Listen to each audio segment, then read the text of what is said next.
I was transported to a high martial world. I became a useless, middle-aged man whose only pride was his monstrously talented son, hailed as a once-in-a-millennium genius. I had planned to just accept my fate in this life, pinning all my hopes on my son becoming a dragon among men. But who would have thought that at this moment, I would suddenly activate the father's glory system? My power level will always be 4 major realms higher than my son's, and so I began to play the part of a destitute father. By day, I worked as a porter at the docks until my back ached and my knees grew weak. By night, I'd be at home, constantly coughing up blood. I was working myself to death just to push my son to train like a madman. Meanwhile, I could just sit back and reap all the benefits. Just then, the system had just activated. I thought I was dreaming when a torrent of information suddenly flooded my vision. Father's glory system successfully activated, binding to Descendant Su Yu. Descendant's current realm, peak physical body realm. According to the father's glory rule, the host's realm will always be 4 major realms higher than the descendant's. Please wait. Host's realm is being raised to peak Grandmaster realm.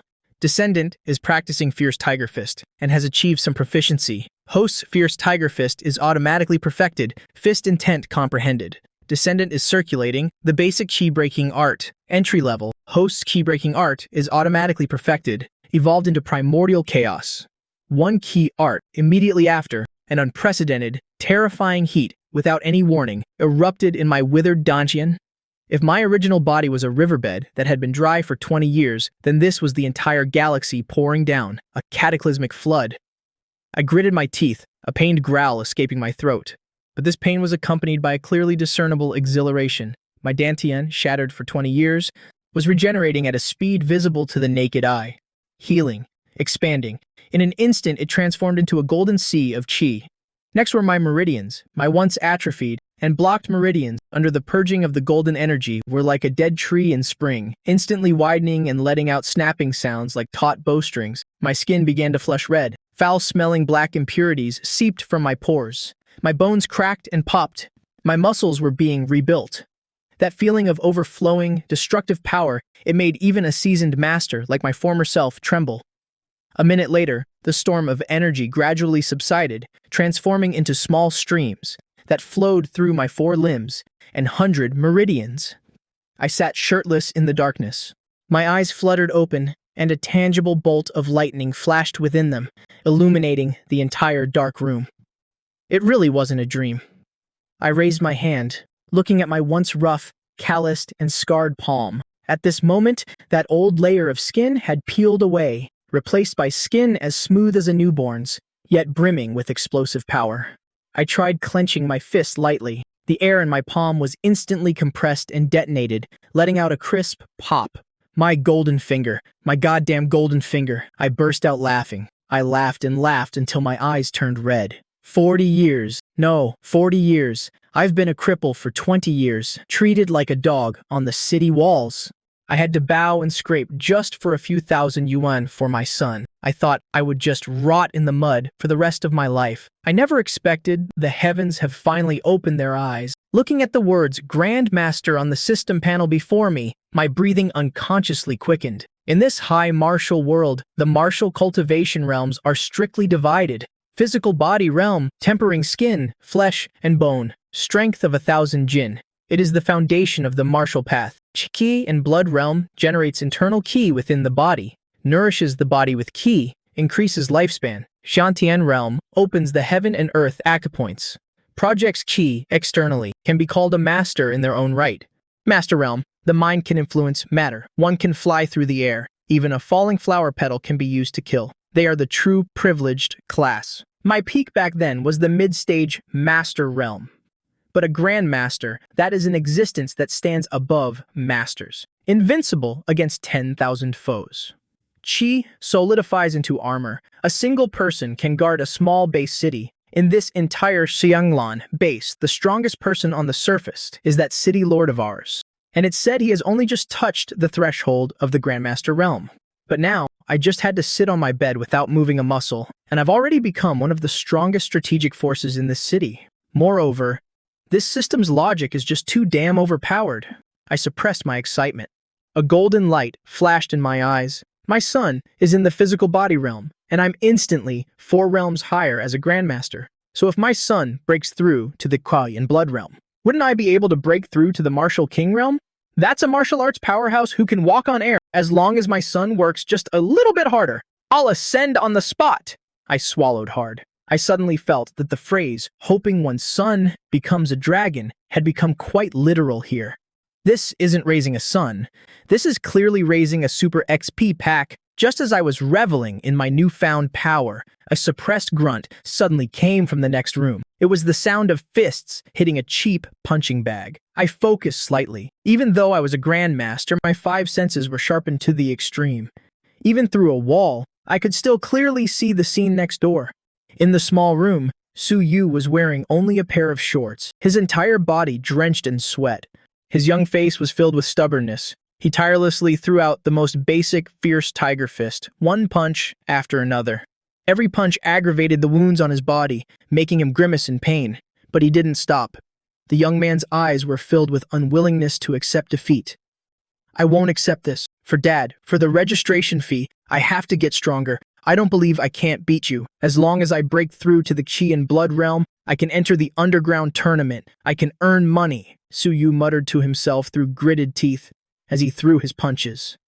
I was in the next room, and when I heard those words, my heart stirred. So this foolish kid wasn't sleeping in the middle of the night, because he was desperately trying to find a way to make money, even considering fighting in illegal matches.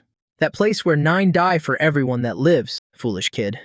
The joy in my eyes gradually faded, replaced by an unprecedented tenderness and a bone-chilling killing intent. I slowly stood up from the bed, the cheap floor tiles beneath my feet, unable to withstand the Grandmaster's pressure I was unintentionally releasing, instantly shattered into pieces. I looked down at the mess on the floor and took a deep breath. I immediately retracted all of my aura. The awe-inspiring Grandmaster was gone. In his place, it seemed to be that same ordinary, middle-aged man.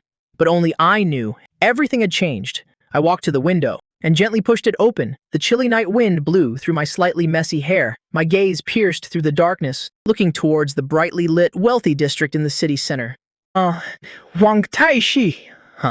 Vice captain of the patrol team, is it? I pulled a half-smoked, cheap cigarette from my pocket. With a flick of my finger, without a lighter, a spark of golden chi shot from my fingertip, instantly lighting the cigarette. I took a deep drag. Through the swirling smoke, my once cloudy eyes were now as deep as a starry sky, and as terrifying as an abyss. I was meek before, because this old bag of bones was all I had, and I had to stay alive to raise my son. But if someone wants to break my son's legs, then I'll crush his bones first. I casually flicked the cigarette butt out the window. The small ember traced a red arc through the air. The moment it landed, it erupted with a terrifying burst of chi, silently piercing a small, bottomless hole in the hard concrete ground below. Time for bed. I turned and lay down on the bed, my mind calmer than ever before. When I wake up tomorrow morning, I'll go deal with that son of a bitch vice captain for my son, and clean up the mess while I'm at it. That day, Xianglan Base was as peaceful as ever. No one paid any mind to a small corner in the slums. 5:30 a.m. The slums in F district of Xianglan Base were still shrouded in a hazy mist. I sat at an old wooden table. In front of me was a bowl of thin congee and a plate of pickled vegetables. There were also a few eggs. Su Yu kept his head down, shoveling food into his mouth. The swelling from last night had gone down, but the bruises stood out even more in the morning light. It was a shocking sight. About your martial arts training, you don't need to worry. Just focus on your training. I'll take care of everything else. My voice was calm, but it carried an unshakable sense of stability. Su Yu paused his chopsticks, lifting his head to look at me. He felt that I was a little different today. My eyes, which were always tired and cloudy, were now as deep as an ancient well, impossible to see through. But he just thought I was trying to comfort him. He gave a quiet, "Mom," a flicker of determination mixed with helplessness in his eyes. "I'm heading out." I stood up and casually grabbed the faded gray uniform jacket. The moment I stepped over the threshold, my back was no longer stooped as it usually was. Even though I tried to suppress the aura of a grandmaster, every movement, every bone, exuded a rhythm as steady as a mountain. Right now, I have 2 goals. One is to be a shield for my son, so he can continue on the path of martial arts. The second is to use this newfound power to find my wife and child. The 6 o'clock subway let out a low roar. as it weaved through the gaps of the steel jungle. When I stepped into the main gate of the F District Patrol Management Office, my keen senses immediately picked up on the strangeness in the air. The air was thick with tension and unease. Normally, at this time, everyone would be busy with shift changes or complaining about the cafeteria food. But today, many people were gathered in small groups in the shadows, whispering to each other. Their eyes were filled with terror. "Old Sue, you're finally here. Quick, come over here. Something's happened." A figure hurriedly squeezed out of the crowd. It was my old squad mate, Old Zhang. His face, weathered by years of wind and frost, was now filled with anxiety. He pulled me to a deserted corner of the wall and lowered his voice. "Something big has happened. Have you heard? What happened?" "Last night, near the section of the city wall we guard, a demonic beast snuck in. That damn thing got into the wealthy district and attacked the only son of a noble family. I hear he's related to some big shot in the inner city. Now the higher-ups are furious. They want to turn the entire patrol team upside down. Last night, my shift and that section of the wall was secure. Not a single brick was out of place." "It shouldn't have anything to do with us," I replied calmly. "My dear friend, you still don't get it, do you?" Old Zhang slapped his thigh, his voice trembling. "Last night, he asked you to cover his shift, but on paper, it was still his team on duty. Now that a noble has been seriously injured, Liang Qi's uncle, Liang Jiamin, will definitely protect his nephew. If they pin the blame on people like us who have no connections, saying we were derelict in our duties, that we concealed military intelligence, that's a capital crime." Before Old Zhang could finish, the PA system in the patrol hall crackled to life. "All on-duty members of the 3rd Platoon report to the interrogation room immediately for questioning. Latecomers will be dealt with according to military law." Old Zhang's face went pale with fright. He grabbed me, about to leave. "Old Su, we have to get our stories straight." I gently pushed Old Zhang's hand away, my eyes looking up towards the upper floors of the office building. "You go on ahead. I have some personal business to attend to." "Old Su, where are you going?" "That's the captain's office," Old Zhang called out in a hushed voice from behind me. I didn't even turn my head. Since the world has changed, this dead-end job, I quit. At that moment, inside the captain's office, even though the door was tightly shut, my ears could clearly hear the conversation within. I didn't knock, just pushed the door open and walked in. The two people in the office turned their heads in surprise.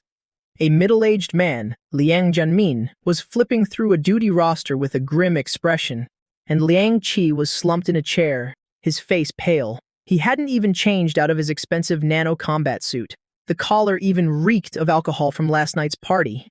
Seeing me barge in, Liang Jianmin's face immediately darkened. He slammed his hand on the table. "Sui, who let you in? Get the hell out and do your job. I'm here to resign." "Resign? Sui, do you think this is a marketplace? You can come and go as you please? Is that it?" Such a major incident happened at the city wall last night, and a beast snuck in. A noble was attacked. And you were the one covering the shift last night.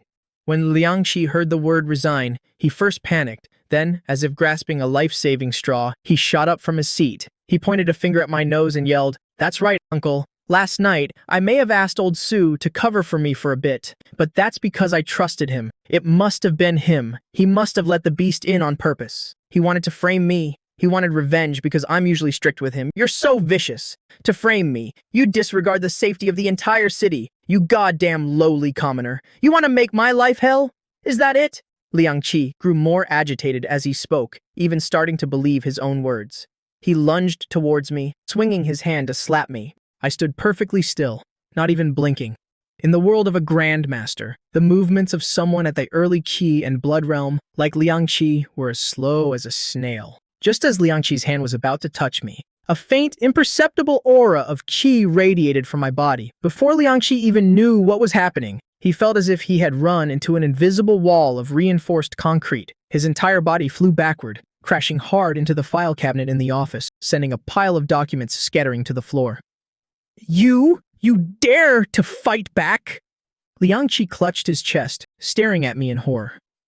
Liang Jianmin shot to his feet as well, a trace of shock in his eyes. He was a Xiantian realm master, yet he hadn't seen how I moved just now. "Sui, are you trying to resist the investigation?" Liang Jianmin's voice deepened, carrying the oppressive weight of a superior. "Until last night's case is cleared up, you're not going anywhere." If you obediently confess right now and say that your negligence allowed the culprit to sneak in, maybe I can still help you smooth things over. Otherwise what? Your son, Su Yu, who's studying at First High School, Liang Jianmin said slowly, his tone dripping with threat. After all, the son of a criminal won't pass the background check. In that instant, my eyes turned as cold as ice. I could ignore the slander of ants, but I absolutely could not tolerate anyone using my son's future as a hostage. Captain Liang, I suggest, you swallow those words right now. I took a step forward. A sudden gale swept through the once quiet office. The glass windows creaked unbearably. Liang Jianmin felt as if his heart had been locked onto by a primordial beast, and the true qi in his entire body actually stopped circulating in that moment. Who exactly are you? Cold sweat poured down Liang Jianmin's face. He couldn't stand steady, realizing his legs were trembling uncontrollably. Right at this moment, the office phone suddenly rang, breaking this deadly standoff. Liang Jianmin shakily picked up the receiver. An urgent voice came from the other end. Captain Liang, this is bad. The inner-city investigation team is already at the door. They said they want to take away the person directly responsible for patrolling District F, especially the one who covered Liang Qi's shift. Liang Jianmin's hand trembled, and the phone dropped onto the desk. He looked at his rotten nephew, then looked at the unfathomable me. As long as I was still a member of the patrol guard right now, as long as he could get me to confess, or take all the blame beforehand, then his nephew could get off scot-free. If you want to resign, I can sign it. But before that, you have to do one last thing for me. Liang Jianyang gritted his teeth. A desperate madness flashed in his eyes. Go to the investigation team and take the blame for this. I'll give you enough money to last a lifetime. Enough for your son to study martial arts in one of the major outer bases. So, what do you say? I looked at him like he was an idiot. Being born into that class, 20 years of living at the bottom must have given you some kind of delusion. I slowly turned around and walked toward the main gate. This corrupt defense force, there's no reason for me to stay here any longer. As for your so-called investigation, your search for a scapegoat, anyone who dares to stop me, I'll kill them. As for you, I turned my head slightly and looked at Liang Jianyang. Since you dared to do this, I hope your superior, the vice commander, can protect that worthless hide of yours. As I walked out the main gate, the two heavy alloy doors to the office couldn't withstand the residual energy and came crashing down. Liang Jianyang collapsed into his chair, drenched in sweat. Only when my presence had completely vanished did he finally gasp for air. His eyes filled with venomous hatred. You son of a bitch. So what if you're some hidden master? This is Kanglin and it belongs to the Wang family, not the Su family. You want to resign, do you? Fine, I'll let you go, but I'll make sure you're completely ruined. Hello? Is this the commander? A few minutes later, I was walking down a deserted street. Of course, I wasn't just wandering aimlessly. My destination was clear, the vice commander's mansion. If they want to block my son's future, then I'll go and settle the score myself. To me, right now, the untouchable nobles of Kanglan are nothing more than slightly larger ants, even a vice commander. At best, he's only just stepped into the Grandmaster realm, before his vital energy has been reforged. In front of a great Grandmaster, he's no different from someone in the physical body realm. My heart was as calm as still water. I'm not a man who enjoys killing. 20 years of hardship have worn away my impulsiveness, leaving only the deepest calm. As long as they know their place, I have no desire to start a massacre in this base. Just as I entered a bustling commercial street on the edge of the district, several presences behind me caught my attention. Captain, there's something off about this Su Wu. A man and a woman in custom-fit combat gear were communicating rapidly over their earpieces. According to his file, his dantian was shattered. He should only have a little physical strength left. He doesn't look like someone with an unhealed injury at all. The cold young man they called Captain, and the others, stared intently at my back. He has this indescribable aura. It's like staring into an abyss. The higher-ups gave a kill order. Yang Jianyang reported, he's a problem. We can't let him escape. Find a deserted place and make our move. I walked on casually, even glancing with interest at a martial arts exam ad on a holographic screen by the road. In my eyes, their tracking skills were as clumsy as a game of hide-and-seek. I deliberately slowed down, leading these tales through a maze of alleys, finally stopping in front of an abandoned, heavy machinery plant. The place was littered with broken cranes and rusted steel beams. The wind howled through them, creating an eerie whistling sound. I stopped and slowly turned around. The setting sun stretched my shadow long behind me. You've been following me for 3 streets. Tired of hiding? Come on out and get some sun. As I finished speaking, from the silent blind spots around me, 3 men and 2 women slowly emerged in a pentagonal formation, cutting off all my escape routes. The cold young man in the lead, Han Feng, stared at me, the dark metal longsword in his hand glinting with a cold blue light. His eyes were filled with even more suspicion. Su Wu, the grandmaster of a generation 20 years ago, has fallen to this state. But I'm very curious. Your Dantian is crippled. How were you able to push back Liang Qi at the City Defense Bureau earlier? Other than the life-sacrificing arts of the Star Demon cult, I can't think of any other possibility. Such a predictable conclusion. I laughed. It was the indulgent look of an adult watching children. The Star Demon cult? That bunch of nobodies who sell their souls for power? They're not even worth a second glance from me. But you people, you believe whatever Liang Zhenyang says. Did your brains grow just to make you taller? How dare you look down on us? One of the women in the group scowled. She was known for her arrogance. With a shout, her body became a flash of green lightning. The 2 cicada-wing thin daggers in her hand sliced through the air with a sharp whistle, aiming straight for my eyes and throat. This was the full power strike of a Xiantian realm expert. I stood my ground, not even raising a hand. Only when the dagger tips were less than an inch from me did my body strangely drift backward. In that instant, to the woman, it was as if I had become a weightless after-image. No matter how sharp her blades were, they couldn't touch me in the slightest. Trying to take a life without any proof, your team's methods are as consistent as ever. I sighed, a cold glint flashing in my eyes. All of you attack, get him, don't give him a chance to breathe. Han Feng had seen a clue. This is an extremely advanced movement technique, he exclaimed. Gritting his teeth, he unleashed a blade of true energy several meters long, slashing down from above. At the same time, the other members attacked. One threw a punch like a cannonball, another launched poison knockout darts. The combined assault of 5 Xiantian experts would be enough to give even a grandmaster a headache. But for me, it was like a walk in the park. I weaved through the dense net of attacks with ease. Whenever a strike was about to land, I would either sway my body slightly or flick my hand. And those mountain-heavy forces would be gently deflected aside. The team members' attacks ended up crashing into each other, or the abandoned machinery exploding in a shower of sparks. And from start to finish, one of my hands remained in my pocket. My expression was so casual, it was chilling. Stop, Han Feng hurriedly retracted his blade. Drenched in sweat, he signaled for everyone to stand down. His chest heaved violently. The look he gave me was no longer one of suspicion, but of absolute terror. He finally realized it. I wasn't using some secret art at all. It was purely the overwhelming superiority of my martial realm. If I were really a remnant of the Star Demon cult, with the speed I just displayed, all of your necks would have been snapped long ago. Han Feng's voice began to tremble.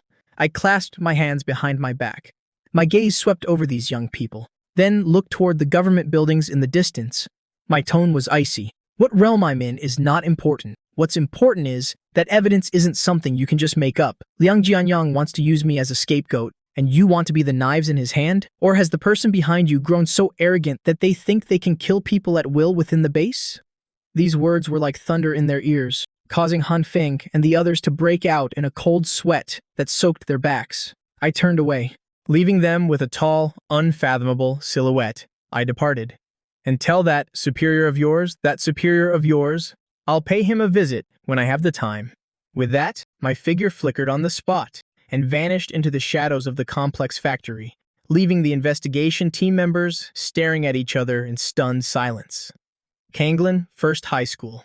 Inside the martial arts campus, Su Yu sat alone in a corner of the classroom. The noisy chatter of the break seemed to be separated from him by an invisible wall. He kept his head down, his hands tightly gripping a tattered copy of basic internal key technique. He had only one thought in his mind: just endure until the martial arts exam. As long as I can leave the slums, all this humiliation will be swept away by the wind. Hey you, what's wrong? A voice as clear as a songbird rang out beside him. Su Yu held his breath.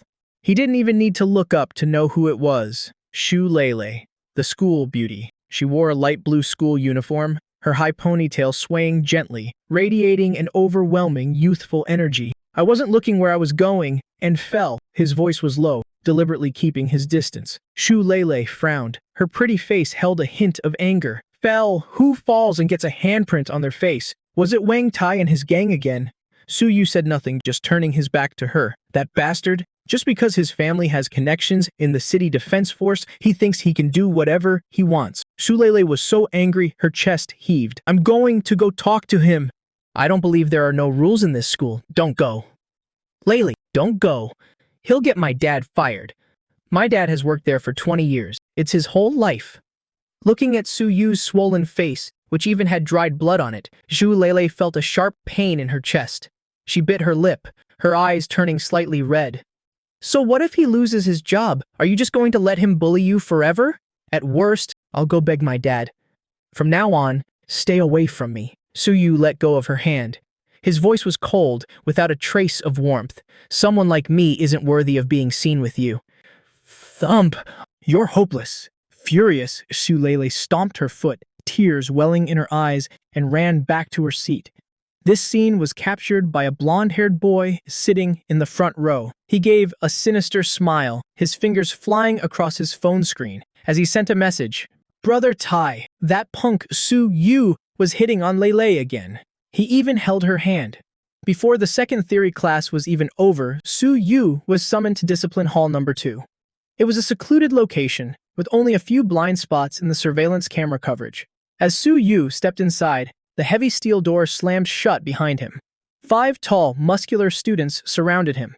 The supervising teacher, sitting on a chair in the distance, drinking tea, glanced over. When he saw the leader was Wang Tai, he emotionlessly put on his headphones and turned away. A motherless bastard, you really don't know your place. Wang Tai, dressed in an expensive martial arts uniform, cracked his knuckles, making a sharp popping sound. He was also at the peak of the body-tempering realm, but he had been soaking in precious medicinal baths since childhood. His vital energy was much denser than that of an ordinary student. I told you before, if you dare get close to Shulele again, I'll break your legs. Did you think my words were just hot air? Smack! Without warning, Wang Tai slapped Suyu hard across the face. Suyu was knocked sideways, his mouth instantly filling with the metallic taste of blood. He gritted his teeth and didn't move. That dead look on your face is pissing me off. I'm going to have my uncle issue a dismissal order for that useless father of yours, and I'll pin a charge of dereliction of duty on him so he can rot in prison for the rest of his life. Fired. Prison. Those 2 words were like poisoned needles, stabbing straight into his taut nerves. That was his father, the man who had endured 20 years of hardship to raise him. I told you, don't you dare touch my father. So what if I do? Wang Tai's face was a mask of contempt. A piece of trash like you thinks you can fight me? He threw another punch, aiming straight for Suyu's face. It was at that very moment Suyu felt a sudden, unprecedented storm erupt within his once quiet Dantian. That energy was like a flood that had been building for more than a decade, and at this moment, the dam finally broke. The very air around them seemed to freeze. Deep within Suyu's pupils, a golden light flashed. His body, originally frail and malnourished, now had muscles bulging and shifting violently. A faint red layer of true ki surfaced on his skin. A calloused hand firmly caught Wang Tai's punch. Wang Tai froze. He realized his fist felt like it was trapped in millennial ice. No matter how hard he struggled, he couldn't budge it, even an inch. To Wang Tai's horror, Suyu's aura was skyrocketing at a terrifying speed, directly breaking through the barrier of the body-tempering realm. The intense pressure made it hard for him to breathe. Ki and blood realm? Impossible! I told you! Don't touch my dad! You! Suyu's voice became incredibly hoarse, sounding like a wild beast as he took a half-step forward. His back arched like a drawn bow, his waist and hips twisting as he unleashed a basic but explosive punch. A faint, deep dragon roar echoed in the air.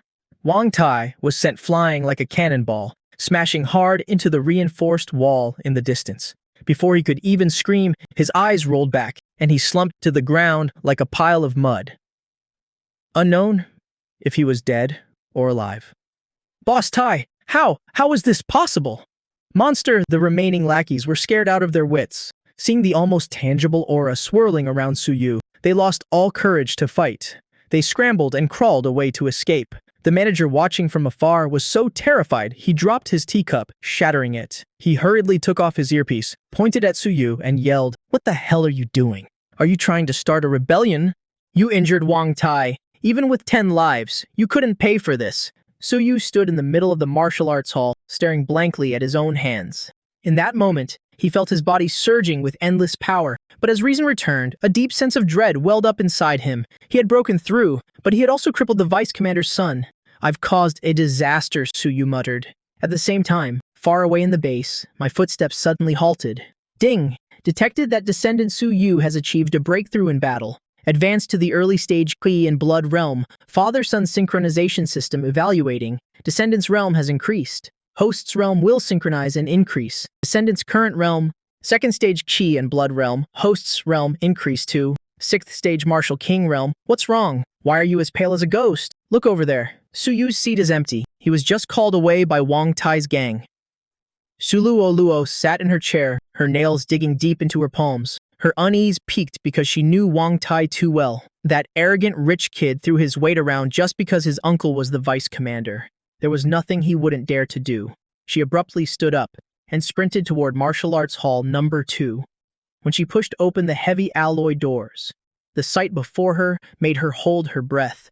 Wang Tai was lying unconscious on the ground like a dead dog, his fate unknown. The once arrogant lackeys were now trembling like leaves, cowering in the corner, not even daring to breathe loudly.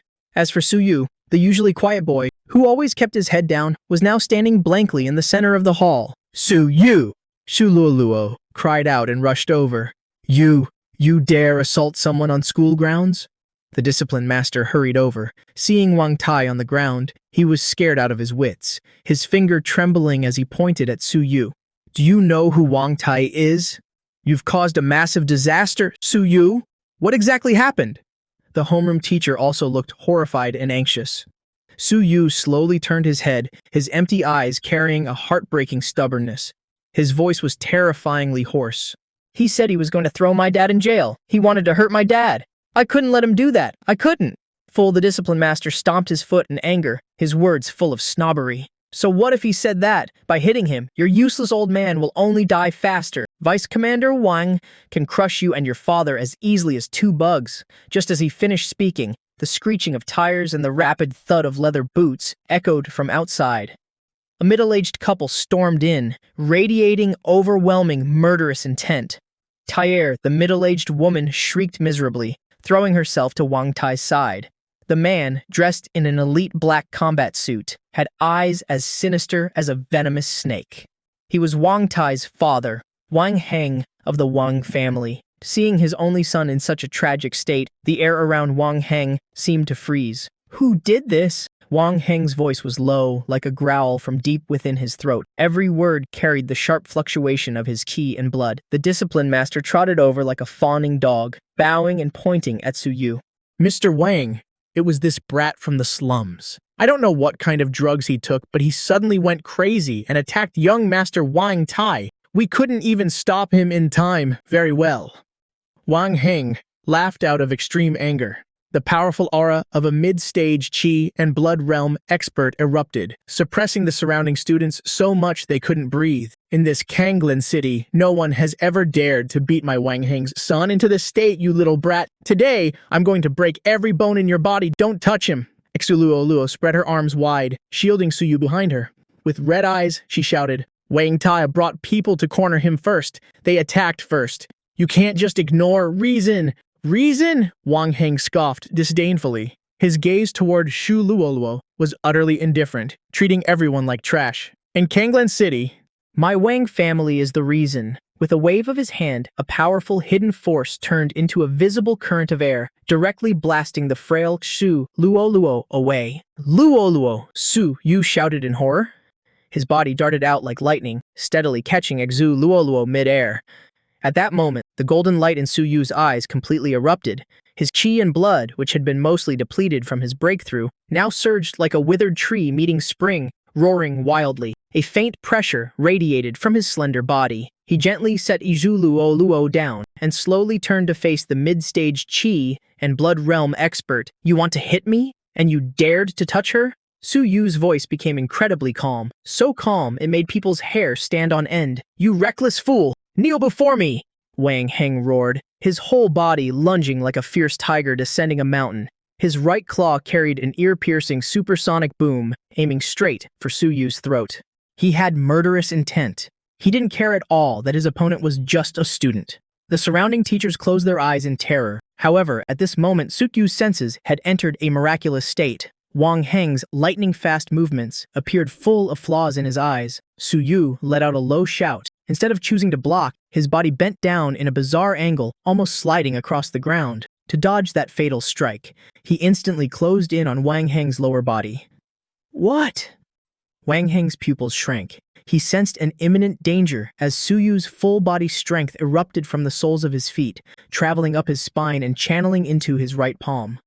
That palm strike, enveloped in an intertwined red and golden hue, was the combustion of qi and blood pure to the extreme. That palm strike slammed directly into Wang Heng's lower abdomen. A dull thud echoed throughout the martial arts hall. It didn't sound like flesh colliding, but rather like two 10,000-pound iron blocks smashing into each other. Wang Heng's ferocious expression completely froze. He felt an absurdly tyrannical force burrow into his dantian like a venomous dragon, instantly shattering his qi and blood defenses.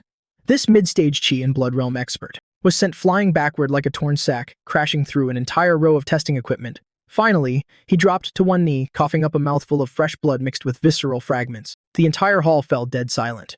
The discipline master's jaw dropped wide enough to fit an egg.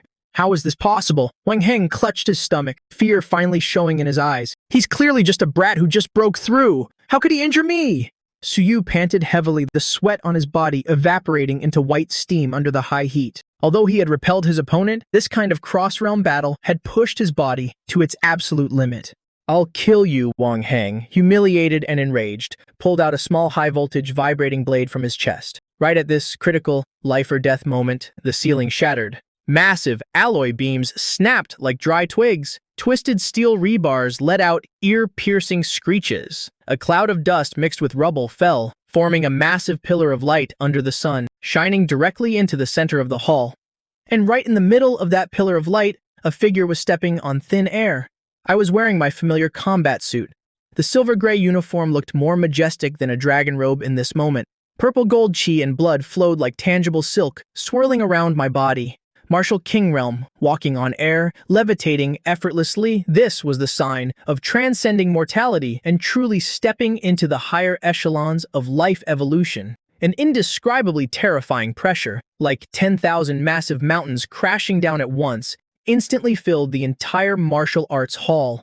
Except for Suyu, who was enveloped by a gentle aura, everyone else present, whether it was the discipline master, the homeroom teacher, or the students from earlier, all went weak in the knees. They simultaneously collapsed to the ground. It wasn't that they wanted to kneel, but a genetic trembling in the face of a higher life form. That forced them to their knees, and the main target of this pressure was Wang Heng, who had just tried to kill Suyu. Wang Heng now had none of the demeanor of a qi and blood realm expert. He was like a dead toad pinned to a chopping block, his body spread-eagled, plastered flat against the cracked floor. His bones cracked and popped, his face distorted from the pressure. His bulging eyes stared fixedly at the godlike figure in the air. He, walking on air, Wang Heng wheezed like a broken bellows. The malice in his eyes instantly turned into endless terror. A martial king? Future base. Since when did we have a martial king? In this base, where even a grandmaster was considered a big shot, a martial king was a legend. They were the sky itself. Hovering in the air, I slowly lowered my head. In those purple-gold eyes, there was only the indifference of a superior looking down at an ant. In this deadly moment, Suyu looked up, looking at that familiar yet foreign figure. His eyes instantly turned red, and with a trembling voice, he called out, "Dad!" Like a bolt of lightning, it struck the minds of everyone present. Zhu Luo, kneeling on the ground, struggled to look up, her beautiful eyes wide open. Suyu's father? That man, the father who guarded the city walls? The discipline master was so terrified his entire body shook. His previous words, calling Suyu a piece of trash, echoed in his mind. He felt his vision go dark, wishing he could just pass out on the spot. Oh my god, he had just mocked the son of a martial king for not being able to afford the registration fee. You dare touch my son? My figure slowly descended, hovering 3 inches above the ground. I looked at Wang Heng on the ground, my tone so calm it sent chills down their spines. You people really have guts. Senior, it's a misunderstanding. This is all a misunderstanding. Wang Heng felt the tangible killing intent, his courage completely shattered, as he desperately begged for his life. I didn't know he was your son. If I had known, Even with 10,000 times the courage, I wouldn't have dared. I'm from the Wang family. My brother-in-law is the vice commander of the city defense force. Please, spare me on his behalf. I couldn't even be bothered to listen to the rest of his nonsense. I gently lifted my right foot, and then, like putting out a cigarette, I seemingly lightly stepped down. There were no flashy moves, nor any earth-shattering explosions. Just like the sound of a watermelon being smashed by a sledgehammer, Wang Heng's head, along with his pleas for mercy, instantly exploded into a bloody mess beneath my foot. The headless corpse twitched twice, then went completely still. Fresh blood splattered onto the face of the middle-aged woman nearby, Wang Tai's mother. The warm, metallic sensation snapped her out of her daze. The middle-aged woman stared at her husband's headless corpse, and her entire world instantly collapsed. She slumped to the ground, scrambling backward on her hands and knees, her expensive dress stained with filthy blood. "You killed him. You actually killed him?" Expressionless, I turned around. My blood-stained leather boots stepped on the shattered tiles, making a squelching sound. Step by step, I walked toward the woman. "No, don't come any closer." The middle-aged woman's hair was a mess. Her makeup smeared across her face in absolute terror. She desperately clung to her last lifeline. "My biological brother is Wang Meng. He's the vice commander of the city defense force. You killed someone from the Wang family. He won't let you get away with this. The city lord won't let you off either." She shrieked hoarsely, trying to use these connections to ward off the shadow of death looming over her. However, my footsteps didn't pause for even half a second. Is the vice commander of the city defense force supposed to be impressive? The rhetorical question was filled with extreme contempt. You relied on your brother's power to enable your son to bully his classmates. Ending up like this today is your retribution. As soon as I finished speaking, I slowly raised my right hand. In my palm, purple gold ki and blood power began to gather frantically. The surrounding air distorted from the intense heat. "No, don't!" The middle-aged woman felt the suffocating grip of death. She closed her eyes in despair and screamed. Right at this hair-raising moment, a furious roar echoed from afar, accompanied by the rapid sound of tearing wind. The already unstable main doors of the martial arts hall were blasted away by a tremendous force. A figure wearing silver commander armor charged in with an imposing aura like a cannonball. The newcomer had a majestic face, his chi and blood surging like a furnace. It was the vice commander of the city defense force who had rushed over after receiving the news. Wang Meng. As soon as he entered, he saw his brother-in-law's headless corpse and his sister trapped under the palm of my hand. "You bastard!" Wang Meng's eyes spat fire. He couldn't see through my cultivation realm, but he instinctively assumed that in the future base, no one would dare kill someone right in front of him. "I don't care who you are, daring to publicly commit murder in a school and slaughtering nobles, you are provoking the entire law of Kanglan City. Surrender." Wang Meng drew the alloy combat saber at his waist, pointing the blade straight at me. The pressure of a Grandmaster realm expert erupted, attempting to suppress his opponent. "Kneel down and surrender immediately! Otherwise?" I slowly turned my head, looking at this big shot who had rushed over just to throw his life away. A flash of impatience crossed my eyes. "The law?" I sneered. "Where was the law when you bullied my son? Where was the law when you stole his quota? Where was the law? And now you want to talk to me about the law?" My figure suddenly vanished from the spot. Wang Meng only felt his vision blur. The man who was just 10 meters away was suddenly right in front of his nose in the blink of an eye. The terrifying aura of a martial king froze his very soul. In that moment, it erupted without holding anything back. "You!" Wang Meng's pupils shrank to the size of pinheads. He didn't even have time to swing the saber in his hand. The stiffness of his entire body told him a despairing truth. The absolute disparity between them. "In your next life, remember to keep your family in check." My large hand, like an iron vice, gently clamped onto Wang Meng's skull. Without another word, without any hesitation, just like crushing a rotten tomato. This vice commander, who held immense power in the future base and controlled the life and death of countless people, didn't even have time to let out a scream before his head exploded. The headless corpse staggered, the combat saber in its hand clattering to the ground. I casually flicked the blood off my hand as if discarding something filthy. The entire hall was dead silent. You could hear a pin drop. Luoluo covered her mouth. The discipline master's eyes rolled back and he fainted. I stood amidst the pool of blood. The pent-up frustration in my heart for the past 2 years was finally half released. Today, I was truly furious. Originally, with my experience of living 2 lifetimes, There were many things I could endure, could step back from, or could just laugh off, but absolutely not this. 1,000 times no. They were not allowed to touch my son.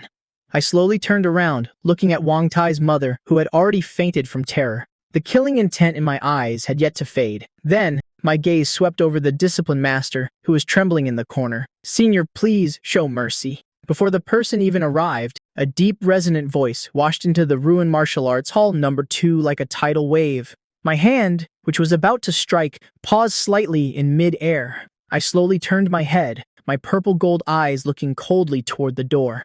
There, where light and shadow intertwined, an old man wearing a traditional Tang suit with snow-white hair was slowly walking out from the dust and smoke. His steps seemed heavy, but with every step he took, the rubble beneath his feet silently turned to ash. Great Grandmaster Realm. He is the highest authority of the Kanglan base. City Lord, Fan Hong. Normally, Fan Hong is a figure who stands above the clouds, looking down on the masses. The guardian deity of this steel jungle. But right now, a layer of cold sweat has formed on this old man's forehead. His usually straight back can't help but bend slightly under my tangible martial king pressure, assuming a humble posture. I am Fan Hong, City Lord of the Kanglan base. Fan Hong took a few steps forward, but stopped exactly 10 meters away from me. That was the death zone his instincts warned him about. He glanced at the two headless corpses on the ground, his eyes twitching wildly. Then, he took a deep breath, clasped his hands, and bowed deeply to me, his voice carrying a hint of reverence. "Senior, regarding today's matter, I know a little about it. It's truly a misunderstanding." Misunderstanding? A cryptic smile curled on my lips as I rolled the word over my tongue. Full of mockery, Fan Hong stubbornly continued, "The people of the Wang family usually rely on their merits and influence and are indeed somewhat arrogant and overbearing. As the city lord, I've been busy with city defense and have been lax in disciplining my subordinate families. But now, the culprits, Wang Heng and Wang Meng, have paid with their lives. They have received their rightful punishment. As for this woman and student, their crimes don't warrant death. I hope Senior can give this old man some face and quell your anger." These words, Fan Hong spoke extremely tactfully. He gave me enough face while trying to use the big picture to smooth things over. However, I suddenly threw my head back and laughed out loud. What a great misunderstanding. What a great lax discipline. What a great crimes don't warrant death. My laughter abruptly stopped as I snapped my head down.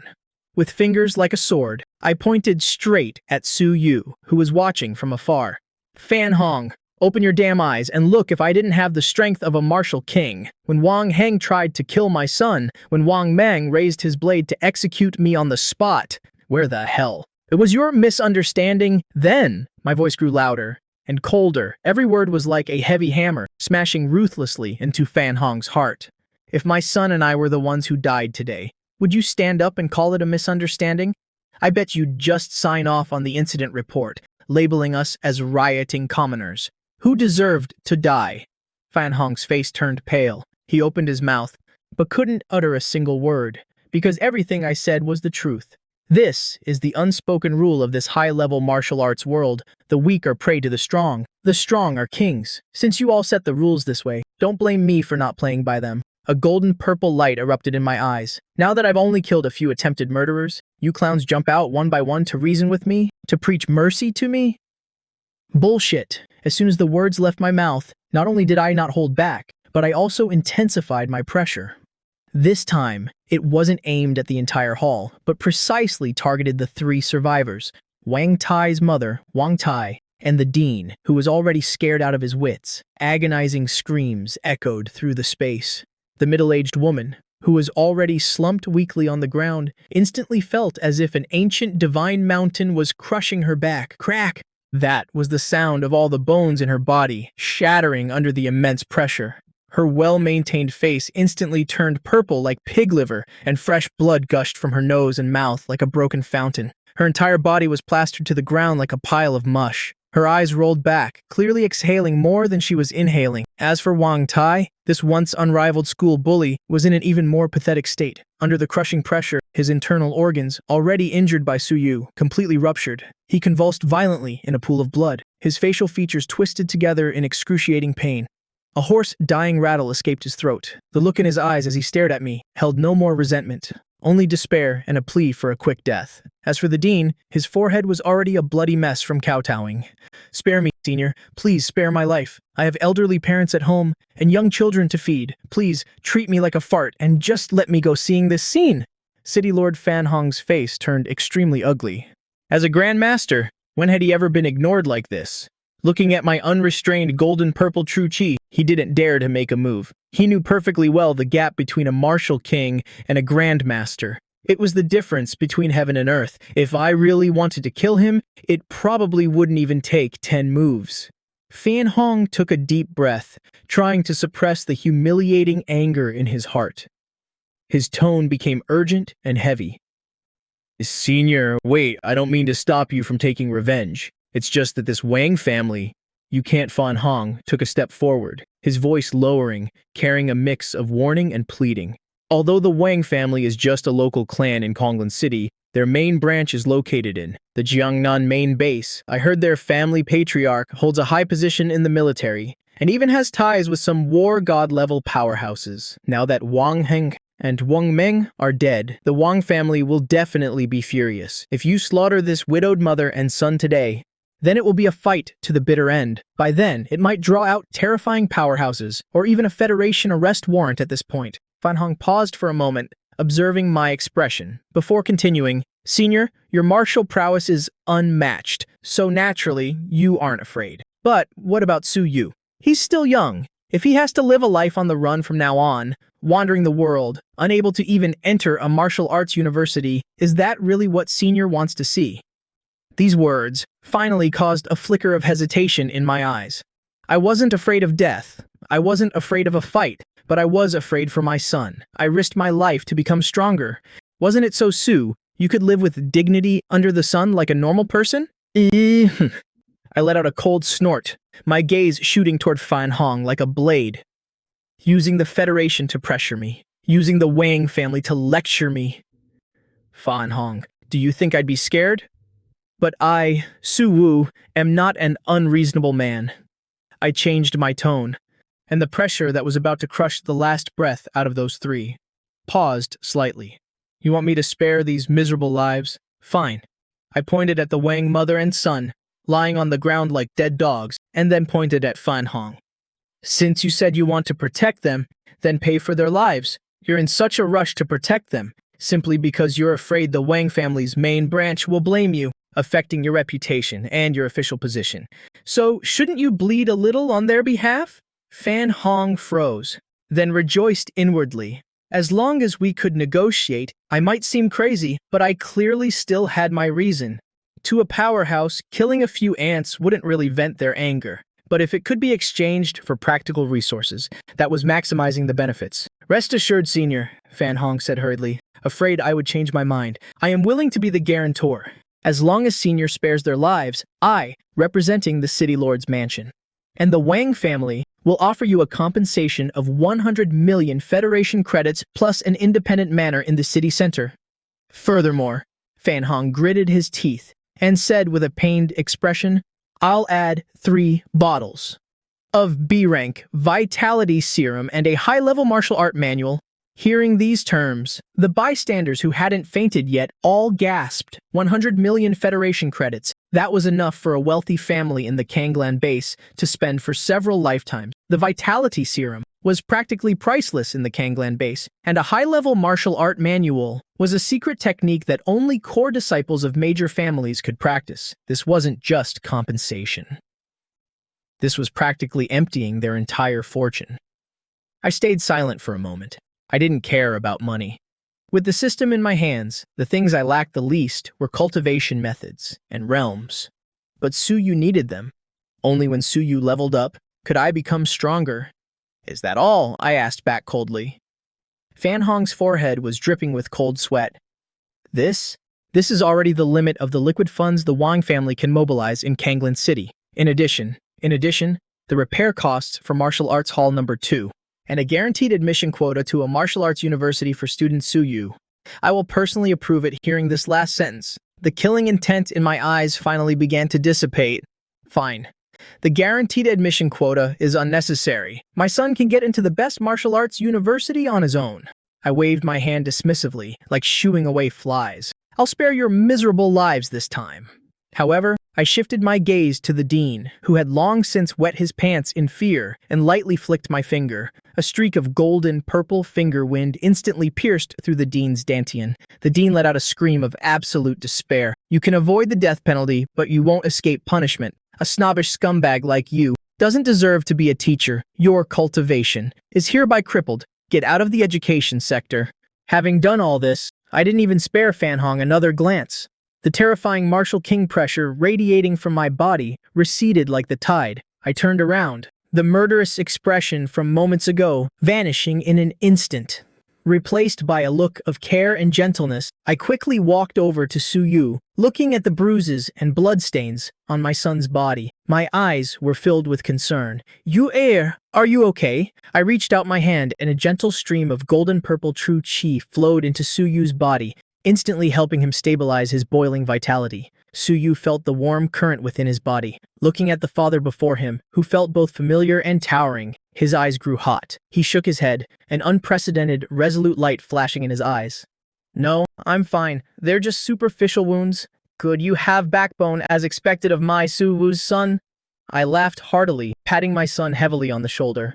Then, my gaze shifted to the girl beside him, Shui Luo, who looked battered but still stood there stubbornly. Little girl, thank you for protecting my Yuer today. Someday, I'll have this brat treat you to a meal. Being stared at by this martial king uncle, Shui Luo's face instantly flushed red to the tips of her ears. She stammered, No need to thank me, uncle. I smiled, throwing an arm around my son's shoulder. Let's go, son. We're going home.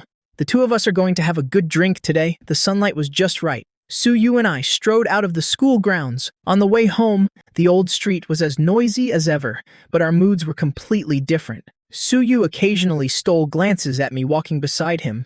It was still the same face, even though it had returned to its usual lazy expression. But in Su Yu's eyes, my figure had become as majestic as a towering mountain. Finally, when we reached the entrance of a deserted alley, Su Yu couldn't hold back his doubts any longer, and asked, Dad, how did you suddenly become a martial king? I remember when you were young, you were only a grandmaster. Besides, for the past 20 years, your injuries. Su Yu's mind was full of question marks. Not only had my injuries healed, but I had also skipped several realms, directly breaking through.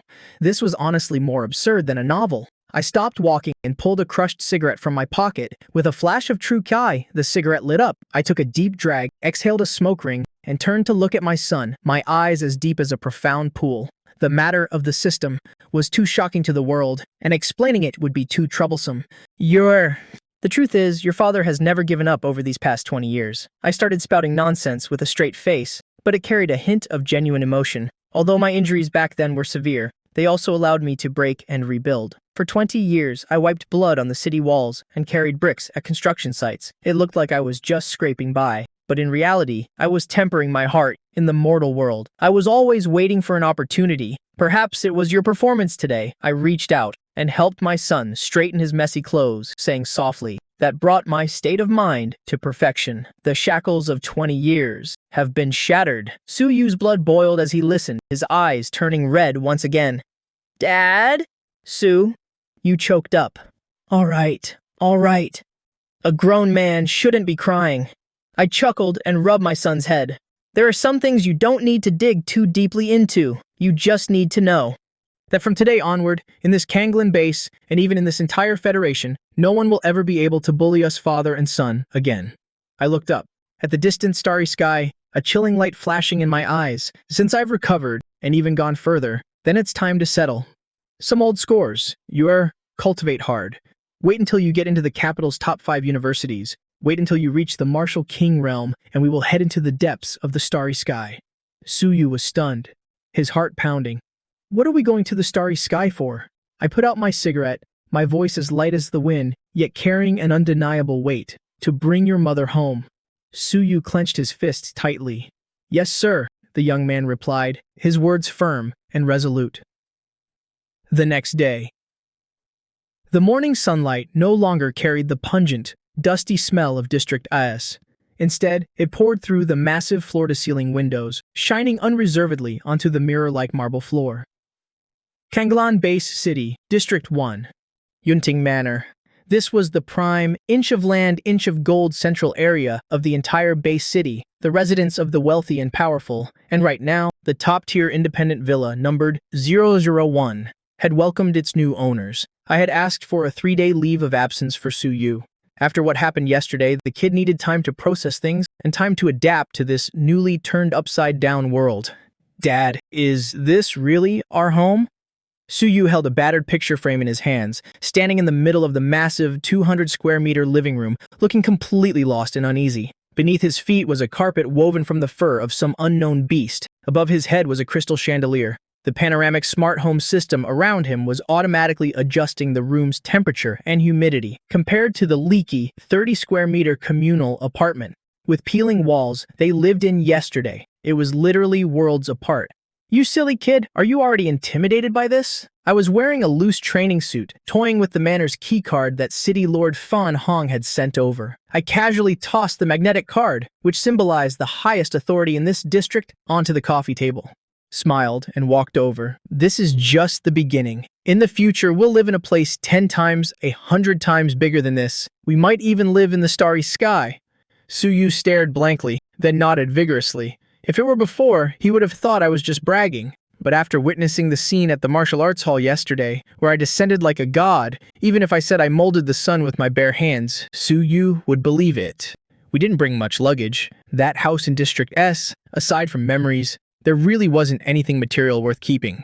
We only brought some old clothes, and most importantly, the old iron box filled with photos of his mother. After a busy morning, the two of us personally placed the memory-filled photo frames in various corners of the new house. Seeing his mother's gentle smile in the photos, still radiating warmth against the luxurious backdrop, this cold, extravagant villa finally gained a touch of the warmth of life. Su-yu wiped the sweat from his forehead and sprawled out on the genuine leather sofa. He casually grabbed a bottle of special green-glowing nutrient fluid from the table and took a sip. This kind of luxury item cost 500,000 Federation credits a bottle. He had only ever seen it in commercials before, but now it had become their everyday drinking water at home. Dad.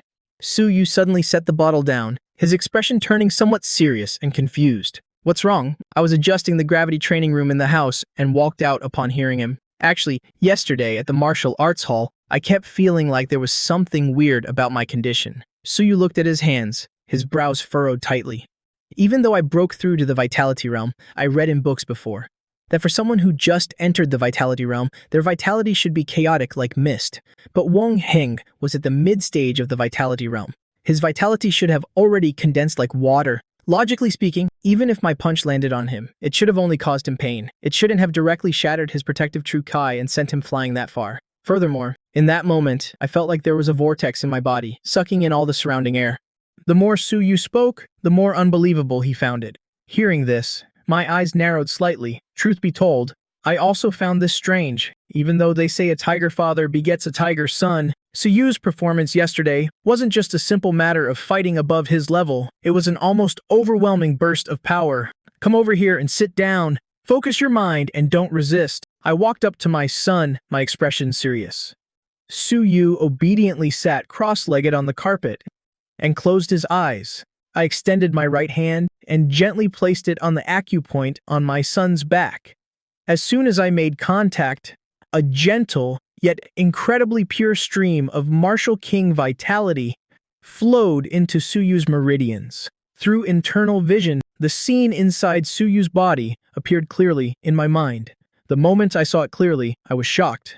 For a normal early-stage Vitality Realm martial artist, the vitality in their body should be like a babbling brook, thin and slow. But the vitality inside Su-yu's body was a thick, dark red substance, heavy as mercury. Although the total amount was indeed only at the early stage, this density and quality was simply more terrifying than even the late-stage Vitality Realm. His meridians were wide, and his bones gleamed with a jade-like luster. This kid's foundation, how did it suddenly become so solid? I wondered inwardly. Just as I was controlling that stream of vitality, preparing to delve deeper into Su-yu's dantian to investigate thoroughly, a sudden change occurred. The mass of dark red vitality that had been resting quietly in Su-yu's dantian seemed to sense the intrusion of foreign energy and instantly came alive. Suyu's dantian spun violently, turning into a bottomless black vortex. What? My expression changed drastically. I felt the stream of vitality I had sent in slip out of my control, being frantically dragged and pulled by that vortex and swallowed whole. This suction force even traveled up my palm. It was trying to drain the chi and blood from my body. Not good. I reacted instantly, unleashing my martial king realm cultivation. I forcibly severed the connection with that stream of chi and blood, and snatched my hand back just as quickly. Even so, that strange backlash still made me, who was completely unprepared, stumble back half a step. Meanwhile, Suyu's whole body trembled. His eyes shot open. Not only was he unharmed, but in that brief moment, he felt a warm current surge through his body, instantly healing the soreness in his muscles from moving. The ki and blood in his body even grew a little stronger. "Dad, what's wrong?" Suyu saw me step back and was startled. "Is there something wrong with my body?" I didn't answer right away because, at that moment, deep within my mind, the system notifications, which had been silent for so long, were now thundering like a storm. Detected a qualitative change in the ki and blood of Descendant Suyu. Congratulations, host Descendant Suyu has successfully awakened a hidden physique.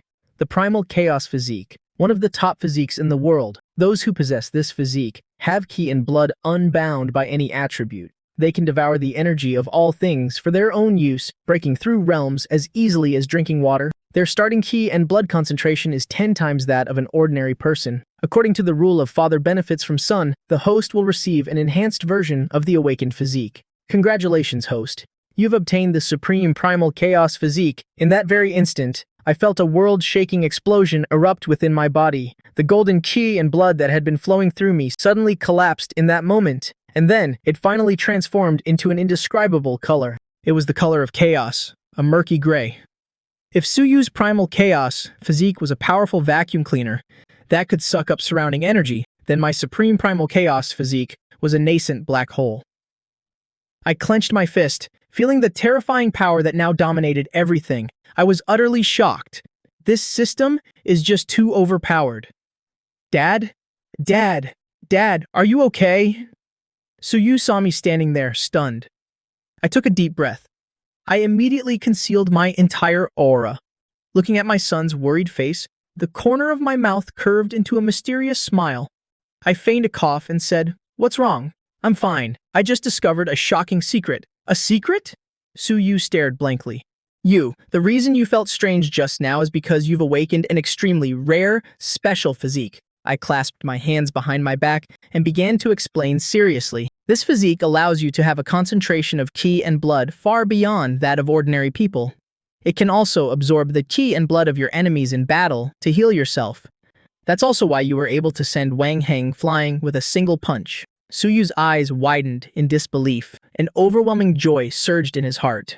A special physique that absorbs the power of others. The light in the young man's eyes shone brighter than the sun outside the window. "Oh my God, doesn't that mean I'm a 1 in a million genius?" "You could say that." I smiled and nodded, my eyes filled with affection. "As long as you work hard, your future achievements will be immeasurable." Hearing my affirmation, Suyu jumped up in excitement, pumping his fists. Suddenly, he stopped. He turned around, his eyes, burning bright, fixed on me.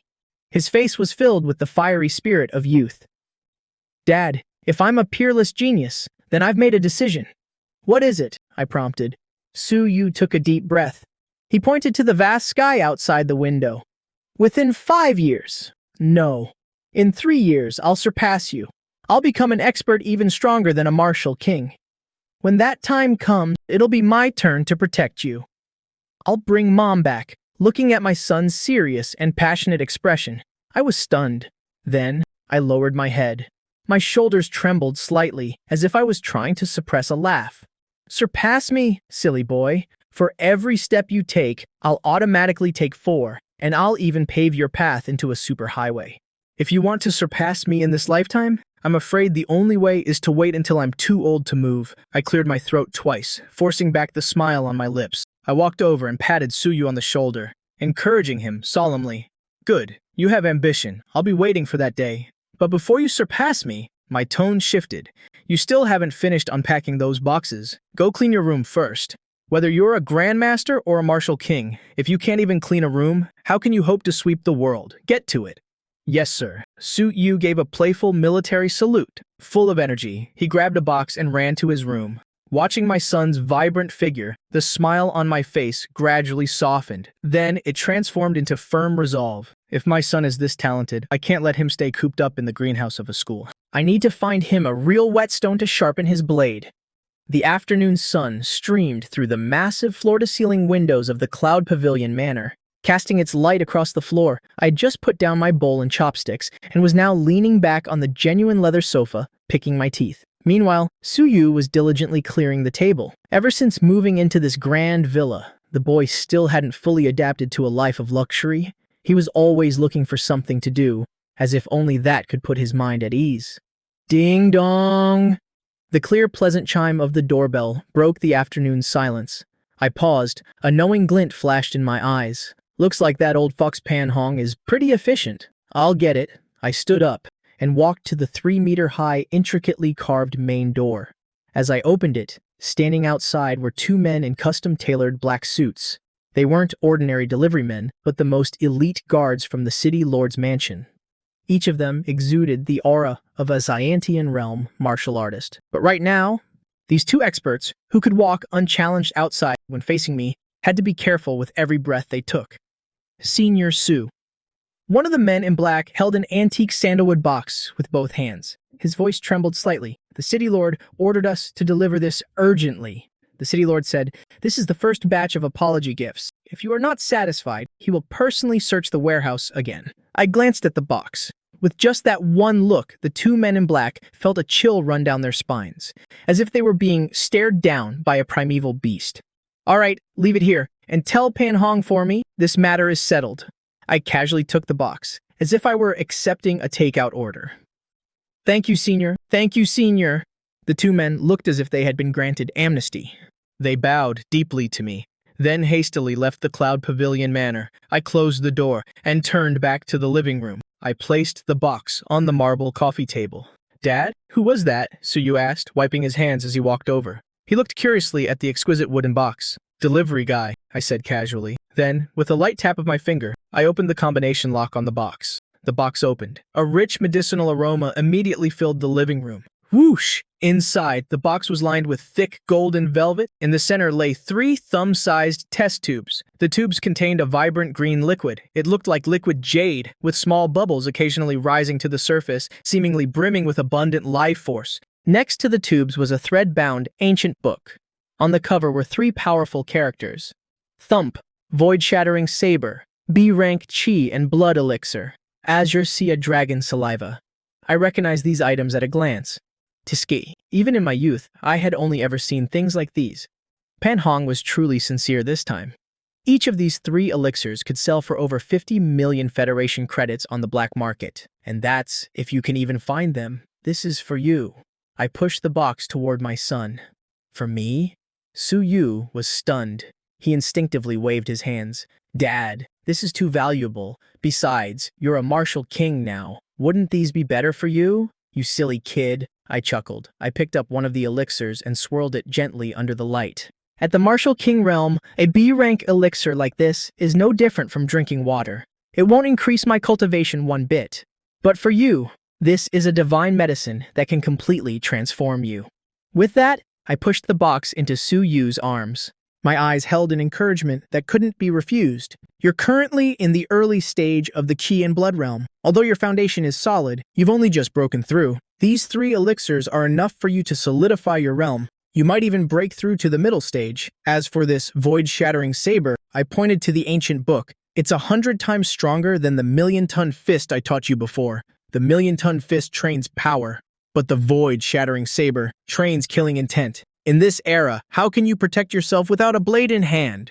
Su Yu hugged the heavy box. The medicinal scent filled his nostrils. His eyes began to sting. He wasn't a fool. He knew the value of these things. This wasn't just about resources. It was the wide, open path I had laid out for him. All right, enough dawdling. I waved my hand, cutting off his emotional words. I've already requested a 3-day leave for you from school. For these 3 days, I want you to stay in the gravity room and absorb all of this. I understand. Su Yu took a deep breath. He hugged the box, and turned toward the gravity training room in the basement. For Su Yu, the next 3 days were hell, and also heaven. Day 1. Su Yu sat cross-legged on the special alloy floor. With great resolve, he drank the entire first bottle of Azure Sea Dragon saliva. If it were an ordinary martial artist, even one in the late Qi and Blood realm, they would have to dilute such a potent elixir with water and drink it in 3 separate doses. But Su Yu remembered what his father had said about his special physique. He steeled himself and drank the entire bottle in one go. The moment the liquid entered his mouth, it instantly turned into a raging torrent of lava. Rushing through his limbs and meridians, the excruciating pain felt as if every blood vessel in his body was about to explode. But just as Su Yu, gritting his teeth, was about to pass out, the mysterious black hole in his dantian awakened once more. It was the instinctual greed of the primal chaos physique. A small vortex of qi and blood formed around Su Yu's body. The violent medicinal power that had been rampaging through him was like a mouse meeting a cat. It instantly became incredibly docile and was devoured by the black hole like a whale sucking in water. In just half an hour, the medicinal power that would take an ordinary person a week to absorb was completely digested by Su Yu. This is the special physique. Su Yu felt his qi and blood grow a level stronger. He was utterly astonished. He didn't stop. A ruthless glint flashed in his eyes as he picked up the second elixir. Day 2. Su Yu had completely adapted to this surge of power. He was shirtless, holding an alloy practice saber in his hand. He swung it wildly under double gravity. Void-shattering saber. It emphasizes speed and ruthlessness. A single slash to shatter the void. Nothing is unbreakable. At first, his movements were still very awkward. He even nearly cut himself a few times, but he was tireless once, twice, 1,000 times. Sweat poured down like rain, only to be instantly evaporated by his high body temperature. Dusk on the 3rd day, in the underground training room. Su Yu's eyes were bloodshot, but the aura around him was condensed to its absolute peak. The 3 B-rank elixirs had been completely absorbed by him. The qi and blood in his body roared like a mighty river. Focus! The sound it made even pierced through his body. Shatter for me! Break! Su Yu roared. He slashed out fiercely with the combat saber in his hand. This strike didn't use any flashy techniques. It was just pure speed, pure power. The air seemed to be torn apart like a piece of cloth, emitting an ear-piercing screech. A faint white stream of air visible to the naked eye shot out along the blade, leaving a half-inch deep white mark directly on the alloy wall. At the same time, a certain bottleneck within his body suddenly shattered. Meanwhile, in the first-floor living room, I was sitting with my legs crossed, watching the panoramic news on the TV, holding a freshly brewed cup of premium Da Hong Pao tea, feeling incredibly relaxed, when suddenly, System detected that Descendant Su Yu has trained bitterly, successfully absorbed 3 bottles of B-rank potions, successfully advanced to the mid-stage Qi and Blood realm. System has verified the host's Descendant's status. Descendant's realm has increased. Host receives an enhanced feedback reward. Host's realm is synchronizing. The teacup in my hand trembled slightly, but not a single drop spilled. As the power within my body, at this very moment, surged forward once again. Mid-stage Martial King realm. Ding detected that Descendant Su Yu has swung his saber 1,000 times, has trained the void-shattering saber to the minor achievement stage. Critical feedback triggered. Host's void-shattering saber automatically evolves to the perfection stage. Congratulations, host. You have comprehended the void-shattering saber intent. In the blink of an eye, an aura of extreme sharpness flashed from my body and vanished. The genuine leather sofa in the living room, clearly untouched by any external force. Yet its surface suddenly sprouted countless tiny tears, as if slashed by an invisible saber aura. I slowly closed my eyes. In my mind, countless insights into saber techniques flooded in like a tide. The void-shattering saber, which was originally just an ordinary secret manual to me, now, in my hands, felt as though I had practiced it for hundreds of years. I didn't even need to hold a blade. With just a single thought, wherever my gaze fell, even the air could become a saber. This feeling is pretty damn good. I set the teacup down, feeling the surging power within my body. A satisfied smile crept onto my lips. Reaping the rewards without doing the work, my son is sweating bullets downstairs, while his old man is leveling up, drinking tea upstairs. This is the true joy of being a father. I'll have to find this kid some more top-tier goodies later. Just then, the basement door opened. Suyu, drenched in sweat but radiating high spirits, walked out.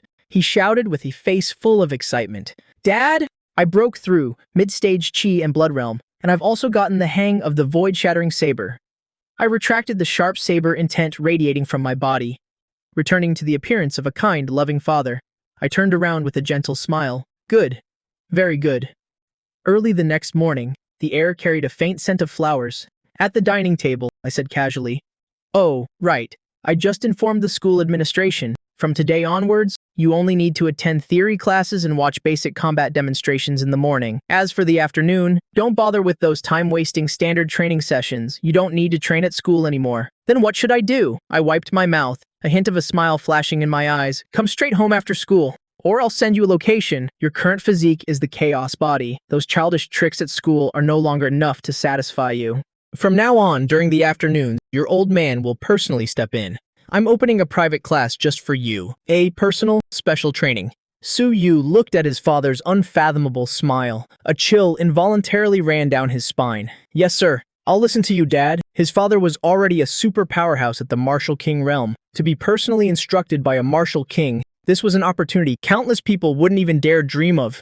6 o'clock a.m., Kanglan number 1 high school. When Suyu walked through the school gates with his backpack, the usually noisy campus seemed to have the mute button pressed. In the past, because of his poor background and being bullied by Wang Tai, Suyu was like an invisible person at school. Occasionally, he was even mocked and ridiculed by snobs. But today, everything had changed. Quick, look! It's so you. Keep your voice down. Do you have a death wish? I heard the Wang family was almost wiped out a few days ago, and it was all because they offended him. Good lord, how did we not realize he was a top-tier rich kid before? I heard even the city lord has to bow to his dad. Countless gazes shone on Suyu like spotlights. There was admiration. There was jealousy. But more than anything, there was a deep-seated awe and fear. Those students who used to follow Wang Tai around, acting like foxes exploiting a tiger's might, now, all of them shrank their necks back, not even daring to look Suyu in the eye, terrified that this crown prince would settle the score with them later. Suyu's expression remained unchanged. His steps were steady. Having experienced life and death and awakened his martial path, the immature gazes of his peers could no longer cause any ripples in his heart. How could an eagle care about the chatter of sparrows? Obviously, it couldn't. You finally figured out the way to school, huh? Just then, a clear, melodious voice rang out from behind, breaking the tense atmosphere around them. So you stopped and turned to look.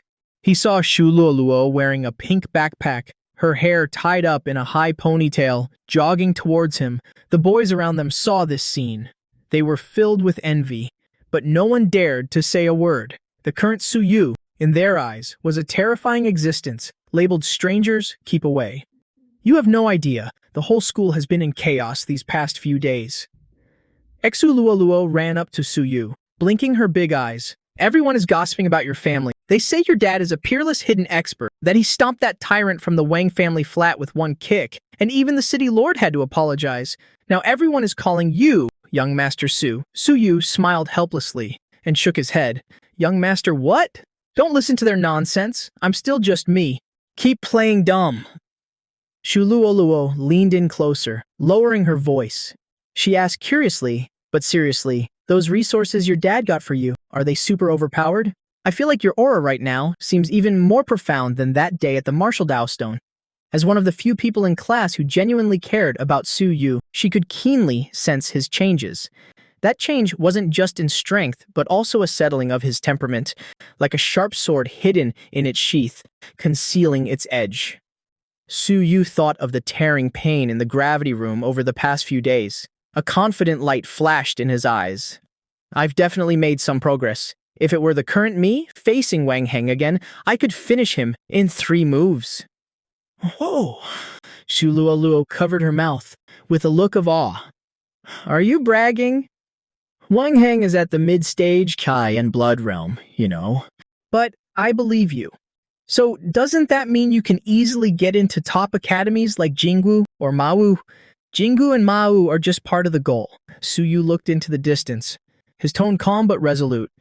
My goal is to be the national top scorer. Tish. Haven't seen you for 3 days, and you're talking real big now.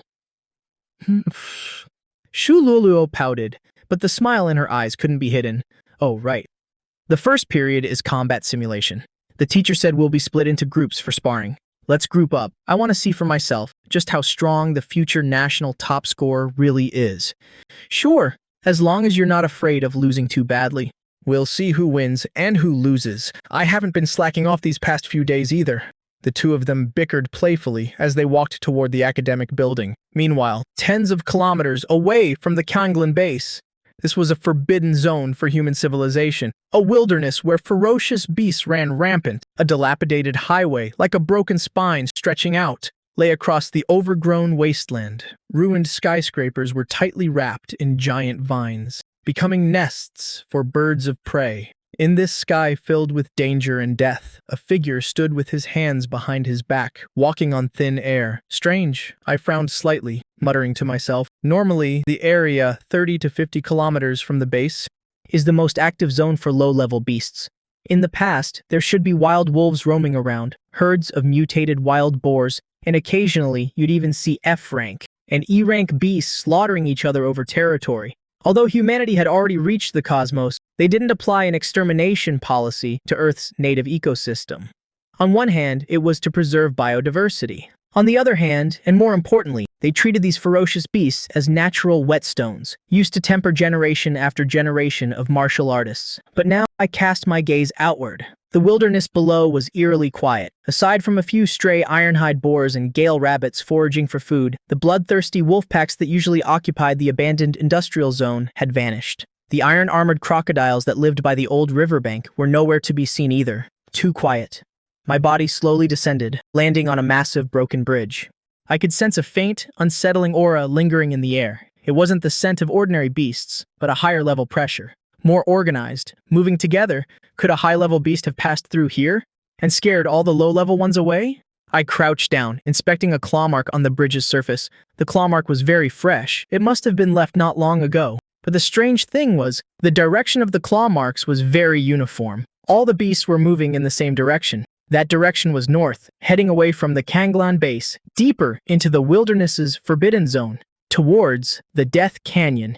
Is it a large-scale beast migration or a gathering? A sharp glint flashed in my eyes as a veteran who had survived in this world for decades. Combined with my knowledge from my past life, I instinctively smelled a conspiracy. Normally, beasts only exhibited such abnormal behavior in two scenarios. 1. An impending natural disaster like an earthquake or a tsunami. 2. A beast king capable of commanding the hordes had been born and was rallying its troops. If it was the latter, then Kanglan City is about to lose its peace. I stood up, dusting off my hands. I didn't feel the fear an ordinary person would. My martial king realm strength gave me absolute confidence. My purpose for coming here was originally to find live combat targets for Su Yu. If there aren't any here, then I'll just have to go deeper. My gaze shifted toward the gloomy, ancient forest shrouded in black mist to the north. I don't believe I can't catch a few bastards for him to practice on. As soon as the words left my mouth, my figure instantly vanished from the spot, leaving behind only a trail of clouds shattered by a sonic boom. My goal was very clear. Catch a few peak E-rank or even early D-rank beasts, throw them into the back mountain of Yunting Manor, and give Su Yu a real taste of wilderness survival. As for the threat of a beast tide, if the sky falls, the tall guys will hold it up. If it actually threatens my son's life, it won't be too late for me to step in. The afternoon sun fiercely scorched the earth, but inside Yunting Manor, the climate control system kept the interior at a comfortable 22 degrees Celsius. Su Yu came home half an hour early. Just as he stepped into the front garden, before he could even change his shoes, a low, wild roar pierced through the villa's walls and faintly reached his ears. Within that roar was sheer brutality, bloodlust, and the violent clashing of iron chains. It was enough to make one's scalp tingle. Su Yu was slightly startled, but then immediately understood. This must be the special training his dad had mentioned. He just didn't expect the commotion to be so loud, it felt like having a zoo at home. "Dad, what's making that noise in the back mountain?" Su Yu walked into the kitchen. His dad was wearing an apron, skillfully prepping ingredients. He asked as he approached, "You're back?" Dad didn't turn his head. The kitchen knife in his hand danced rapidly. His tone was casual. "Wash your hands and eat first. You need a full stomach to take a beating. To train." Su Yu nodded and sat at the dining table. Even though the table was filled with delicious food, he couldn't focus on eating. The intermittent roars of the beasts were like an invisible little hand scratching at his curiosity. After all, as a student raised in a greenhouse, his knowledge of ferocious beasts came entirely from textbooks and videos. Facing them in person would be a first in his life. Seeing his son looking so distracted, Dad smiled and shook his head. "All right, stop picking at your food. If you're that impatient, then stop eating. We'll start early." Saying that, Dad casually took off his apron. Even the way he wiped his hands looked incredibly relaxed. Then he walked straight toward the backyard.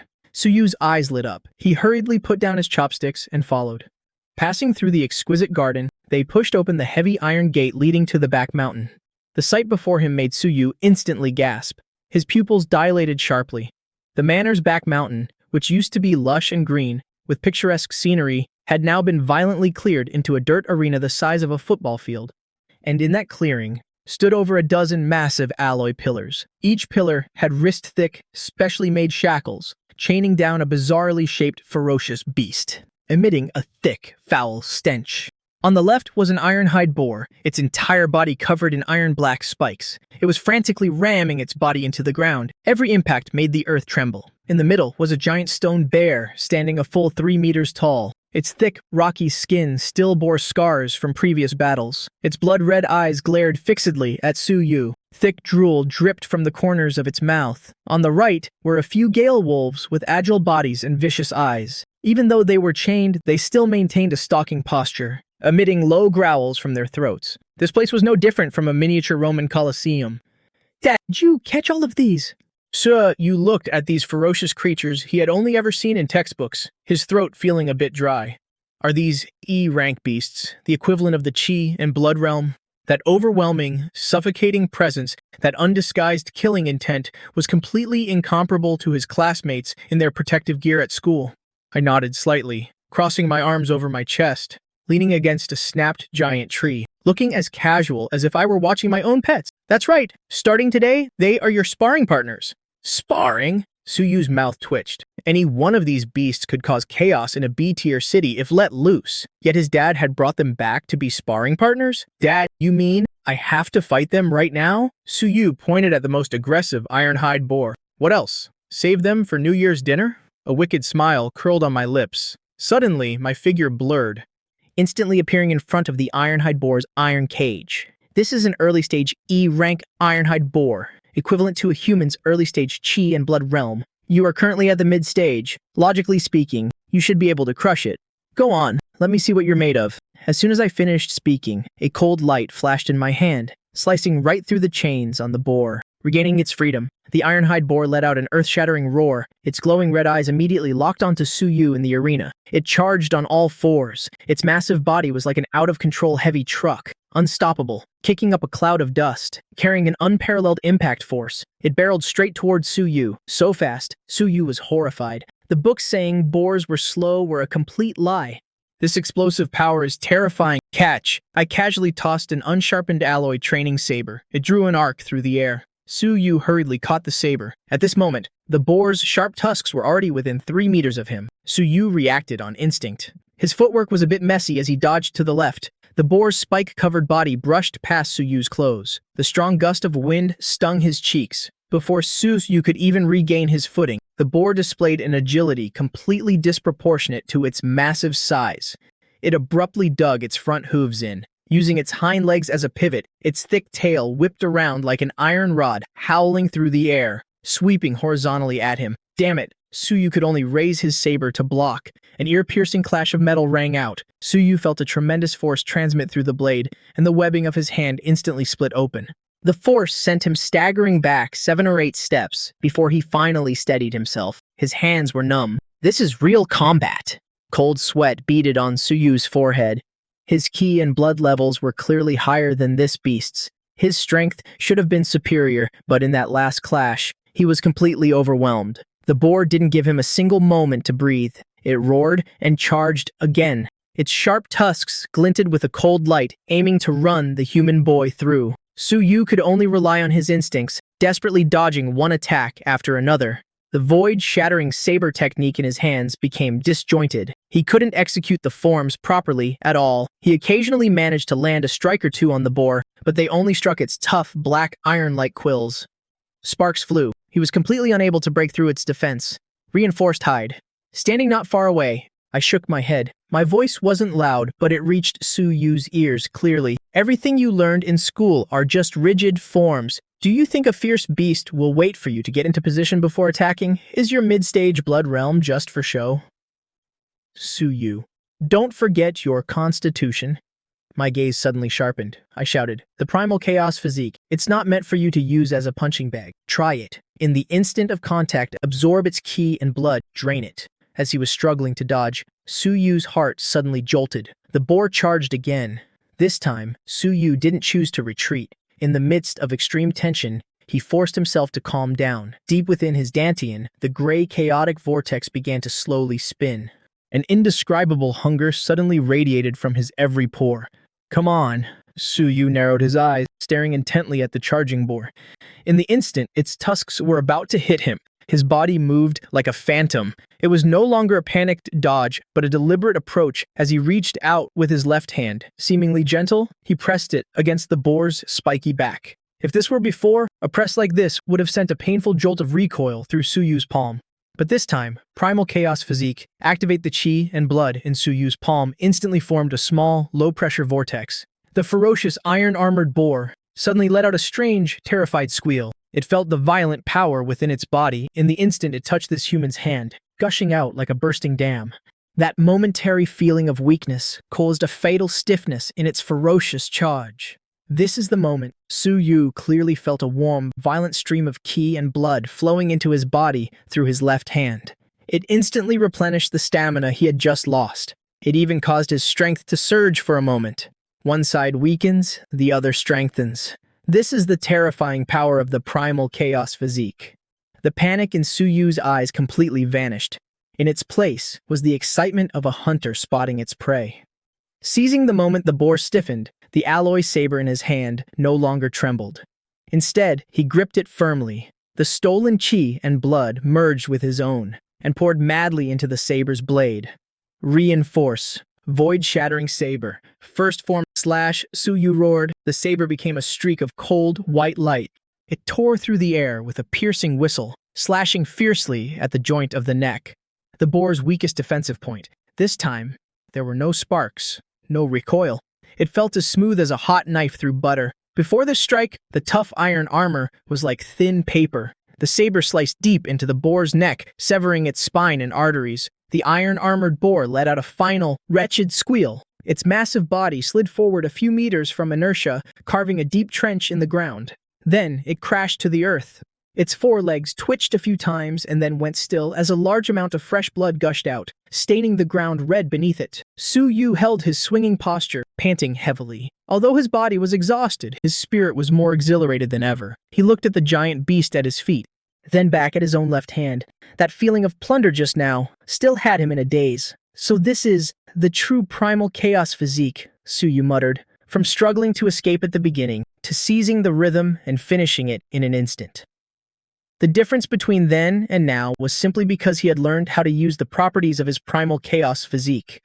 My applause came from behind. I walked over, looked at the dead boar, and nodded in satisfaction. Not bad. Your comprehension is pretty good. That final strike had real force behind it. That was impressive, Dad. This primal chaos physique, it's insane. Su Yu turned around, his eyes shining. Just now, I felt like it wasn't just draining it. The more force it used, the stronger I got. That's a given. I handed my son a towel. I said meaningfully, but don't celebrate too soon. This was just a stupid E-rank boar.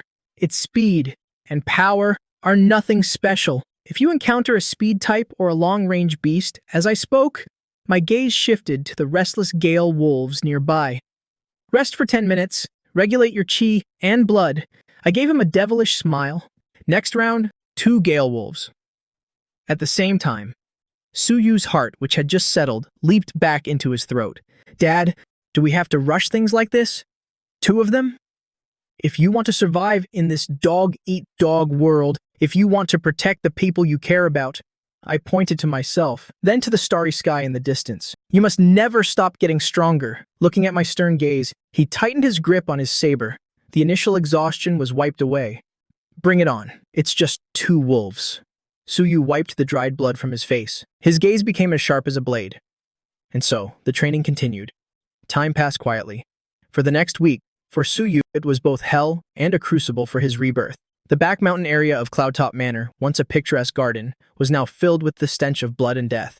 Every day from dawn till dusk, the roars of wild beasts and the clash of metal never ceased.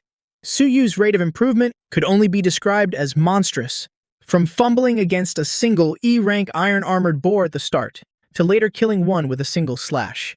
From a mid-stage gale wolf to now. The sunset was the color of blood, dyeing the clearing on the back mountain crimson. Suyu was bare-chested. His once fair skin now had a healthy bronze tan.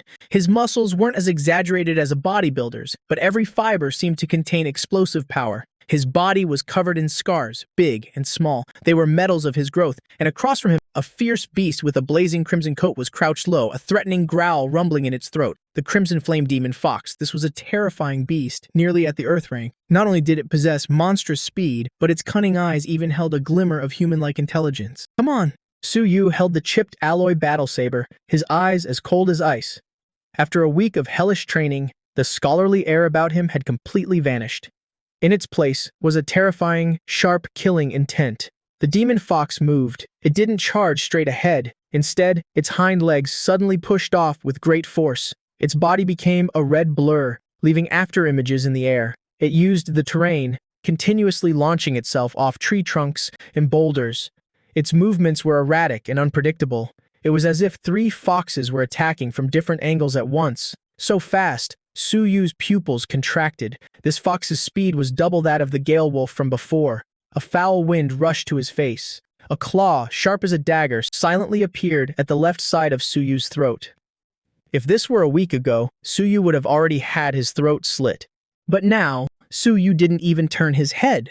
The chaotic vortex in his dantian suddenly spun. The flow of the surrounding air, the change in temperature, even the fluctuations of killing intent from the fox, all of it appeared clearly in his mind. His upper body bent backward at an incredibly bizarre angle. The sharp claw grazed the tip of his nose, severing a few strands of hair.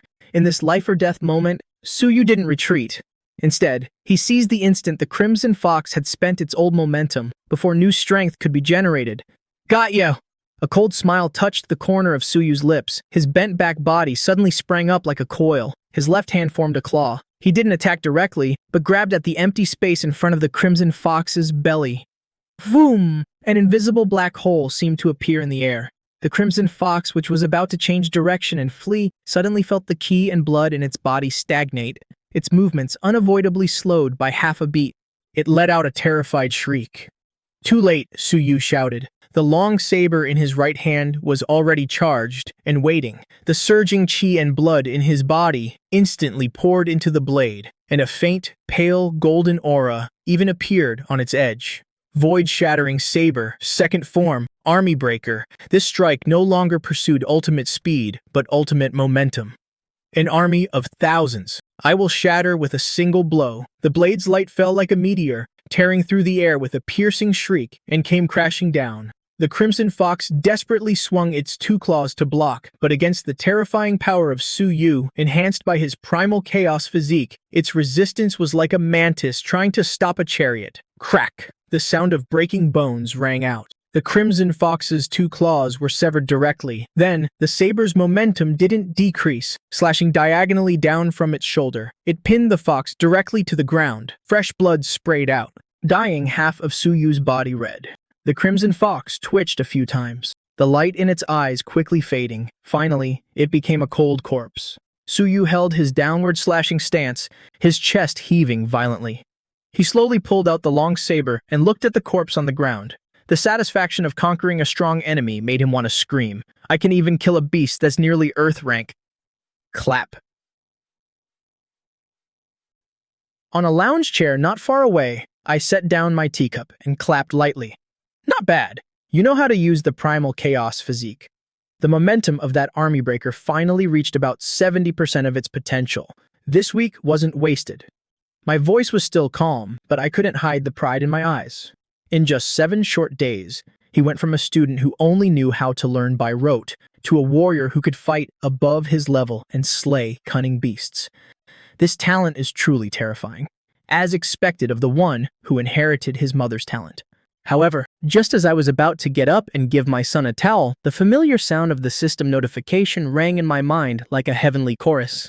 Ding! It has been detected that descendant Su Yu has undergone dozens of life and death battles within a week. His combat skills have greatly increased. He has reached the proficient level.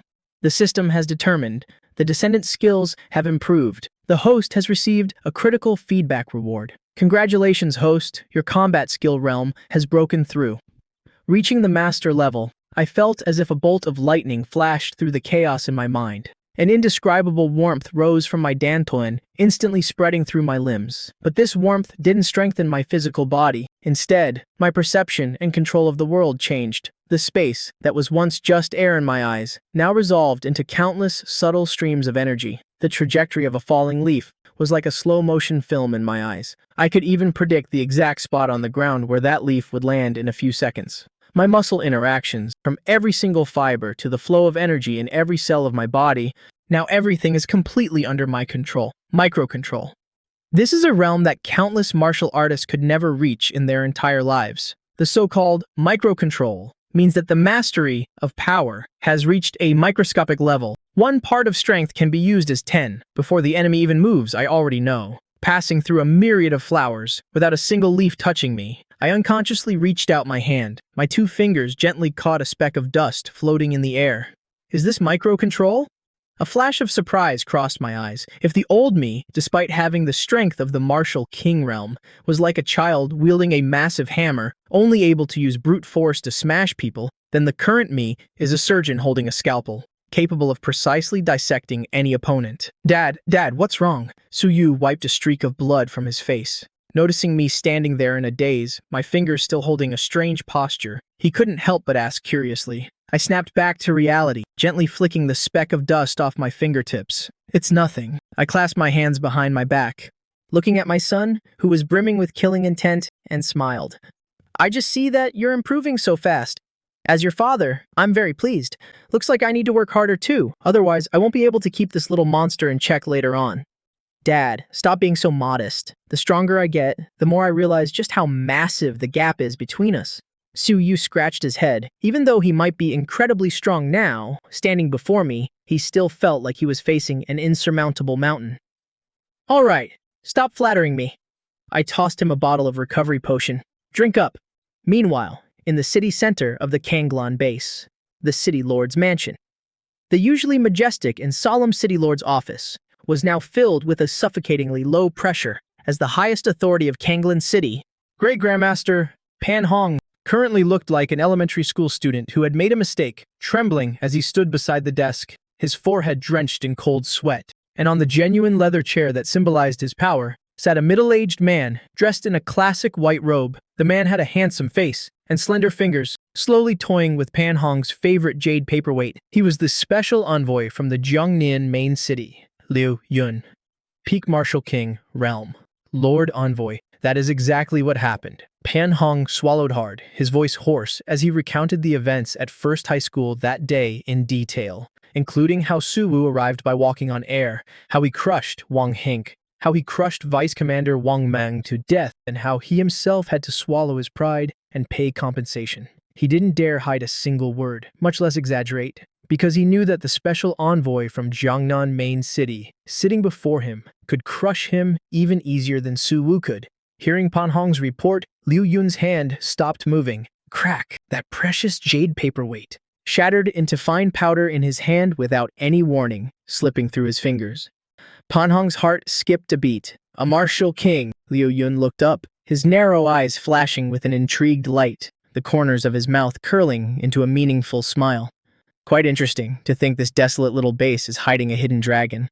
Su Wu, the genius grandmaster who was crippled 20 years ago? It seems he stumbled upon some incredible fortune. Not only did he recover from his injuries, but he also found a blessing in disguise and broke through to the martial king realm, Liu Yun said softly, yet his words carried a chilling killing intent. Lord Envoy, Pan Hong carefully probed, that Su Wu is indeed a bit bizarre. Moreover, he's extremely protective of his own. The Wang family this time truly kicked an iron plate. What do you think? Should we just let this go? Liu Yun shot Pan Hong a glance. That look made Pan Hong feel like he had been plunged into an ice cellar. City Lord Pan, have you been in this tiny place for so long that your brain has rusted? Liu Yun stood up, walking over to the floor-to-ceiling window, looking down at this city of steel, his tone as cold as ice. Wang Heng and Wang Meng, those two pieces of trash are dead, and that's that. The Wang family's main branch has plenty of such garbage from the side branches. Even if 10,000 of them died, it wouldn't be a pity. However, Liu Yun's tone shifted, and a terrifying pressure instantly filled the room, pressing down so hard that Pan Hong's knees went weak, almost forcing him to his knees. Before you beat a dog, you must look at its master. It's one thing for Su Wu to kill them, but he shouldn't have humiliated the Wang family in public. He shouldn't have trampled on the Wang family's dignity. If the Jiangnan Wang family's reputation is trampled by some country bumpkin martial king and we do nothing, then how can the Wang family continue to rule over the billions of citizens in Jiangnan? Liu Yun turned back to look at Pan Hong, a ruthless glint flashing in his eyes. Although the Wang family's patriarch is still in secluded cultivation, he has already given his word. The Kanglan base does not need a martial king, especially a disobedient one. Hearing this, Pan Hong was horrified. This meant a fight to the death? Then, when does the envoy plan to make a move? Pan Hong asked tremblingly. No rush. At this moment, in the Yunting manor, Su Yu was shirtless, sweat trailing down his well-defined muscles. His entire body was enveloped in a faint gray air flow. It was the phenomenon of his blood qi circulating to its absolute limit. With every breath, the spiritual energy floating in the air rushed toward him like moths to a flame, pouring into his body, nourishing his meridians. A day of intense combat training had left him covered in injuries, but it also helped him touch the threshold of the late-stage blood qi realm. On the second-floor balcony, I stood with my hands clasped behind my back, my gaze piercing through the tempered glass, quietly watching my son downstairs. This kid is even more reckless than his old man used to be. A satisfied smile tugged at the corners of my mouth. As I thought about it, the blue system panel that only I could see rippled like water and appeared before my eyes. Host, Su Wu. Bound descendant, Su Yu. Descendant's realm, late-stage blood qi realm. Host's realm, late-stage martial king realm. Cultivation method, Hunyuan 1, Qi art perfected. Evolved from Qi breaking fist, martial skills. Fierce bull fist perfected, generated fist intent. Wild saber perfected, generated saber intent. Gale steps great mastery. Combat skill, micro control level. Looking at these luxurious stats, my eyes flickered slightly. Late stage martial king.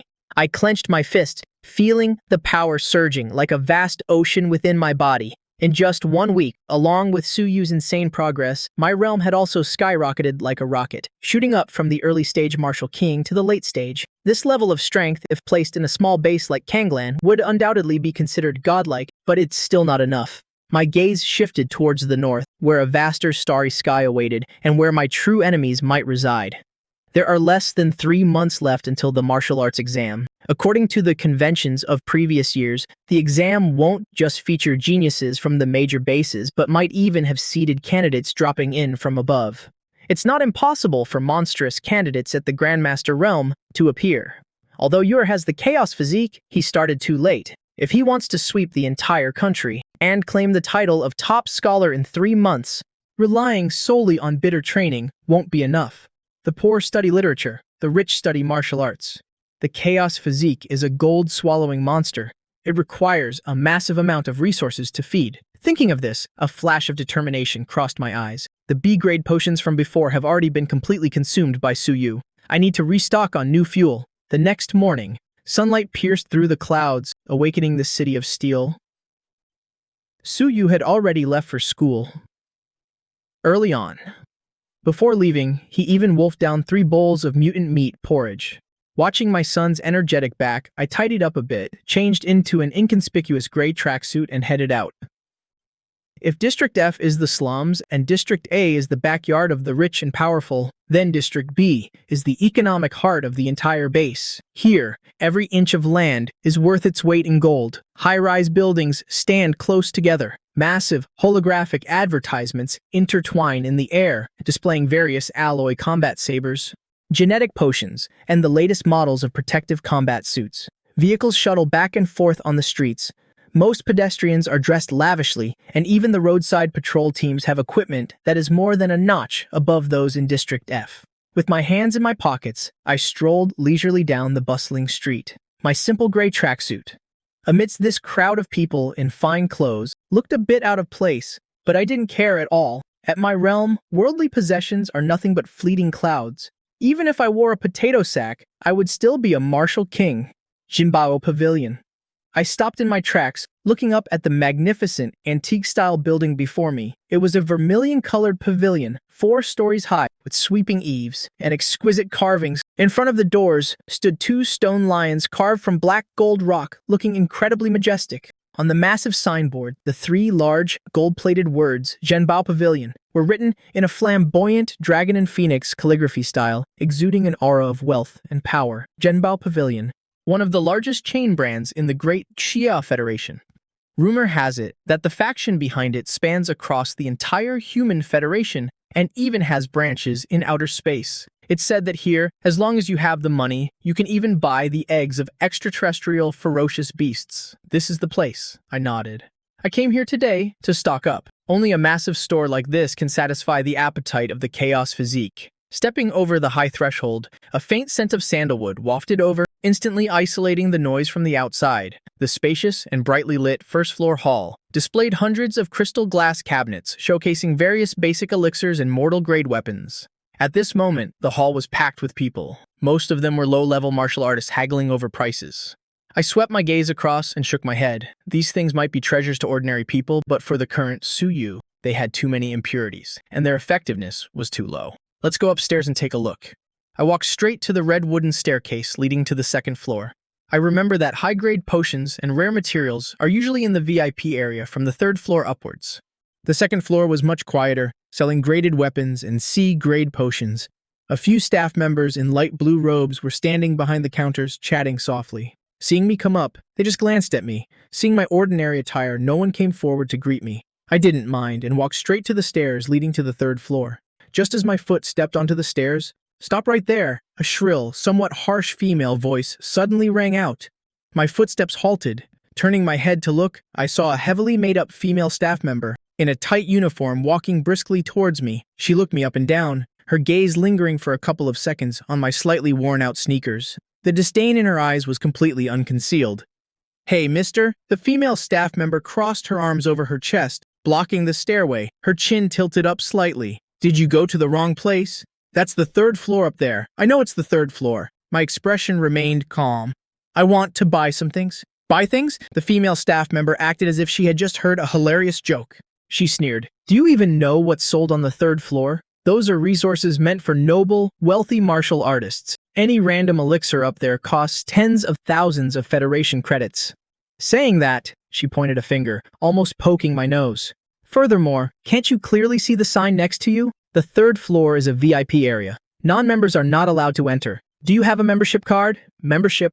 I frowned slightly. In my youth, I visited Zhenbao Pavilion quite a few times. Although that was 20 years ago, I had never heard of this rule. Since when did Zhenbao Pavilion have this rule? The laws of the Great Xia Federation state that commercial guilds open for business cannot set up unreasonable barriers. When I came here before, I never heard anything about needing a membership, I said coldly. "Before? That's ancient history." The female staff member rolled her eyes, her tone becoming even more caustic. "You country bumpkin, our Kanglin branch, since changing to a new manager half a year ago, has established this rule.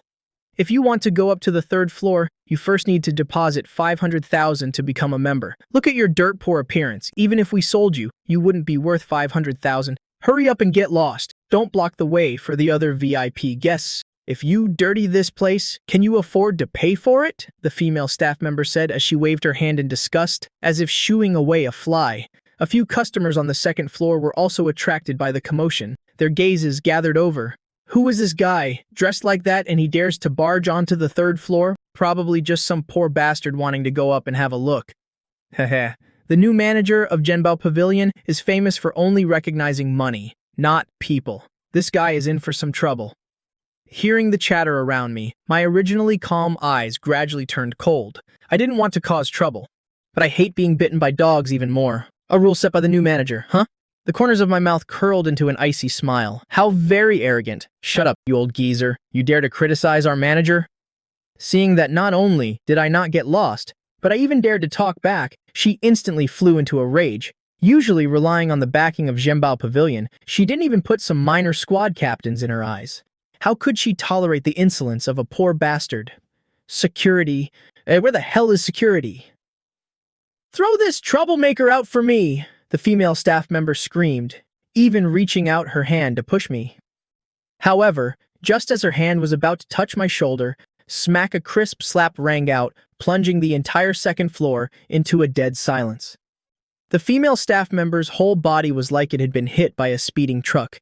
She flew straight into the air, spun 3 times, and crashed heavily into a display cabinet 5 meters away. The glass shattered into pieces. The female staff member lay on the ground, one side of her face instantly swelling up like a steamed bun as she spat out 2 bloody teeth. She was completely dazed from the slap. "You dare hit me?" She clutched her face, letting out a shriek like a pig being slaughtered. "Murder someone is causing trouble in Genbao Pavilion." I stood in place, slowly retracting my hand. I took a handkerchief from my pocket and wiped my palm, my expression as indifferent as if I had just swatted a mosquito. Who dares to cause trouble in Genbao Pavilion? In less than half a minute, an angry and urgent roar came from upstairs. Right after, a series of heavy footsteps echoed out. 7 or 8 burly men in black suits rushed down, led by a middle-aged man in a long, brocade robe, sporting a pencil mustache. This man was the manager of Genbao Pavilion's Kanglan branch, Zhao Dekai. Zhao Dekai's face was gloomy, the fury in his eyes practically spewing out. He had been operating in the Kanglan base for over half a year, having connections in both the underworld and the authorities. This was the first time someone dared to strike a person on his turf. "Manager, it's him!" The beaten female staff member, seeing her backer arrive, immediately began wailing miserably. Pointing at me, she screamed, "This poor bastard doesn't have a membership," but insisted on barging onto the 3rd floor. I tried to stop him, and not only did he curse our Genbao Pavilion as a black market, but he even dared to hit me. "You have to stand up for me."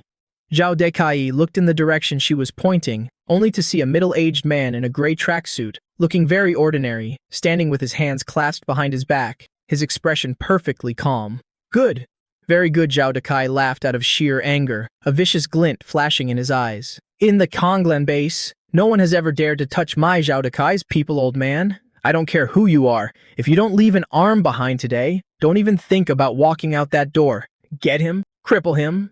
Zhao Dekai waved his hand. The 7 or 8 security guards behind him immediately grinned fiercely and surrounded me. These guards were all experts at the grand perfection of the Blood Key realm. The leader was even a retired mercenary who had just broken through to the Khanate realm. You're dead meat. In your next life, keep your eyes wide open.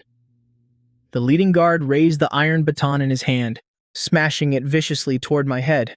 However, I didn't even bother to lift an eyelid. An invisible yet terrifying aura suddenly erupted with me at the center, without any movement, without any martial technique, just the sheer release of my aura. Those 7 or 8 ferocious guards were as if struck by a massive, invisible hand. In an instant, they flew backward at a speed even faster than when they charged. They slammed hard into the walls, into the pillars, spewing fresh blood. One by one, they collapsed limply onto the ground, unable to even let out a scream of pain, passing out instantly. "What?" Zhao Dekai, who was getting ready to watch a good show, had the sinister smile on his face instantly freeze. He stared at the scene in disbelief, his legs beginning to tremble uncontrollably, sending 7 or 8 experts flying in the blink of an eye. What kind of strength is this? A great grandmaster? No, even great grandmaster Pan Hong, City Lord, couldn't have done it so effortlessly. There wasn't even a ripple of blood. How is this possible? Zhao Dekai began to tremble. His previous arrogance was instantly halved. I slowly raised my head, my purple gold eyes coldly locking onto Zhao Dekai. The next moment, my figure vanished from the spot. When I reappeared, I was already standing right in front of Zhao Dekai. Our noses were practically touching, less than 3 inches apart. Zhao Dekai's pupils shrank to the size of pinpricks. He didn't even see how I moved. "You just said you wanted to cripple one of my arms?" My voice was very light, but it sounded like the whispers of a demon. Then, under everyone's horrified gazes, my feet slowly left the ground, hovering a foot in the air. Standing perfectly still, the surrounding gravity seemed to lose its effect beneath my feet. An absolute oppressive aura, stemming from a higher level of existence, crashed down on Zhao Dekai like a landslide. Walking on air, Zhao Dekai let out a shriek, scared out of his wits. Although he was just a merchant, he had traveled far and wide. He was well informed. He knew exactly what this meant, to break free from the Earth's gravity and hover in mid-air. "This is a martial king." Zhao Dekai's knees gave out, and he crashed heavily to the floor. His kneecaps shattered, but he didn't feel the pain at all. There was only endless terror. Oh my god, he had just threatened to cripple the arm of a martial king. How was that any different from courting death? "My lord, spare my life. Spare me!" Zhao Dekai kowtowed frantically, making loud thudding sounds against the floor. Blood streamed down his face. This lowly one had eyes but failed to see Maat Tai. I deserved to die. I was blinded by greed. As for the female staff member who was so arrogant and domineering just moments ago, she was now so terrified her eyes rolled back. She fainted on the spot. I hovered in the air, looking down from above at this trembling ant. "This membership system, did you make it up?" No. Zhao Dekai was so scared he was babbling. I made it up on my own.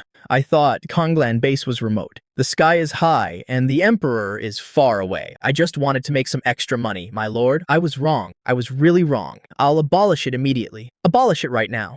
I reached out a hand. Like picking up a little chick, I grabbed Zhao Dekai from a distance and lifted him up. Zhao Dekai struggled wildly. His face turned as red as a boiled rooster. The suffocation made him feel the call of the Grim Reaper. "You're trying to scam money out of me?" I looked at him coldly.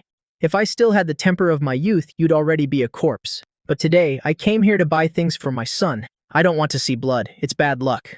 I casually flicked my wrist, tossing Zhao Dekai into the corner like a piece of trash. "You can escape death, but you can't escape punishment."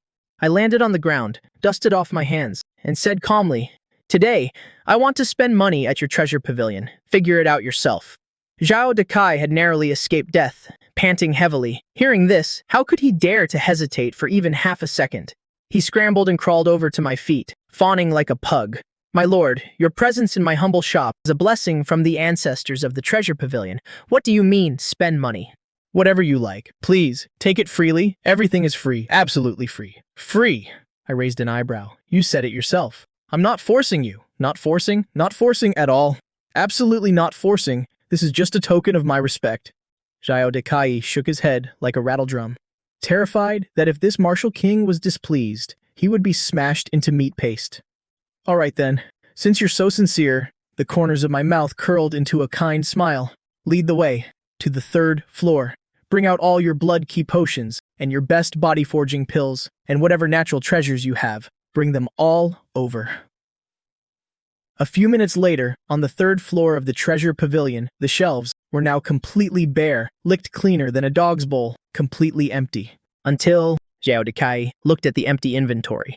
His heart was bleeding, but he still had to force a smile on his face. "My lord, this is our entire store's inventory. 3 vials of B-grade dragon blood, grass extract, and 10 bottles of purple gold body-forging pills. All of these combined are worth over 200 million Federation credits. That's 3 years of profit for this branch, but compared to his own life, what was this little bit of money?" I looked at the small mountain of resources piled up in front of me and nodded in satisfaction. These things are enough to feed that Bratsu Yu's chaos body for a while. Not bad. I was just about to find a bag to carry them when suddenly my eyes landed on the antique ring on Zhao Dekai's left index finger. My eyes lit up. Spatial rings in this world, storage equipment did exist, but because spatial crystals were extremely rare, the prices were astronomical, and even with money, you couldn't just buy one. Even a spatial ring with just 1 cubic meter of space could be traded for a large villa in the city. I didn't expect this petty manager to be hiding such a good item. Feeling my wolf-like gaze, Zhao Dekai stiffened all over and immediately hid his hand behind his back. I see your ring is quite unique," I said with a smirk. Zhao Dekai wanted to cry. This was something he had spent half his life savings and pulled countless strings to buy from the black market to protect his life. But did he dare refuse? Looking at my half-smile, Zhao Dekai gritted his teeth and swallowed his tears. He tremblingly took off the ring and offered it with both hands. "My lord, if you like it, please accept this ring as a token of my respect as well." I didn't stand on ceremony and took the ring. Sweeping my divine sense over it, I found that although the space inside wasn't large, only about 1 cubic meter, it was enough to hold these potions and pills. Consider yourself smart. I swept all the supplies on the floor into the ring, then slipped it onto my finger. I was in a great mood. All right. About today, I don't want a third person knowing my identity. I patted Zhao Dekai's greasy face, leaving him with a warning. "I understand my lord is just an ordinary customer passing by." Zhao Dekai nodded desperately. I turned around and strode out of the treasure pavilion. Outside, the sunlight shone on me. I rubbed the spatial ring on my finger. Thinking of my gold-swallowing son, waiting to be fed at home, I felt like I was truly an outstanding father. Meanwhile, behind me, the treasure pavilion was a complete mess. Zhao Dekai slumped on the floor, looking at his looted store. He wanted to cry, but had no tears left. He could only viciously kick the unconscious female staff member. "You wasteful bitch! You almost got me killed!" The midday sun streamed through the floor-to-ceiling windows of the Yunting villa, illuminating the warm living room. Su Yu had just pushed the door open and entered the house when he was frozen in place by the sight before him. On the table, there was a pile of exquisite gift boxes made of golden thread, nanmu, jade, and even low-temperature alloys, piled up into a small mountain, and behind that mountain of treasures, I was sitting cross-legged, sunk deep into the leather sofa, my hand casually playing with the silver ring I took from the treasure pavilion's manager, my eyes exuding the aura of a nouveau riche. Seeing my son return, I casually tossed a sealed, red sandalwood box, tracing a perfect parabola in the air. It flew straight toward the door. "Dad, what is this?" Su Yu clumsily caught the box, looking bewildered. "Open it and see," I said in a calm tone. "Weren't you complaining a few days ago during your special training in the back mountain that your blood key recovery was too slow? Today, I went out for a walk and casually picked up some supplements for you. It should last you a while." Su Yu gulped. He tremblingly opened the wooden box. A medicinal fragrance so rich it was almost tangible wafted out. Just taking one breath, Su Yu felt the exhausted blood key in his body instantly become active again. He saw inside the box quietly lay 3 vials radiating a golden blood light. Printed clearly on them was the anti-counterfeit logo of the treasure pavilion. B-grade dragon blood grass extract. Su Yu gasped. His hands shook, almost dropping the box. This B-grade potion, just 1 vial, cost tens of millions of Federation credits. How was this just some supplements? "Dad, how much did this cost?" Su Yu's voice trembled. "Even though our family has some money now, we can't just squander it like this." I glanced at my son, a meaningful smile tugging at the corner of my mouth. I said calmly, "Money? Talking about money ruins the mood. I didn't spend a single cent today." "Didn't spend a cent?" Su Yu's eyes widened. His face clearly said, "Are you kidding me, Dad? Who would be so generous to just give us hundreds of millions?" "I met a very enthusiastic treasure pavilion manager," I said with a straight face. He said he was amazed by my extraordinary bearing. He insisted on giving me these things to make friends. It was hard to refuse such hospitality, so I reluctantly accepted. Su Yu was speechless. Even though he knew his dad was talking nonsense, looking at those genuine, top-tier resources, the emotion welling up in his heart couldn't be faked. He knew his father was doing everything possible to lay the foundation for his martial arts path. "All right, don't just stand there spacing out." I stood up and patted my son's shoulder. My gaze turned serious. "There are less than 3 months left until the martial arts exam. Now that you have enough resources, don't hold back on my account." "Yes, sir. I guarantee I'll complete the mission." Su Yu hugged the box tightly, a blazing fire igniting in his eyes. Over the next few days, the underground training room of Yunting Villa became Su Yu's secluded cultivation spot. With the chaos body acting like a cheat code, Su Yu didn't have to worry at all about his body being too weak to absorb the energy.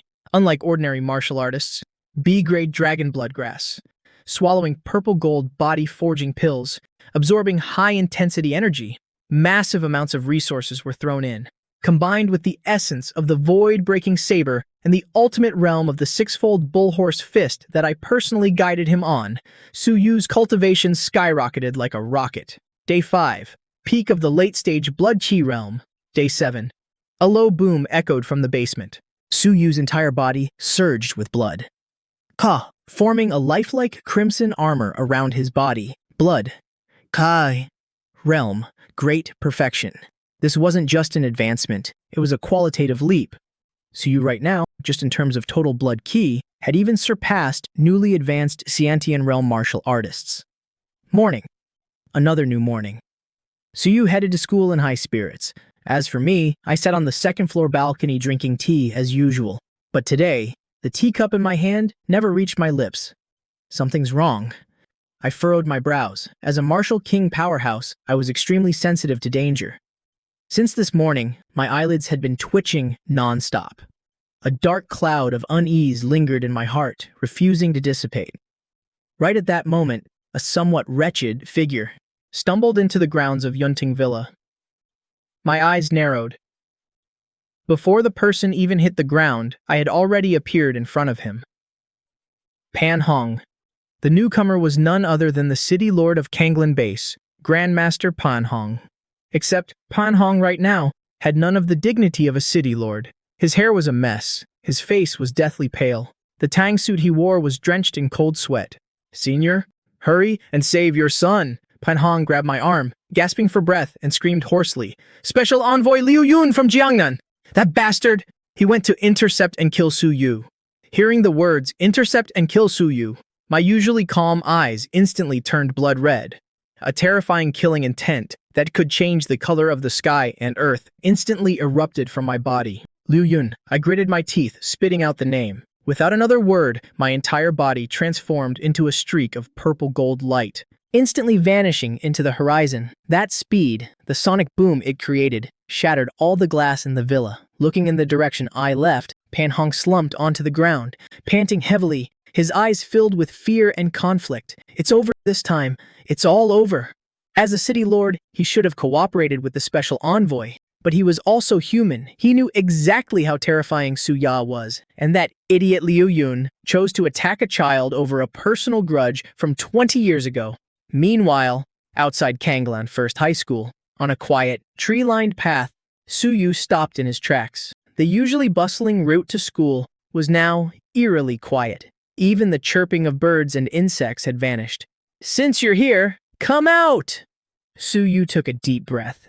His hand slowly reached for the alloy combat saber on his back. Quite sharp senses, as expected of that man's son. A cold voice suddenly rang out. From the shadows of the trees ahead, a middle-aged man wearing a white traditional robe with an effeminate face slowly stepped out. Liu Yun. He looked at Su Yu like he was looking at a lamb waiting to be slaughtered. His eyes held both cruelty and a twisted, perverted excitement. "Who are you?" Su Yu's entire body tensed up. His sixth sense was screaming warnings, telling him that the man in front of him was extremely dangerous. "Who I am isn't important," Liu Yun flicked his fingernails and said indifferently. "What's important is, your father is Su Ya, and I despise anyone named Su. 20 years ago, at the genius battle in Jiangnan main city, your father, Su Ya, was also at this age, just as spirited." Liu Yun's face revealed a ferocious look of reminiscence. Su Yu was shocked inwardly. So it was his father's old enemy. The father's debt the son pays. Liu Yun stepped closer, the aura radiating from him, causing the surrounding leaves to turn yellow and fall. "Today, I will destroy his hope first. I want him to taste the pain of losing his closest kin." Liu Yun raised his hand. A terrifying, oppressive aura belonging to a peak martial king was about to erupt, but he suddenly stopped. Looking at Su Yu's face, which looked exactly like Su Ya's in his youth, the twisted feeling in his heart made him change his mind. Beating him to death directly was too easy. He wanted to prove he was stronger than Su Ya, even if he was facing Su Ya's son. "To kill you, I won't even need my martial king strength." Liu Yun sneered, and the aura on his body began to drop rapidly. "Grandmaster, Xiantian, Blood Qi Realm." Finally, his realm stabilized and stopped at Blood Qi Realm Great Perfection. Back then, Su Ya used Blood Qi Realm Great Perfection to defeat me. Today, I will use the exact same realm to crush you, you little bastard. I want to prove that I, Liu Yun, am invincible at the same level. A crazed light flashed in Liu Yun's eyes. He drew a soft sword from his waist. The blade flickered like a venomous snake's tongue. "Kid, draw your saber. I'll let you die knowing why." Feeling the change in his opponent's aura, Su Yu's tense nerves relaxed slightly. Immediately after, an unprecedented battle intent erupted in his eyes. A same-level fight? Su Yu gripped the combat saber in his hand tightly. The primal chaos vortex in his body began to spin wildly, letting out a silent roar. If it were a martial king, I would definitely die. But if it's at the same level, I still have a chance. The air seemed to freeze at this moment. Even the sound of the wind stopped under this terrifying killing intent. Liu Yun moved. Although he had suppressed his realm to Blood Key Realm, great perfection, he was still a peak martial king who had honed his skills for years. His movements were as natural as breathing. Without a hint of hesitation, the soft sword in his hand was like a spirit snake choosing its prey to bite. It drew a bizarre and treacherous arc in the air, thrusting straight at my throat. This was the combat awareness of a martial king. Su Yu's eyes turned sharp and cold. The hairs on his entire body stood on end, his senses heightened. Everything around him seemed to slow down in his mind. But even so, Liu Yun's sword was still terrifyingly fast. Su Yu shifted slightly. His body dodged to the side like a phantom, almost brushing against the cold blade, narrowly avoiding this fatal strike. The sword he tore through the collar of his school uniform, leaving a shallow, bloody scratch. At the same time he dodged, Su Yu didn't retreat a single step. The alloy combat saber in his hand swept horizontally with the momentum, carrying the full power of the Blood Key Realm great perfection, slashing toward Liu Yun's waist. The corner of Liu Yun's mouth curled into a cold, disdainful sneer. His body seemed boneless. With just a slight twist at an angle that defied physics, he easily evaded this powerful slash. Immediately after, he flicked his wrist. The soft sword instantly transformed into a sky full of sword shadows, pouring down like a rainstorm, every strike enveloping Su Yu's vital points. The dense sound of clashing metal echoed through the woods. Sparks flew everywhere. Su Yu's expression was extremely grave. He could only defend passively. Although his combat saber was powerful against Liu Yun's flowing sword techniques, it appeared incredibly clumsy. "I can't keep up. Is this the foundation of a martial king?" Su Yu's arms were numb from the impact. The webbing between his thumbs and forefingers had split open. Fresh blood flowed down the hilt of his saber. Even with equal strength, or even with the chaos body, Su Yu's vitality was tenacious, but in terms of skill, he was completely outmatched. Liu Yun was like a cat toying with a mouse. None of his strikes were fatal, but each one left a wound on Su Yu that cut deep to the bone. In just a few exchanges, Su Yu was covered in blood. "What's wrong? Can't take it anymore?" Liu Yun taunted, swinging his sword. A cruel, mocking laugh escaped his lips. "Looks like you're not as tough as I thought." But he was celebrating too soon. Su Yu took a deep breath. He was no longer just defending, he was waiting for the perfect moment when his opponent would let his guard down. The chaos body within him churned wildly. The intense pain from his wounds only made him more clear-headed. Finally, the long saber in Su Yu's hand was sent flying.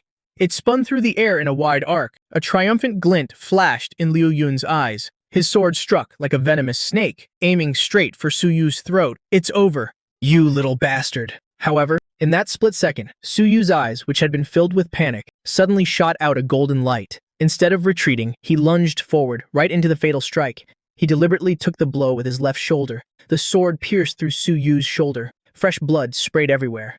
But Su Yu didn't even flinch. He clamped down on the blade with his muscles. His right hand shot out like an iron pincer. In one smooth motion, he seized Liu Yun's sword-wielding wrist. "Gotcha!" Su Yu grinned. His blood-stained white teeth were bared in a smile that made even a martial king like Liu Yun's heart pound with fear. A terrifying suction force erupted from Su Yu's palm. "What?" Liu Yun's face changed drastically. He felt the blood energy in his body surging uncontrollably towards Su Yu. It was like a water balloon that had just been punctured. "Let go of me!" Su Yu absorbed his opponent's blood energy. His depleted strength instantly surged. Demon Bull Fist, Mountain Shaker. He let out a low growl.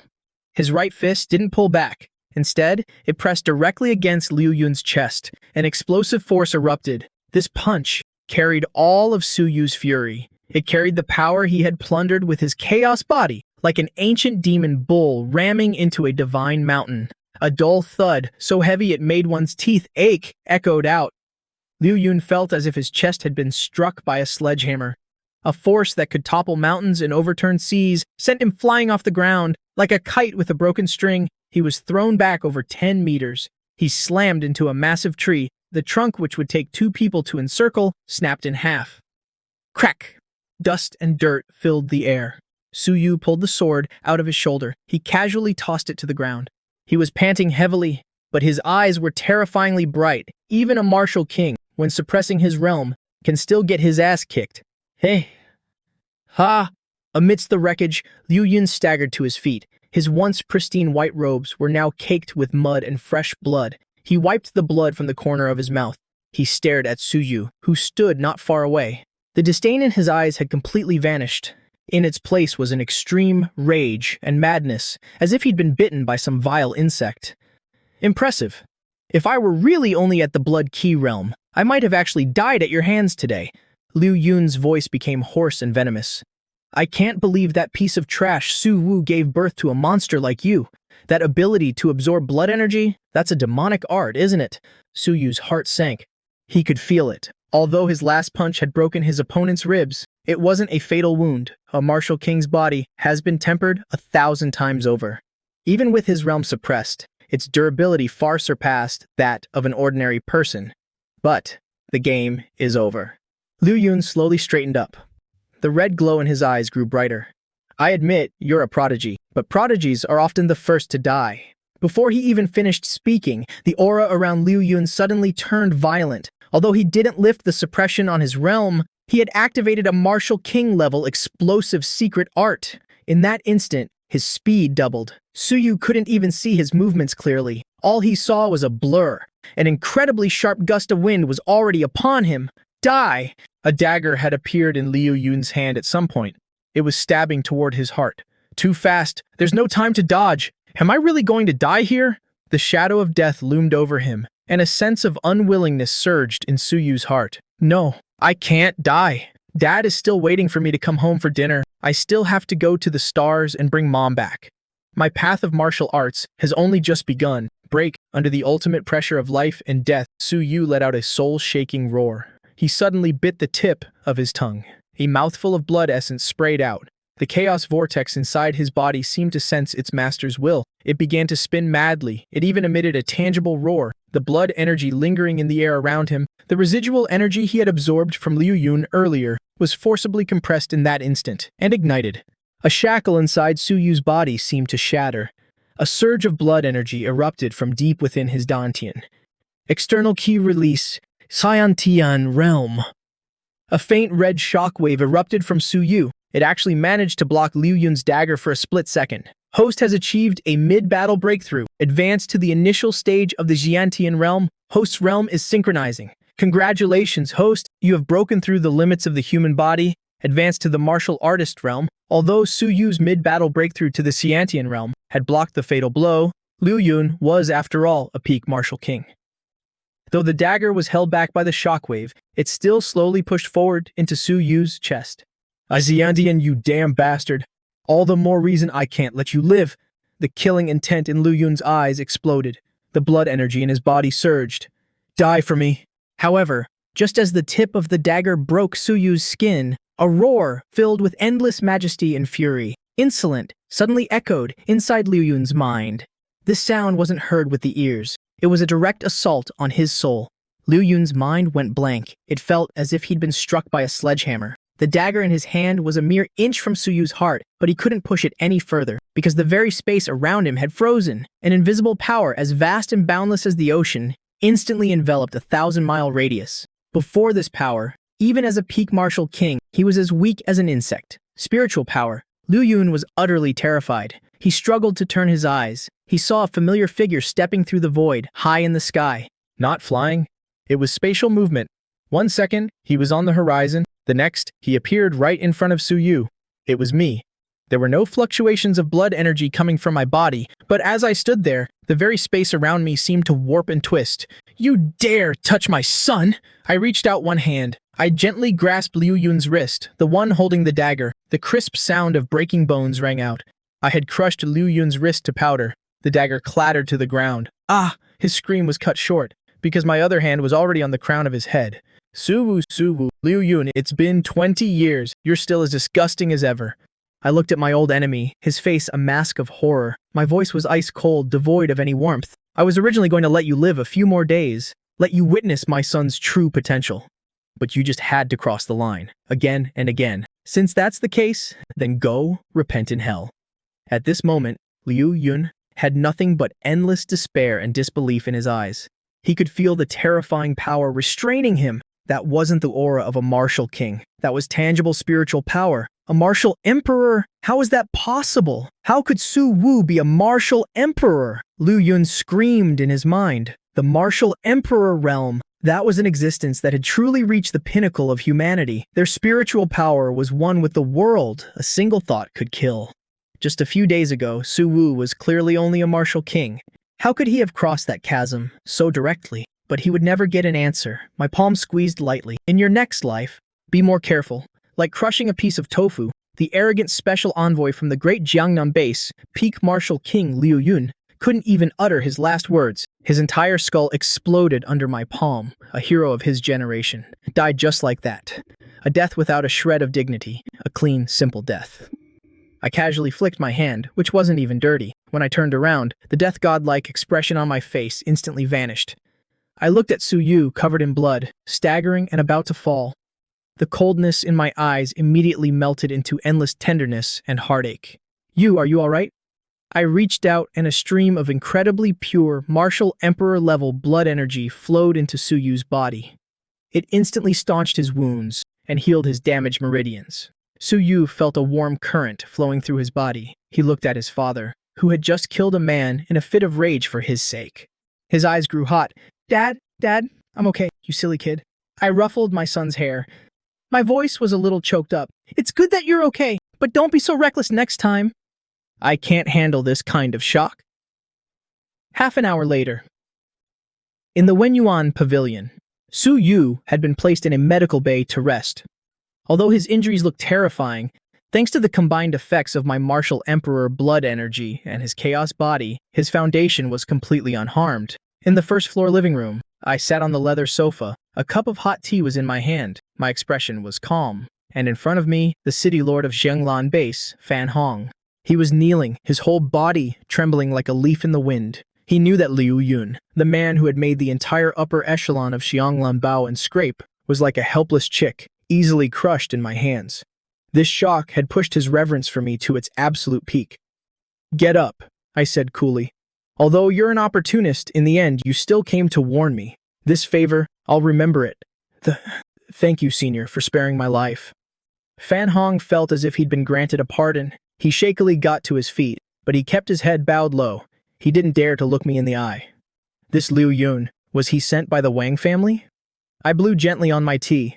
I asked casually, Yes, that's right. Fan Hong didn't dare to hide anything. Liu Yun is a guest elder of the Wang family. It seems he had some grudge with you 20 years ago, Senior. This time, the incident with Wang Heng and Wang Meng gave him an excuse to use a public matter for private revenge. The Wang family? I set down my teacup. A cold glint flashed in my eyes. It seems this feud is now completely irreconcilable. Tell me about this Jiangnan Wang family. What kind of power are they exactly? Fan Hong nodded quickly. His expression turned grave as he spoke. Senior, the Wang family is not to be underestimated. They are a renowned, top-tier prestigious family in the great Jiangnan base. Their power is immense. Their roots run deep. The family has no fewer than 10 martial king-level experts. Although Liu Yun was strong, among the Wang family's experts, he would only rank in the top 10. As he said this, Fan Hong's voice grew even quieter. It was laced with an even deeper fear. Furthermore, rumor has it that the Wang family has an ancestor who has lived for 200 years. He's been in secluded cultivation year-round, never stepping outside. Word is, that ancestor stepped into the martial saint realm 10 years ago. A martial saint? I tap my finger lightly on the table. It makes a crisp sound. The 8 realms of martial arts. Physical body. First, innate master, grand master, martial king, martial emperor, martial saint. The martial emperor realm is the materialization of spiritual power, capable of killing from a distance. Spiritual sense, covering an entire city. But the martial saint realm, that is a true existence that has transcended mortality and entered sainthood. Spiritual power and the world's origin energy blend perfectly. With a mere wave of the hand, they can mobilize the power of heaven and earth. An immortal physical body. A lifespan of 500 years. They can even temporarily escape the atmosphere and survive in low Earth orbit. Of course, it's only a difference of one realm, but the gap between them is like heaven and earth. A martial saint is enough to easily suppress a martial emperor. Interesting. Not only am I not afraid, but my lips even curl into an excited smile. If I were still just at the martial king realm, facing a martial saint, I might have to think twice. I might even have to grab my son and run. But now, I am a martial emperor, knowing the system's nature. As long as Su Yu breaks through a few more minor realms, what so-called martial saint? By then, it'll just take a single punch to settle it. I got it. I stand up. I pat Pan Hong on the shoulder. Keep this matter strictly to yourself. Liu Yun died from a ferocious beast attack. Understood? Understood. Special Envoy Liu was patrolling the wilderness. Unfortunately, he encountered a beast emperor's attack and sacrificed himself for the country. Pan Hong reacts very quickly. He immediately comes up with a cover story. Go on. After sending Pan Hong away, I walk over to the floor-to-ceiling window, looking toward the large base city in the south. Martial City, huh? I hope your old bones are tough enough. Don't let it be that you can't even take a single punch from me when the time comes. Meanwhile, Su Yu, fast asleep in the medical pod, tosses and turns. He mutters in his sleep, Dad, I want to eat braised pork 2 months. On the long and arduous path of martial arts, it's nothing but a flick of the fingers. The strange thing is, during this time, Kanglin Base City has been completely peaceful. That Wang family in Jiangnan seems to have completely forgotten about the deaths of Liu Yun and Wang Heng. There's no sign of revenge at all. But I know this is merely the calm before the storm. If the enemy doesn't move, fine. But once they do, it will be like a thunderstrike. Right now, in the backyard of Yunting Manor, the empty lot originally used as a beast-fighting arena is now full of craters and bumps. The surrounding alloy fence is riddled with terrifying blade marks. An after-image dashes through the woods, so fast that even the falling leaves don't have time to sway. Again, it's Su Yu, the shirtless young man, holding a black iron saber in his hand. His figure glides like a phantom over the plum blossom poles. Every time he strikes with his saber, it doesn't stir up the slightest sound of wind. But where the blade passes, the air ripples with visible waves. That is Saber Intent Heaven-Shattering Saber, the realm of great mastery. Su Yu lets out a low growl. His body defies the laws of physics, twisting sharply in mid-air. The tip of his foot lightly taps a falling leaf. His entire body soars another 3 feet higher. Falling leaf movement technique perfected, he slashes down with his saber. The 3-meter-tall boulder in front of him is instantly split in two. With a cut as smooth as a mirror, he sheathes his saber, lands on the ground, and exhales. Su Yu wipes the sweat from his forehead. His once immature face is now sharp and angular, his eyes radiating unwavering resolve. After 2 months of being nurtured by massive resources and my hellish training, a martial emperor, Su Yu's cultivation realm has skyrocketed like a rocket to the late stage of the innate realm. If news of this speed were to spread, it would be enough to shock the entire Federation's martial arts world. One must know, an ordinary genius trying to get through this stage would need at least a year. On the second-floor balcony, I hold a teacup, watching my son's performance downstairs from afar. The corners of my mouth curl up slightly. Not bad. With a thought, that blue system panel appears before my eyes. Host, Su Yu. Bound Disciple. Disciple's realm, late stage innate realm. Host's realm, late stage martial emperor realm. Cultivation method, primordial one-key art perfected, evolved from the chi-breaking mantra. Martial skill, Python Eagle Fist perfected, has generated fist intent. Heaven-shattering saber perfected, has generated saber intent. Falling leaf movement technique perfected. Combat skills, micro level. Late stage, martial, emperor. I clench my fist, feeling the vast power surging within my body. The current me, even without using vital blood energy, relying solely on my spiritual sense, is enough to easily obliterate a martial emperor of the same level.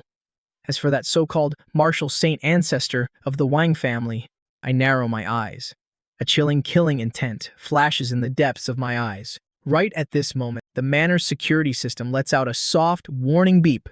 My spiritual sense sweeps over, and I see City Lord Pan Hong standing at the door, looking anxious, but not daring to ring the bell. He can only pace back and forth on the spot. This old guy. Here he comes again. My figure flickers and instantly vanishes from the balcony in the living room. Pan Hong holds a cup of hot tea, his butt only daring to perch on the edge of the sofa. His expression is restrained, mixed with a hint of urgency. For the past 2 months, he has become a frequent visitor to Yunting Manor. Caught like a punching bag between me and the Wang family, his recent days have truly been like walking on thin ice. But he's very smart. Since he has already offended the Wang family, he can only cling tightly to my thigh. Senior, all right, cut the formalities. I wave my hand. I sit down in the master's seat. Is it about those ferocious beasts outside the base city? Senior is truly perceptive. Pan Hong lets out a bitter laugh. He takes out an incredibly detailed electronic map from his coat and projects it onto the coffee table. For the past 2 months, the ferocious beasts around the base city have been acting increasingly abnormal. High-level beasts that should be deep in the mountains keep appearing on the outskirts. They've even attacked several mercenary squads.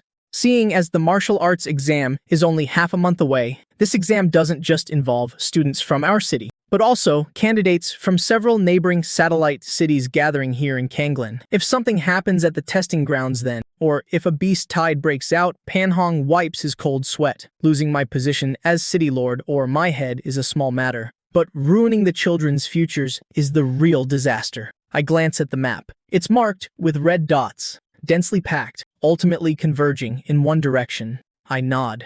Su Yu also has to take the exam. I won't allow any accidents to happen. After our reconnaissance drones risked everything to scout, we finally pinpointed the source. Pan Hong points to a dark red area on the map, 300 miles away from Kanglan Base City. He says in a grave tone, deep within the Luoxia Mountains, there is a newly advanced beast king. It's a mutated thundercloud tiger. According to energy fluctuation analysis, its strength is at least on par with a human peak martial king. It might even have half a foot in the beast emperor threshold. It's summoning all the surrounding beast packs. It seems to be preparing for a massive beast tide. A mutated thundercloud tiger, huh? I stroke my chin. A peak martial king level ferocious beast. For the current Kanglan base city, it truly is an apocalyptic disaster. But in my eyes, it's just a matter of a single slap. I got it. I stand up and take the map. My expression calm. Yes, thank you, Senior. Thank you, Senior. Pan Hong is overjoyed. The heavy stone hanging in his heart is finally lifted. After leaving Kanglan Base City, I step directly into the air, drawing a white trail of vapor, heading straight for the Luoxia Mountains. The Luoxia Mountains. It got its name because it's shrouded year-round in a red miasma, as beautiful as the sunset glow, yet deadly. The mountains here are endless and overlapping, towering ancient trees, each one 100 meters tall, blotting out the sky and the sun. It truly is a natural paradise for ferocious beasts. As soon as I enter the mountains, I notice something unusual. The outskirts are terrifyingly quiet, not even the sound of a bird. The deeper I go, the violent beastly aura in the air becomes thicker. Is this the pressure of a beast king? I hover above the treetops. My powerful spiritual sense spreads out like a tidal wave, instantly covering a radius of 100 miles. Very quickly, I pinpoint the location Pan Hong mentioned. My brows suddenly furrow. In the feedback from my spiritual sense, that valley indeed has an incredibly violent lightning aura. That's the mutated thundercloud tiger, no doubt. But right next to that lightning aura, there's another hidden fluctuation of vital blood energy. This blood energy fluctuation is extremely concealed. If I hadn't reached the martial emperor realm and possessed micro-level perception, I probably wouldn't have detected it at all. Although it's concealed, its total volume and quality are astonishingly massive. This vital blood energy, my pupils shrink. It's actually 10 times stronger than the peak martial king thundercloud tiger. It's comparable to the blood energy of a human at the late-stage martial emperor realm. Could there be a mature beast emperor in these mountains? I immediately go on high alert. If it's a mature beast emperor, today might turn into a fierce battle. Right now, in the center of the valley, a massive monster the size of a truck is lying there. Its entire body is covered in blue-purple fur. Every strand of fur stands on end like steel needles, with electric arcs crackling around its body. With every breath it takes, 2 scorching bolts of lightning shoot from its nostrils, scorching the rocks on the ground pitch black. The mutated thundercloud tiger. This is the culprit that's been giving Pan Hong sleepless nights. And surrounding the thundercloud tiger are 4 peak commander-level ironclad rhinos lying there, acting as guards. This lineup can truly be considered an overlord of a region. However, my gaze doesn't linger on the thundercloud tiger for even a second. I stare intently behind it, at an inconspicuous blind spot. Over there, there's a small mound piled high with various spirit fruits and rare ores, and at the very top of this treasure mound lies a small, white fur ball. It's a tiny beast, only about the size of a house cat. Its entire body is snow white, without a single stray hair. On the surface, it looks incredibly adorable. Its ears are small and pointy, looking a bit like a fox, yet also a bit like a cat. On its forehead, there are two small, slightly protruding bone bumps. Right now, this little beast is sprawled out on all fours, sleeping soundly on the pile of spirit fruits, a clear trail of drool even hanging from the corner of its mouth. Zzz, in its nest. I hide behind an ancient tree 100 meters away, my heart churning with stormy waves. That terrifying blood energy on par with a late-stage martial emperor is actually emanating from this sleeping little beast. The thundercloud tiger isn't the beast king. I finally understand. It's just a nanny. This is absolutely no ordinary mutated beast. Is it an atavism or a descendant with divine beast bloodline? Just as I'm observing, that thundercloud tiger seems to sense something and abruptly raises its massive head.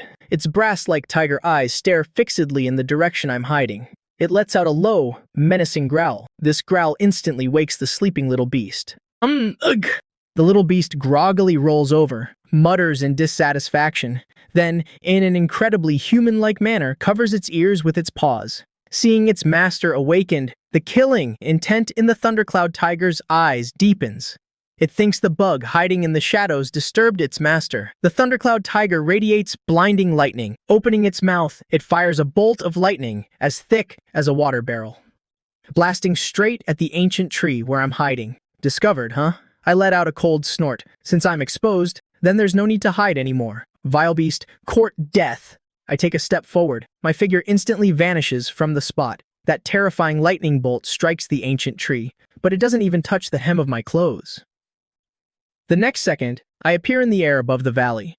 Facing this peak martial king-level thundercloud tiger, I don't even bother raising my hand. With just a single glance, a mere thought, an invisible spiritual blade instantly slices through space. The thundercloud tiger, which was about to pounce, suddenly freezes. On its head, hard as steel, a massive bloody hole appears. It instantly drops dead. Fresh blood spurts out like a fountain. Instant kill, a one-hit kill. Even the 4 ironclad rhinos nearby have their internal organs crushed by the shockwave of my spiritual storm, dying instantly. The entire valley suddenly falls silent again, leaving only the little furball that just woke up, rubbing its eyes. It stares blankly at its nanny and guards collapsing right in front of it.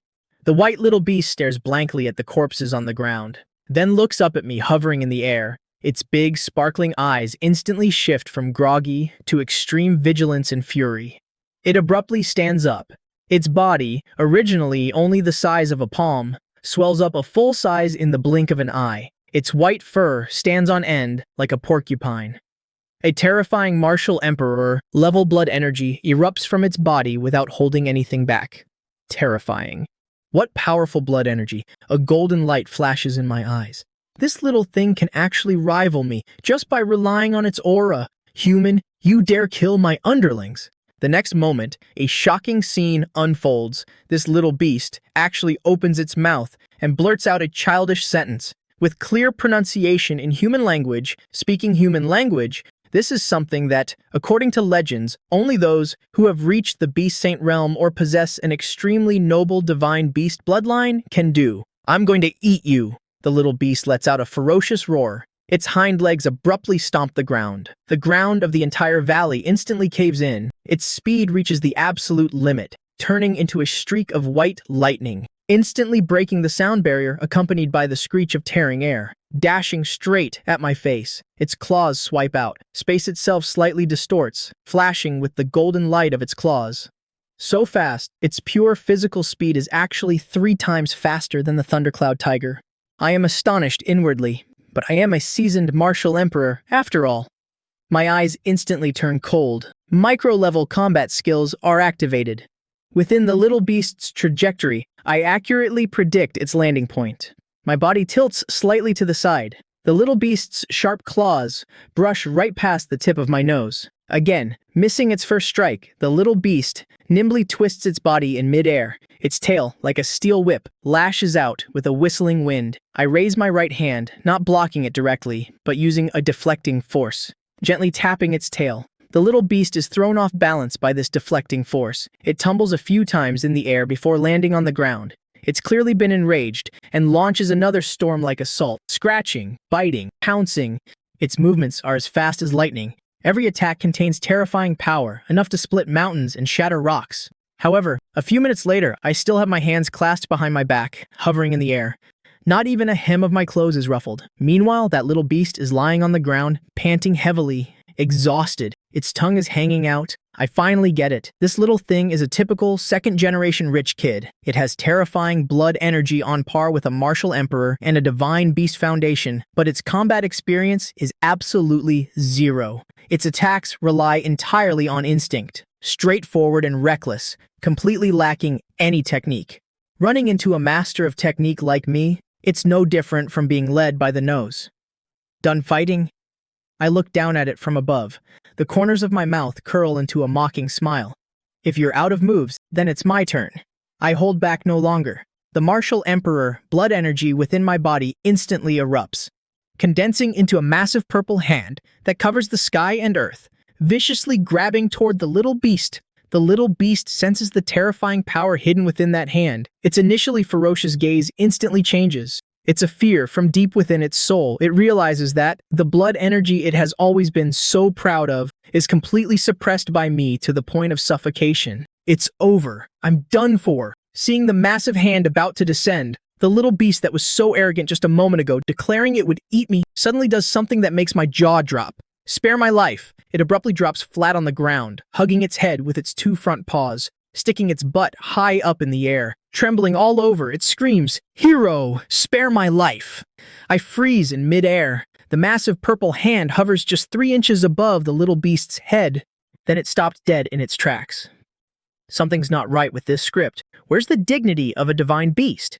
Where's that unyielding spirit you were just talking about? I retracted my blood key and slowly descended in front of the little beast, looking down with amusement at the trembling white furball. "Weren't you acting all tough just now? Said you were going to eat me?" The little beast cautiously raised a paw, revealing a pair of big, glistening, watery eyes. When it saw that my giant hand was gone, it let out a sigh of relief. Its expression immediately switched to one of pure sycophancy. It stood up on its hind legs and clasped its front paws together. With tears welling in its eyes, it said, "A misunderstanding. It's all a misunderstanding, big bro. Great one. I was just cranky from waking up. I was just kidding with you," it stammered.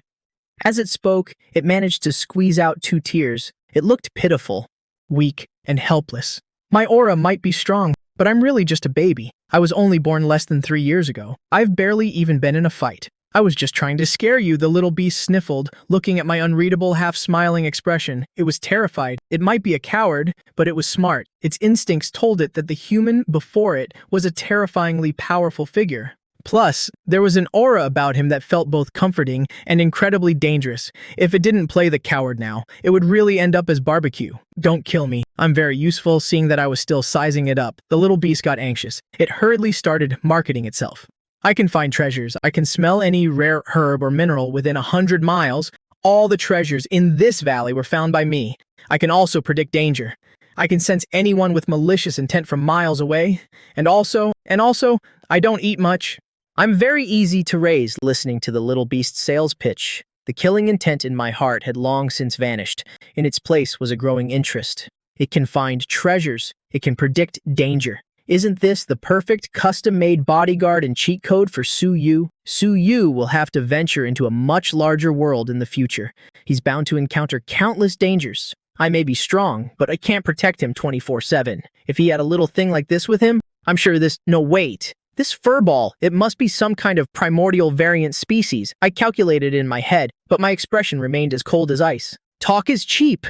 The blood key around me surged once more. "How do I know you're not lying to me? What if I take you home, and you keep me up all night, then take a bite out of me? I wouldn't dare. I wouldn't dare." The little beast trembled in fear. Its white fur stood on end as it frantically waved its paws. "I think you're pretty useless." I crouched down. I extended a finger, from which a drop of purplish gold essence blood emerged. It pulsed with the spiritual imprint of a martial emperor. Here, if you want to live, sign this. This is a master-servant contract. Sign it, and your life and death will be mine to command. If you dare to have any rebellious thoughts, not only will you die, your very soul will be annihilated. My voice was like that of a demon. This was a secret technique I'd read about in a book over the past 2 months. I never thought I'd actually use it. The little beast stared at the drop of essence blood, a flicker of hesitation in its eyes. It was a noble divine beast. How could it become a human's pet? But then it looked at the cold corpse of the thundercloud tiger nearby, and then back at my icy eyes. When you're under someone else's roof, you have no choice but to bow your head, the little beast pouted, aggrieved. In the end, its survival instinct won. It stuck out its small pink tongue and licked the drop of essence blood. An ancient rune flashed on both our foreheads before disappearing. The contract is sealed. I immediately felt a faint connection form in my consciousness. Now, if I willed it, I could control its life and death through this link at any moment. I stood up, satisfied. I picked the little beast up by the scruff of its neck. I held it up in front of my face. From today on, you're with me. Since you're so white and so round, I thought for a moment. Displaying my incredibly arbitrary naming talent, I said, I'll call you Xiaobai. Xiaobai's forelimbs hung limply. Its eyes were vacant. It was as if it had lost all hope in life. Xiaobai. What a ridiculously plain name. But it was angry and didn't dare to show it. It could only let out a weak squeak. All right. I suddenly remembered something and glanced at the spirit fruits and ores nearby. Did you find all this stuff? Xiaobai nodded repeatedly. They're all good things. A meeting gift for you, master.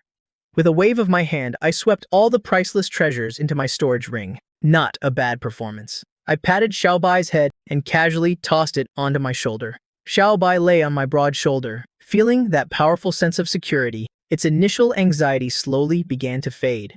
This human, he's a bit fierce, but following him isn't so bad. At least I don't have to go catch a thundercloud tiger to be my nanny anymore. The man and beast turned into a streak of light and disappeared over the horizon of the Sunset Mountains. Without the Beast King's control, the savage beasts in the mountains returned to normal. Future base, Cloud Pavilion Manor.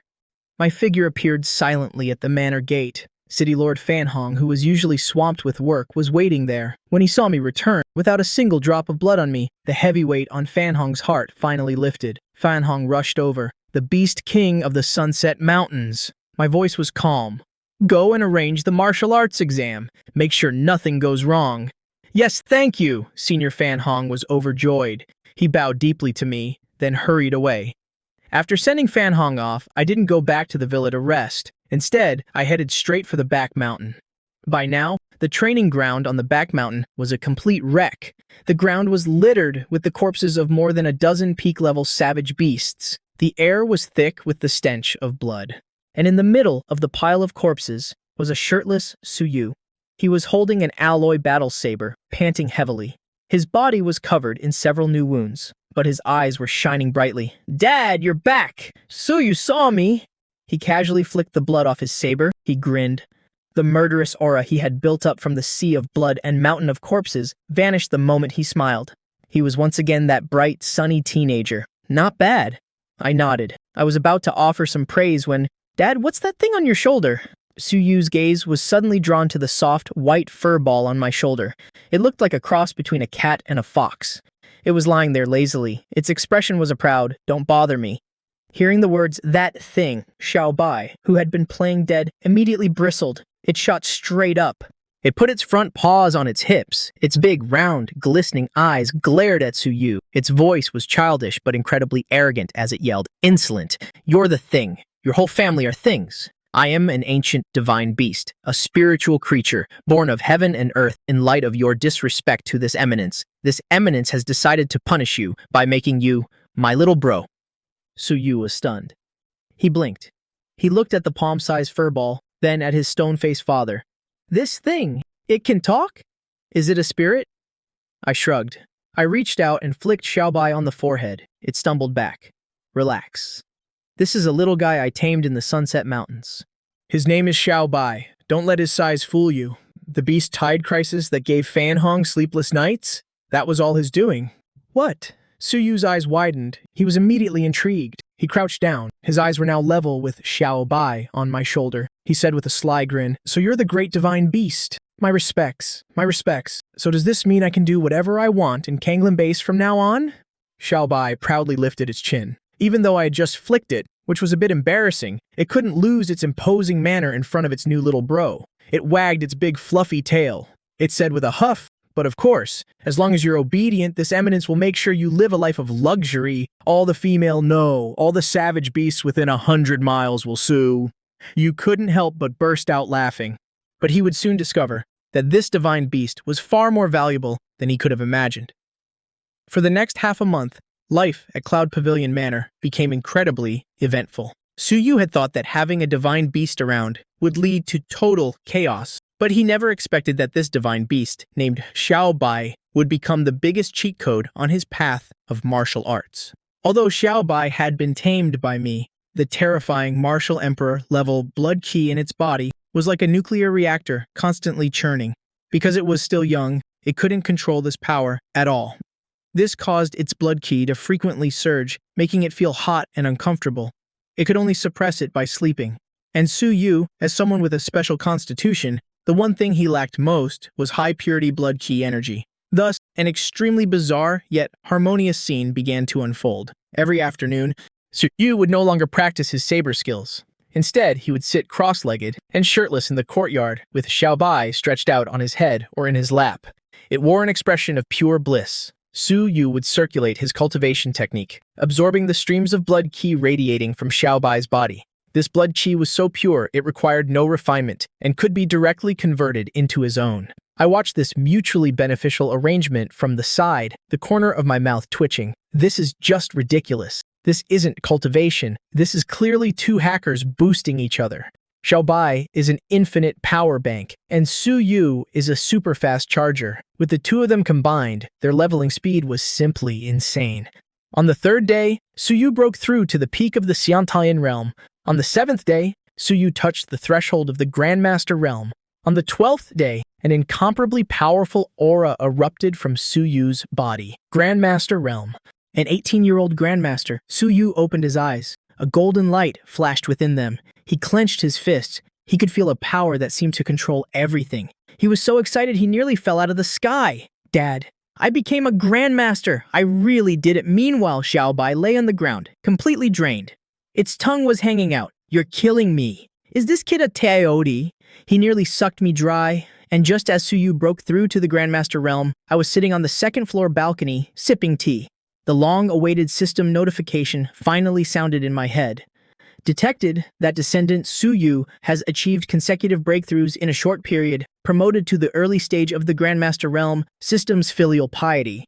Feedback is being calculated. Descendant has crossed a major realm. Host's realm is being synchronized. Congratulations, host. You have been promoted to the early stage of the Martial Saint realm. At that very moment, it wasn't just the Cloud Pavilion Manor. The sky over the entire future Bay City changed color. The once clear sky was suddenly filled with auspicious clouds.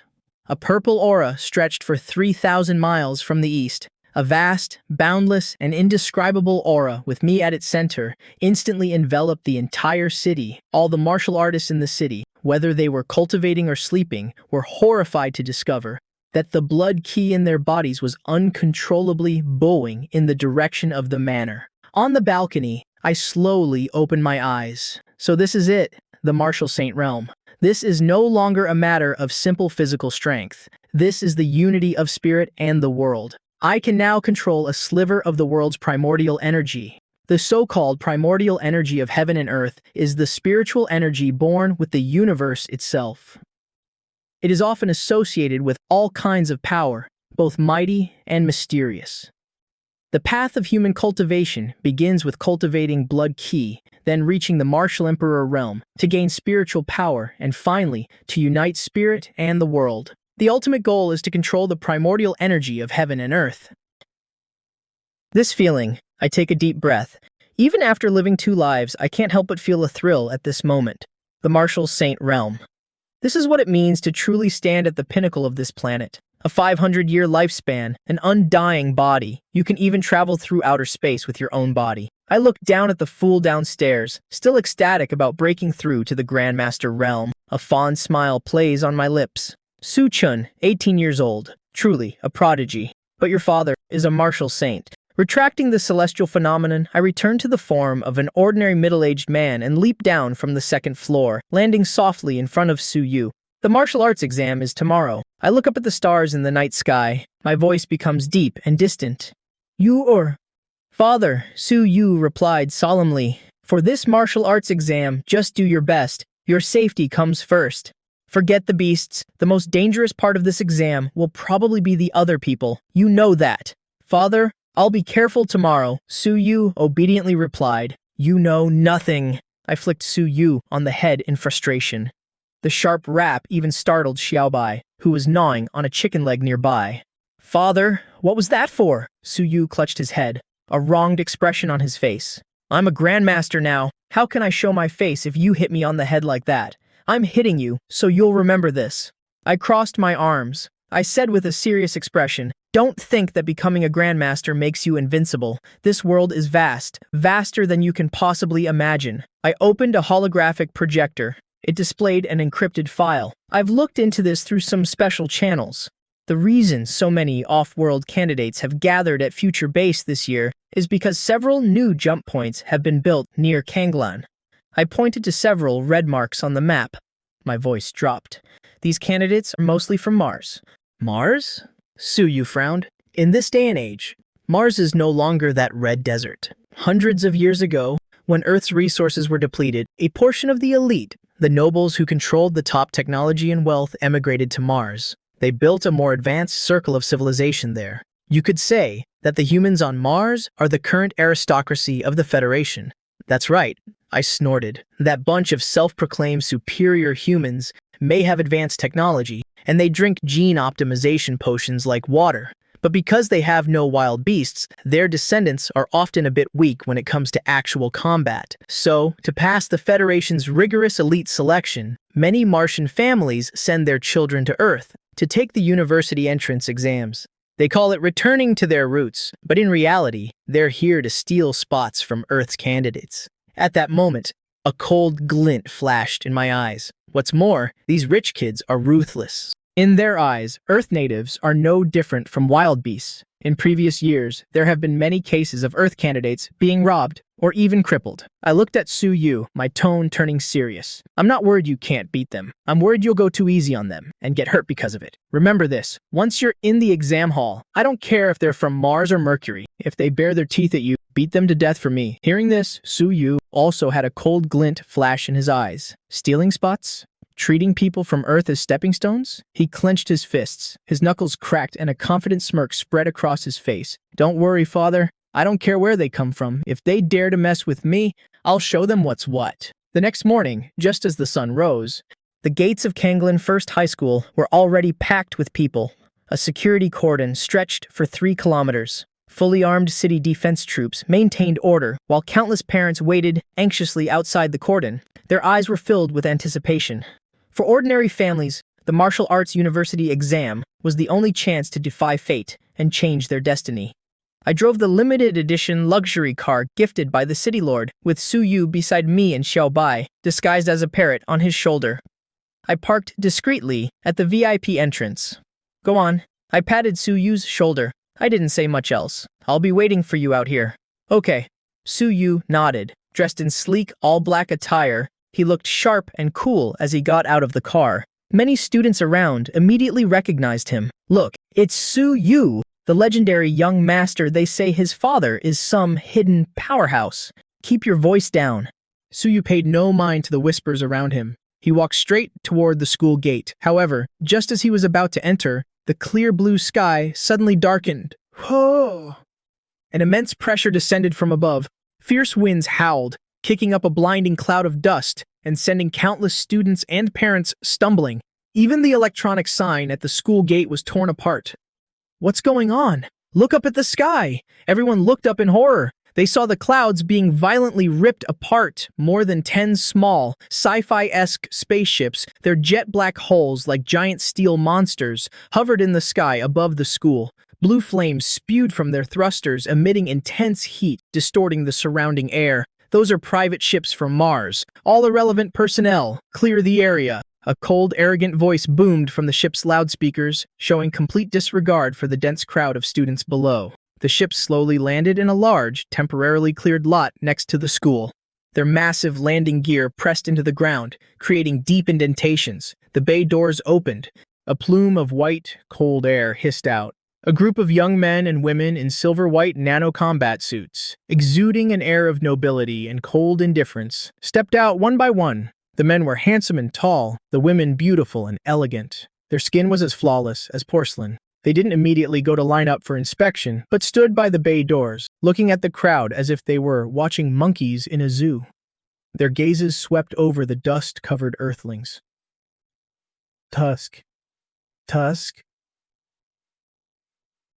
So this is Earth.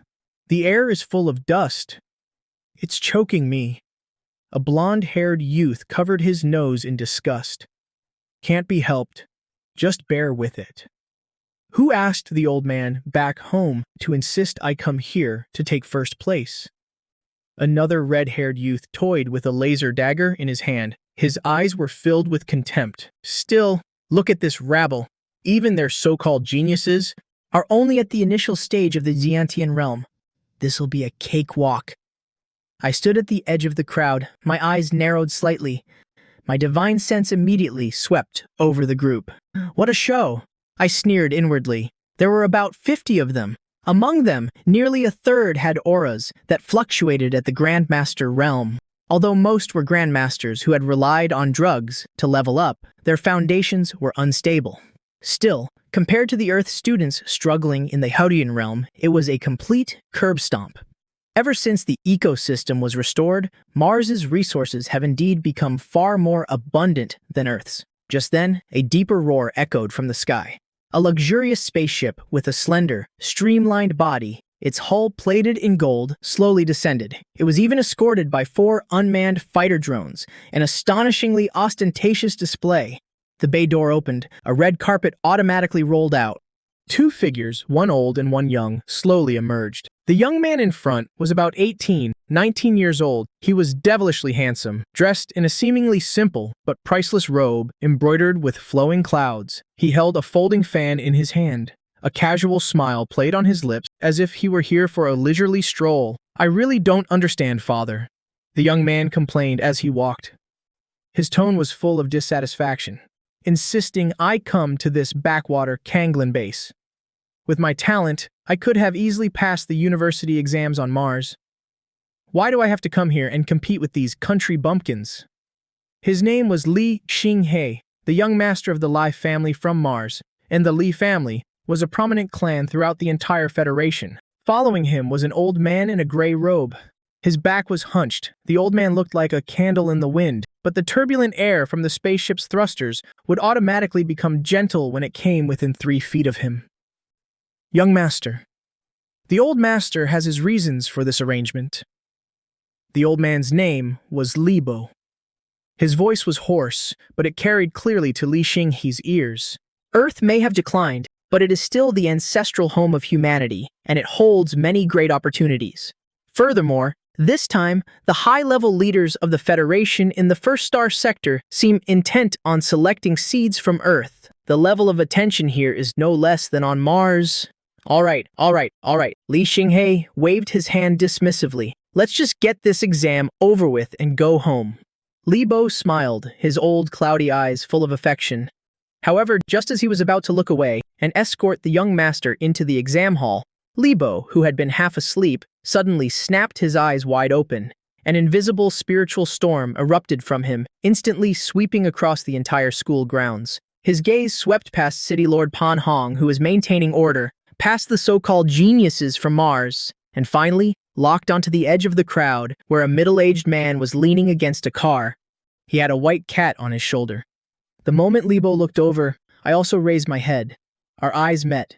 Across hundreds of meters and a sea of people amidst the noisy city, there was no earth-shattering explosion, no thunder or lightning, but in their spiritual worlds, it was as if 2 colossal mountains had crashed into each other. Libo's steps faltered, his hunched back instantly straightened. His old, cloudy eyes erupted with a terrifying light. He stared intently at me. A martial saint, a storm raged in Libo's heart. This tiny Kanglan base, a place so remote you have to zoom in on the map several times just to find it. How could it be hiding a martial saint? The other party's aura was as deep as the sea. Though it seemed restrained, the faint fluctuations it emitted made even an old martial saint like him feel a trace of fear. What is it? Li Xingge, walking ahead, sensed the old man's unusual behavior. He stopped and turned around, asking with confusion.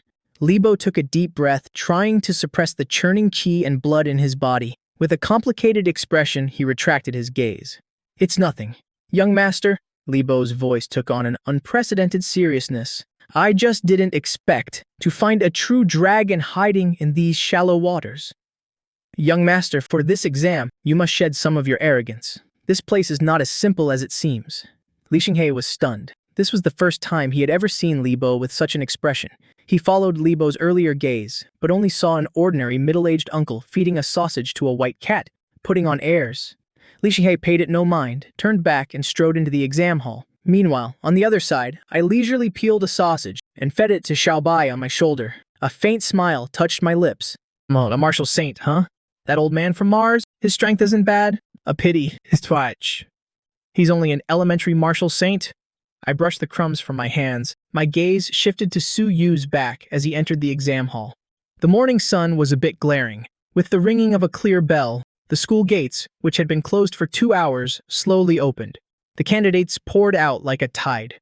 The sudden noise shattered the morning's tranquility. The theory exam was over. For most martial arts students, it was like an appetizer before the main course. Important, yes, but not a matter of life and death. In this world where the strong are revered, even if you've memorized all the martial arts theories, it's useless if you get bitten by a beast in the wild. They asked about the weak point of the mutant windwolf. I think I got it wrong. I chose the abdomen. It's fine. The theory part is only worth 10%. The practical exam this afternoon is what really matters. Killing one level 1 beast is worth more than getting 10 multiple-choice questions right. The candidates gathered in groups of 3 and 5. Some frowned, others hung their heads in disappointment. As for the aristocratic candidates from Mars, they maintained their superior attitude. They didn't even bother to interact with the Earth candidates around them, each one looking arrogant. Amidst the crowd, Su Yu walked out with a steady gait. His expression was calm, without the slightest ripple. It was as if he hadn't just taken a university entrance exam, but a regular quiz. Father. Su Yu spotted me leaning against a tree at a glance. I looked lazy. How'd it go? I smiled, handing over the sleeping Xiaobai from my shoulder. Don't worry, father. Su Yu took Xiaobai and casually stroked its soft, white fur. Those questions were way too easy. It was basically all general knowledge, so that's fine. I nodded. Let's go. Dad will treat you to a good meal. The afternoon's practical combat exam is the real battle. It lasts a day and a half. That's 36 hours. During this time, eating, drinking, and resting will all be in the wilderness. You won't survive without stamina. The father and son found a quiet restaurant and ordered a few high-energy exotic beefsteaks. At the dining table, I cut my steak and casually mentioned, earlier outside the exam hall, I noticed those candidates from Mars. Although most of their vitality is unstable, quite a few of them have reached the Grandmaster stage. Among them, there was one who looked like a wealthy young master. He's even reached the late Grandmaster stage. Late Grandmaster stage? Su Wu's movements paused. A hint of surprise flashed in his eyes. 18 years old and already a late-stage Grandmaster. He truly is a genius. But don't be afraid, I smiled. My eyes grew deep. He's a Grandmaster. But so are you. Besides, you have the Chaos body and the killing techniques I taught you. If it really comes down to a fight, it's still unknown who will live and who will die. Remember this well. Once you enter the exam zone, other than yourself, don't trust anyone, especially those Martians. I know, Dad. Clang. Su Wu swallowed the last piece of meat. A hunter's glint flashed in his eyes. If others don't provoke me, I won't provoke them. But if they cross me, whether they're from Mars or Mercury, I'll beat them without mercy. 200 p.m. A few kilometers away from the Kanglen base, the edge of the Black Iron Forest. This is the intersection between human civilization and wild beasts. Towering ancient trees blotted out the sun. In the distance, the occasional terrifying roar of beasts could be heard. Thousands of candidates were gathered in the buffer zone. Everyone wore a black metal bracelet on their wrist. This was the Sky Eye Terminal. The chief examiner stood on the high platform. His voice boomed. These devices don't just record your vital signs and your kill points. They are also equipped with micro cameras and SOS signal transmitters. If you encounter irresistible danger, press the red button. An examiner will arrive immediately. But remember, calling for help will be considered a forfeit. At the same time, thousands of fist-sized silver spheres, the Sky Eye drones, took to the sky like a swarm of bees. They hovered above each candidate's head. These Sky Eyes were the pinnacle of Federation technology. They featured all-terrain tracking, thermal imaging analysis, and combat power evaluation. They would transmit every movement, every breath, and even the vitality fluctuation frequency of the candidates back to the command center in real time. At this moment, high up on the core walls of the Kanglan base, inside the spacious General Command Room, brightly lit and full of a sci-fi aesthetic, a massive panoramic screen took up an entire wall. It was divided into thousands of small grids, broadcasting the live situation in the exam zone. 5 people were already seated around the circular table in the center of the room. Aside from the Kanglan City Lord, Pan Hong, there were 3 middle-aged men in Federation uniforms and the elderly Li Ba from the Lai family of Mars. City Lord Pan, quality of the candidates this time doesn't seem too bad, huh?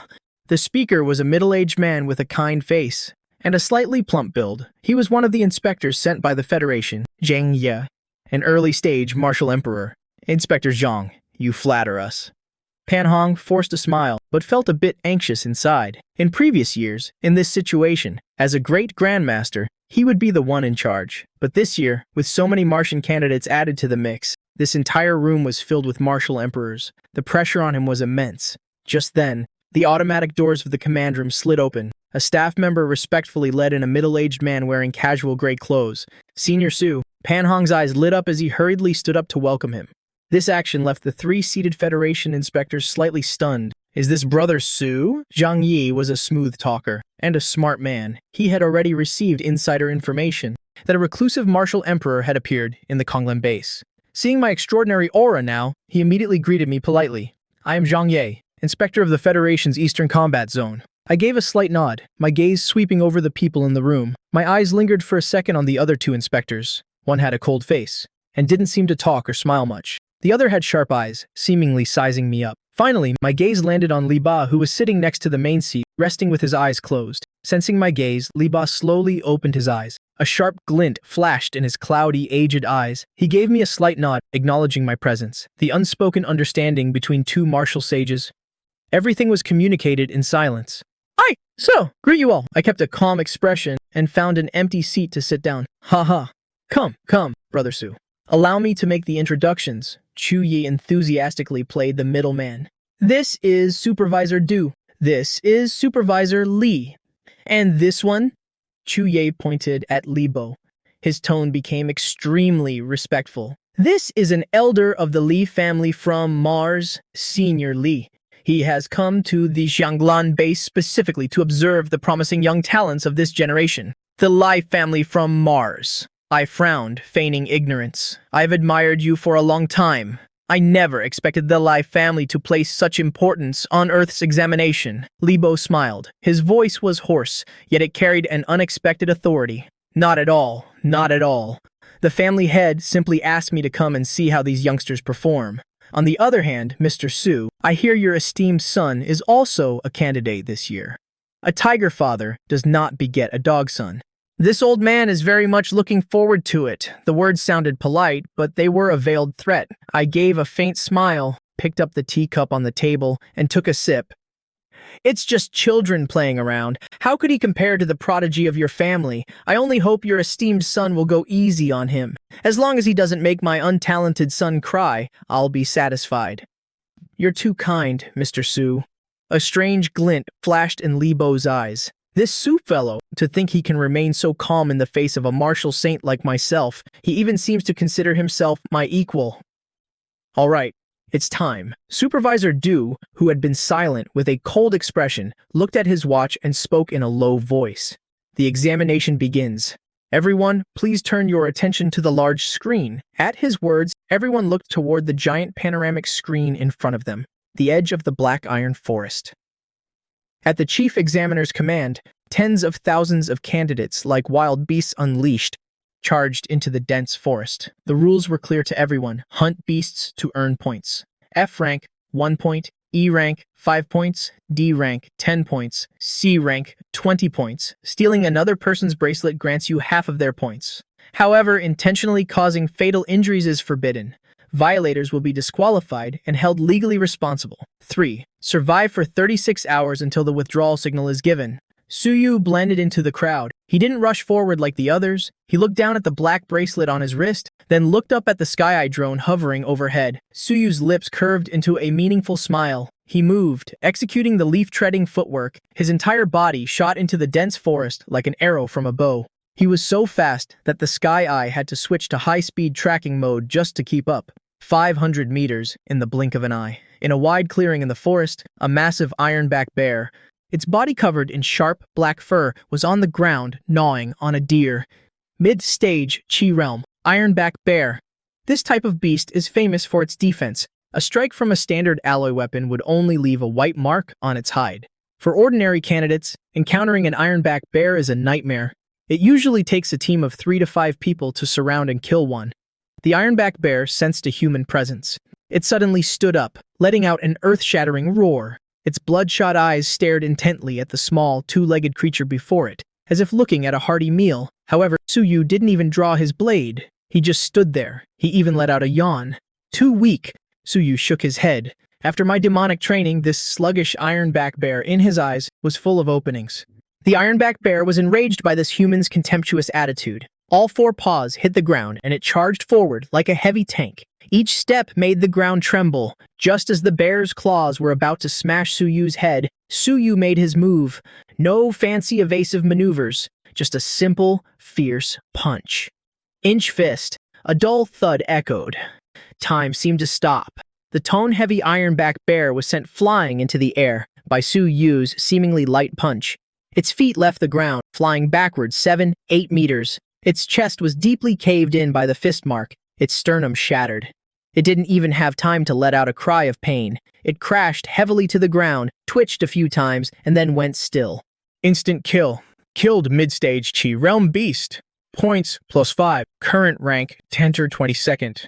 Suyu didn't even glance at the corpse on the ground. He turned and walked away. His movements were indescribably cool and effortless. And this scene was captured by the large screen in the command room. And it was even a close-up shot. In the command room, the previously cheerful chatter stopped as several supervisors gasped in unison. What domineering power! This kid's physical strength, I'm afraid it has surpassed that of a typical peak innate realm master. Shu Yi couldn't help but praise. It's not just strength. Supervisor Du, the cold-faced one who hadn't spoken, had a glint in his eyes. His force application is perfect. That was fist intent. At such a young age, he has already comprehended fist intent. Fan Hong, standing nearby, heard the praises from the big shots. He was ecstatic inside, but had to maintain a humble expression. This is Suyu from our Xianglan No. 1 high school. He's usually quite low-key. Only I and Li Bo remained unfazed. I already knew my son's strength, while Li Bo's eyes narrowed slightly. This kid is indeed something else, Li Bo thought to himself. Meanwhile, at the other end of the examination grounds, agonized screams echoed through an area. An Earth candidate was sent flying, crashing hard against a boulder. The point bracelet on his wrist was forcefully ripped off. Only 15 points? What a loser. He contemptuously threw the stolen bracelet to the ground and crushed it under his foot. Behind him were 4 Mars candidates in silver combat suits. Each of them exuded the aura of the innate realm. Some, even at the Grandmaster realm. Young Master. We've already cleared out dozens of Earth candidates in this area. Our points are temporarily ranked first. A young man who looked like a lackey said fawningly. Of course. Li Xinghe fanned himself with his signature green fan, his eyes gazing deep into the forest. Let's keep moving. The combat assessment. Day 2. The midday sun was scorching. The temperature in the forest had risen to 40 degrees Celsius. The air was filled with the smell of rotting leaves and the faint scent of blood. Suyu raised his wrist to wipe the sweat from his forehead. He looked at the latest point rankings. First place, Li Xinghe, 1850 points. Second place, Su Yu, 1005 points, still in second place. And the gap has widened. Su Yu leaned against the trunk of a towering ancient tree, frowning slightly. Since yesterday afternoon, he had barely slept. Relying on his body's keen perception of qi and blood, his efficiency in hunting beasts was more than 10 times that of a normal candidate. If it were a solo battle, that Li Xinghe fellow wouldn't be able to keep up. These people from Mars, are they really treating the examination grounds as their own backyard? Su Yu let out a cold snort. Through some of the Earth candidates, he had already figured out what Li Xinghe was up to, teaming up. Although the rules don't forbid teaming up, Li Xinghe had brought 4 experts with a very clear division of labor. With this kind of assembly line combat style, it would be strange if his score didn't skyrocket. However, just as Su Yu was about to get up and continue searching for prey, a chaotic and violent fluctuation of qi and blood suddenly entered his sensory range. It was the explosive aura of human martial artists fighting. Moreover, one of the auras felt inexplicably familiar to him, but right now, it was filled with panic. Su Yu froze. His gaze instantly sharpened. Without a moment's hesitation, Su Yu executed the phantom leaf movement technique. His body became like a ghost in the jungle, silently moving toward the source of the fluctuation. In a clearing in the forest, keep running. Weren't you so good at running just now? This Earth girl really can't take a hit. She's already out of steam after just a few blows. Mocking laughter echoed all around. 5 Mars candidates in silver combat suits had formed a circle, staring at the young woman in the center as if she were a monkey in a cage. That young woman was Xu Yuei. She was in a terrible state. Her high ponytail was now disheveled. Her face was covered in dirt and scratches. Her pristine, white martial arts uniform was torn in several places by sharp weapons, oozing dark red bloodstains. Her left arm hung limply at her side, clearly dislocated. Her right hand clutched a broken dagger. Her eyes were filled with anger and humiliation. At her feet, her point bracelet lay shattered. You people are despicable! Yue gritted her teeth, her eyes bloodshot. You've already taken my bracelet. The points are yours now, so why do you still have to humiliate me? The crowd parted as Li Xinghe, fanning himself with his signature folding fan, leisurely stepped out. Ha! Yue. There wasn't a trace of pity in his eyes, only arrogant mockery. Because I'm bored. Li Xinghe shrugged. Killing beasts is too dull. You have to find some fun somewhere. I heard you and that second place guy, what's his name, Su Yu, are pretty close, right? Hearing the name Su Yu, Xu Yue's expression changed. Tisk tisk. So it's true. A vicious glint flashed in Li Xinghe's eyes. That Su Yu is currently in second place, tailing me closely. I really don't like having someone on my tail. If I can't get to him, I'll just start with his little girlfriend. Li Xinghe snapped his fingers. Beside him, a peak innate realm lackey immediately stepped forward with a sinister grin. He tapped a long metal rod against his palm, making a clanging sound. Little sister, don't blame Big Brother for being rough. Xu Yuei closed her eyes in despair. Just as the long rod was about to strike Xu Yuei, a piercing whistle suddenly cut through the air. No one saw what happened. They only saw a black shadow flash before their eyes like a cannonball fired from a barrel, instantly breaking through the encirclement. The Mars candidate holding the rod didn't even have time to scream. His entire body was hit as if by a high-speed train. His sternum shattered as he was sent flying over 10 meters away, crashing into the bushes. His condition was unknown. As the dust settled, a tall figure stood straight, protectively in front of Xu Yuei. The young man was shirtless, his muscles rippling and well-defined. His entire body radiated a suffocatingly tyrannical aura. His eyes were as cold as winter ice, staring daggers at the Mars candidates before him. Xu Yuei opened her eyes. Seeing that familiar back, tears immediately streamed down her face. Why are you here? There are so many of them. You have to run. Su Yu turned his head, looking at Xu Yuei's dislocated arm and the wounds on her face. The rage in his heart instantly ignited. He reached out and gently wiped the mud from Xu Yuei's face. His voice was gentle, yet it concealed an endless killing intent. You got bullied, so why didn't you press the help button? I didn't want to be eliminated, Xu Yuei said, choking back sobs. You idiot! Su Yu turned back to face Li Xinghe and his cronies. He slowly drew the alloy battle blade from his back. Li Xinghe looked at the suddenly appeared Su Yu. Far from being alarmed, he put away his fan. A look of excitement flashed in his eyes. Su Yu, I've been waiting for you. I thought we wouldn't meet until later, but I didn't expect you to deliver yourself to my doorstep. He glanced at the subordinate Su Yu had sent flying with a single punch, and frowned slightly, taking down a peak-innate realm master with one punch. Not bad. It seems you really have some skill and didn't get your points by pure luck. But Li Xinghe's tone changed. The aura around him suddenly erupted. Do you think that you alone can turn the tide?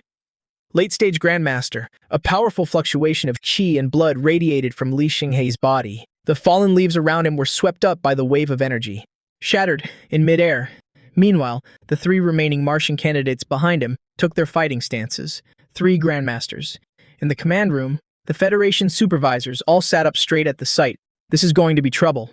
Zhang Yi frowned. Li Xinghe is a late-stage Grandmaster, and his equipment is top-notch. Although Su Yu is also a Grandmaster, he's only at the initial stage, and he has 3 helpers on top of that. This is practically a death sentence. Libo sat in his chair, holding a teacup. A faint smile played on his lips. He glanced indifferently at Su A beside him. Director Su, it seems your son is a bit reckless. Playing the hero to save the damsel is all well and good, but one must know their own limits. If he presses the emergency button now, he might still make it.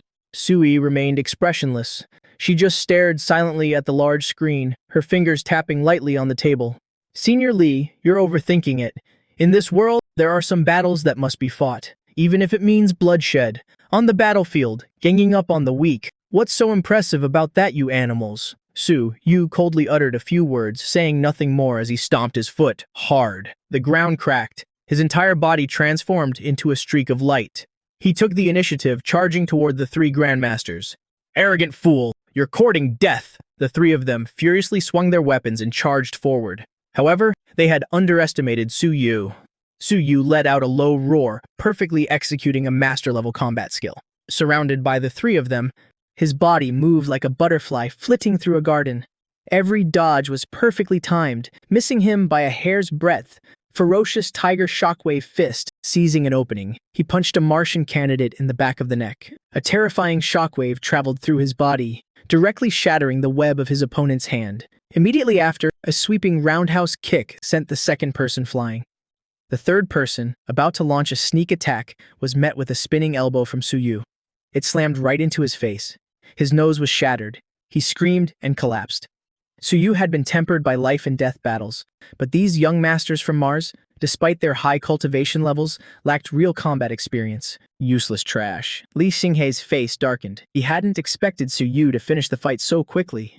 It seems this young master will have to handle this myself. Li Xinghe stopped watching.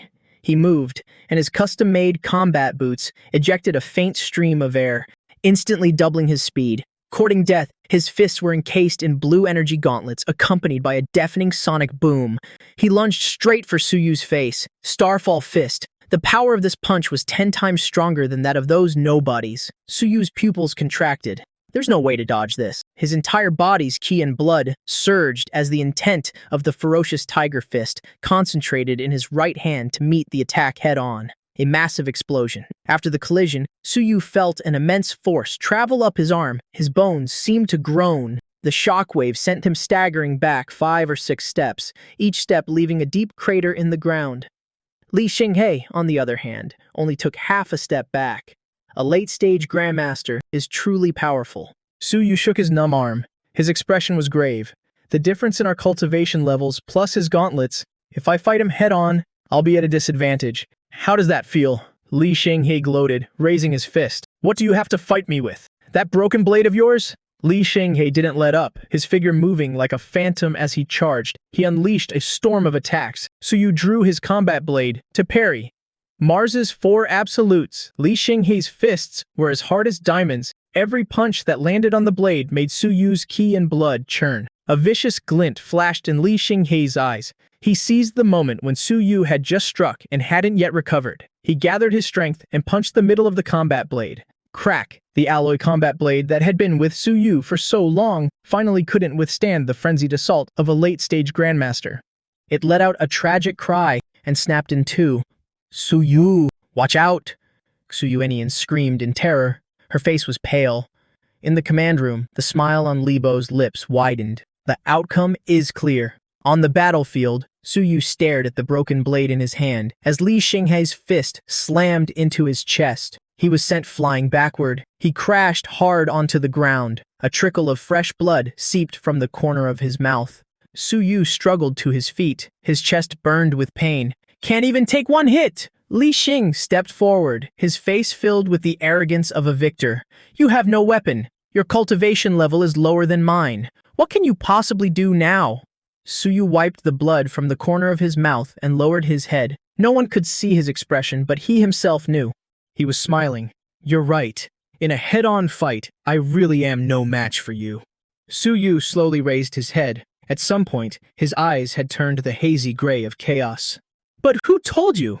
That's all I have." Li Xinghei frowned. A sense of unease stirred within him. "Stop playing games. It's over." Li Xinghei didn't want any more delays. He condensed all the qi and blood in his body. This was his strongest attack. He intended to punch right through Su Yu's chest. The force of the punch howled. It arrived in an instant. At that very moment, Su Yu didn't dodge, nor did he block. Instead, he opened his arms, as if to embrace it. He met Li Xinghei's fist. "You're asking to die?" Li Xinghei was overjoyed. However, when his fist made contact with Su Yu's chest, there was no sound of breaking bones. Instead, he felt as if his fist had punched a ball of cotton or sunk into a bottomless swamp. Immediately after, one of Su Yu's hands clamped down on his wrist. "Gotcha." Su Yu's voice was like the whisper of a demon. The Chaos body activated an incredibly terrifying suction. Force erupted from the point of contact. "What?" Li Xinghei's pupils instantly dilated to their limit. He discovered, in horror, that the late-stage Grandmaster, Qi and blood he was so proud of, was rushing out of his body like a bursting dam and pouring madly into Su Yu's body. "What are you doing?" "Let me go." Li Xinghei struggled desperately to break free, but the more he struggled, the faster his qi and blood drained away. In just 2 seconds, his once ruddy face had turned ashen white. His legs began to tremble. As for Su Yu, his initially weak aura was now like a fire doused in oil. It instantly flared up. His wounds healed. His qi and blood surged. He even showed signs of breaking through to the mid-stage Grandmaster realm. So this is the qi and blood of a Martian genius? It tastes not bad. A glint flashed in Su Yu's eyes. He felt the explosive power coursing through his body. "You had fun hitting me earlier, didn't you? Now, it's my turn."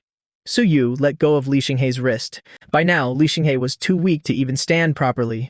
"Take this back." Su Yu let out a low roar. His right hand clenched into a fist. It wasn't just his own power. It also contained the qi and blood he had just stolen from Li Xinghei. This punch had no fancy techniques, only absolute power. A massive explosion, louder than any of the previous impacts, rang out. Su Yu's fist slammed into Li Xinghei's chest. The priceless nano-combat suit and his protective qi shield shattered like paper. Li Xing's eyes bulged. He spat out a fountain of blood 2 meters high. His body shot backward like a kicked ball. He flew back over 30 meters, breaking 3 large trees before he finally stopped. He lay crumpled on the ground like a heap of mud. Defeated. He could only exhale, not inhale. The arrogance in his eyes had vanished, replaced only by fear and disbelief. He had lost to a lowly earthling. The entire area fell silent.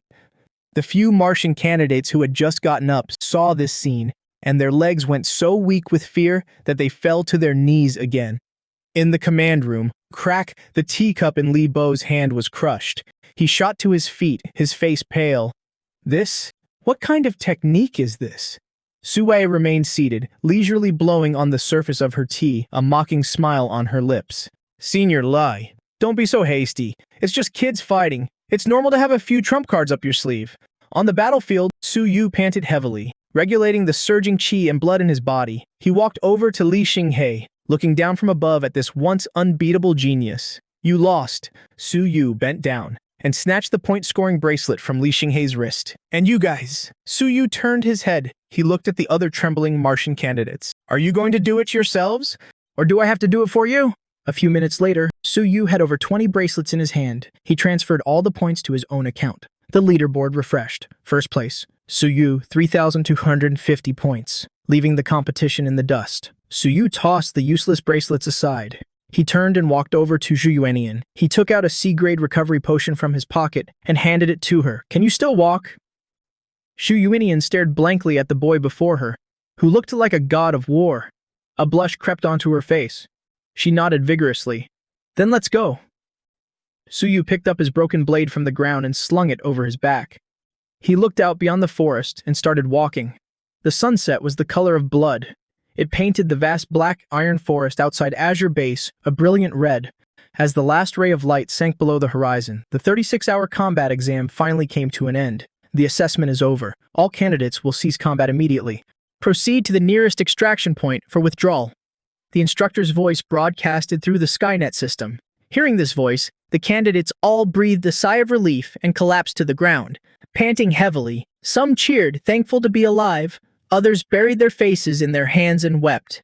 They were terrified by the beasts. Some helped each other up and began the trek back. On the alloy road leading to Azure Base, a long convoy of vehicles was on the move. At the very front of the procession was Suyu, carrying his broken but still sharp combat blade. His expression was calm. Beside him, Shu Yuanian, though injured, had been bandaged up. She was chattering away with an excited look on her face. Suyu, did you know? Shu Yuanian waved her recovered arm, her eyes sparkling. That score of 3,250 points is the highest record ever set at Azure Base, and you're in first place by a huge margin. Second place barely broke 1,000 points. That's not even a fraction of your score. Suyu smiled. He wasn't overly pleased with himself. For someone like him, who possessed the chaos body and had an overpowered father, bullying a bunch of his peers felt a bit cheap. His sights were no longer set on this small examination field, but on the vast starry sky beyond. However, it seemed some people weren't so impressed. Suyu felt a particular gaze on him. He didn't turn his head, he just glanced toward the back of the convoy. There, Li Xinghei's nano-combat suit was in tatters. His handsome, arrogant face was now swollen like a pig's head. His eyes were filled with venomous hatred. He stared intently ahead. Once we're out of the examination field, under the strict laws of the base, Suyu didn't believe the other party would dare to attack openly. Back at the Yanglan base, the city lights were already lit. As an annual major event, the base's square was already packed with people. The giant holographic screen continuously displayed the final rankings of the candidates. The appearance of each name drew either a burst of cheers or a collective sigh. Look, the results are out! Holy! It's Suyu! He got first place! Oh my god! 3,250 points! Is that a lot? A few years ago, the top scorer of the Shanglan base only got 800 points, and that was already considered peak. As Suyu and Suluoluo stepped into the square, the atmosphere instantly exploded. Classmates who normally didn't interact much with Suyu now enthusiastically swarmed around him. Brother Yu, you're so badass! A tall male student slapped Suyu hard on the shoulder, his face flushed with excitement. From now on, you're my blood brother, don't forget about me! Classmate, Suyu, can I get your autograph? My little sister is a huge fan of yours. Faced with this sudden burst of enthusiasm, Suyu was a bit unaccustomed to it, but he could only reply politely, it was just luck. Just luck. Just as Li Xinghei stepped into the square, he saw the Earthlings cheering for Suyu. Already suffering from unhealed internal injuries, Li Xinghei's blood boiled once again, and he nearly spat out another mouthful of blood. Young master, are you okay? The lackey beside him hurriedly supported him. Get lost! Li Xinghei shoved the lackey away, his bloodshot eyes glaring fixedly at Suyu, who was surrounded by the crowd. Who was he? He was the young master of the Li family from Mars. A proud son of heaven, yet, in this backwater place, he was slapped right in the face by a country bumpkin. He even stole all his points, making him the biggest laughingstock. Suyu, Suyu! Li Xinghei roared in his heart, his fingernails digging deep into his palms, fresh blood dripping down. Let's go. He didn't want to stay a second longer, bearing the humiliation under countless mocking gazes. He dejectedly slipped into his luxurious hovercar. At the center of the base, on the top floor of a luxury hotel reserved for VIPs, an expensive crystal glass was smashed to pieces on the floor, the red wine spreading across the marble like fresh blood. I want him dead. I want him dead right now. Li Xinghei's face was twisted in rage, howling in the room like a madman. Liba, that bastard Suyu! He must die, and not just him. I want his whole family dead. I want this entire Xianglan base to know the consequences of offending my Li family. In the dark corner of the room, Liba stood silently. No joy or sorrow could be seen on his old wrinkled face. He looked at his young master's out-of-control state, sighing inwardly. Is this the successor the family has been grooming, screaming like a maniac after facing a minor setback? He has no composure at all. Young master, Li Ba spoke slowly, his voice hoarse. That Su Yu cannot be killed, at least not now, with so many eyes on him. Cannot? Why? You're a martial saint sent by the family to protect me in this godforsaken place. Who could possibly stop you? Li Qinghe roared, his eyes red. Because Su Yu is now the top scorer. He is a key target of the Federation's attention. Furthermore, Li Ba hesitated, the image of the middle-aged man who confronted him outside the exam grounds flashing in his mind. Furthermore, Su Yu's father, Su Wu, I suspect, that he is also a martial saint. A martial saint? Li Qinghe acted as if he had just heard the biggest joke in the world. Li Ba, are you getting senile in your old age? How could there be one in this shithole? Even if he is a martial saint, he's just a fake. How could he compare to an orthodox martial saint backed by a major family like you? I don't care. Li Qinghe lunged in front of Li Bei, grabbing the old man's sleeves tightly, his eyes filled with madness. This is an order. I am the heir of the family. I am ordering you right now. Go, kill him immediately, right now. Otherwise, I'll tell my father. I'll tell him you left me to die, that you watched me get humiliated by others. Looking at the nearly crazed youth in front of him, Li Ba remained silent. The family had a strict hierarchy. Although he was a martial saint in the Lai family, he was still just a servant. This old servant understands. Li Bei sighed. The helplessness in his eyes gradually turned into a cold, murderous intent. Since young master is so determined, then this old servant will eliminate this thorn in your side. As for that Su Wu, if he knows what's good for him, fine. If he doesn't, even if I get punished by the Federation, this old servant will make sure he dies here. After speaking, Li Ba's figure blurred, disappearing from the room. Meanwhile, Su Yu had no idea that a murderous plot targeting him had already been set in motion. By the time they finished registering their points, it was already dark. Su Yu and Su Luluo strolled down the base's commercial street. Neon lights flashed on both sides, and the street food stalls emitted mouth-watering aromas. Here, the strawberry ice cream you wanted. Su Yu handed over a pink ice cream cone. Thanks. Su Luluo took the ice cream with a sweet smile, her big eyes curving into crescent moons. Su Yu, you know what? Today is the most handsome you've been in the past 3 years. Su Yu took a bite of his vanilla ice cream, raising an eyebrow. Oh, was I not handsome before? You were handsome before too, but you were too quiet, like a little old man. Su! Luo made a funny face, then sneaked a glance at Su Yu, her cheeks heating up slightly. You got first place? You'll definitely get into the top schools like Jingwu or Mawu, right? Yeah. Su Yu nodded. In that case, I'll have to work hard too. Shu. Luo clenched her fists, a hint of disappointment flashing in her eyes. Even though I can't get into Jingwu, I'll apply to the school right next to it. When that time comes, we can still see each other often, right? The young girl's feelings were like this summer night breeze, a little sultry and a little restless. Su Yu stopped in his tracks, looking at the girl who had always silently supported him. Even though he was a dense guy who only knew martial arts, he wasn't a block of wood. Su Yu reached out and gently patted Shu Luoluo's head. When that time comes, I'll protect you. Whoever dares to bully you, I'll send them flying just like today. Shu Luoluo froze for a moment, then immediately after, a smile brighter than fireworks bloomed on her face.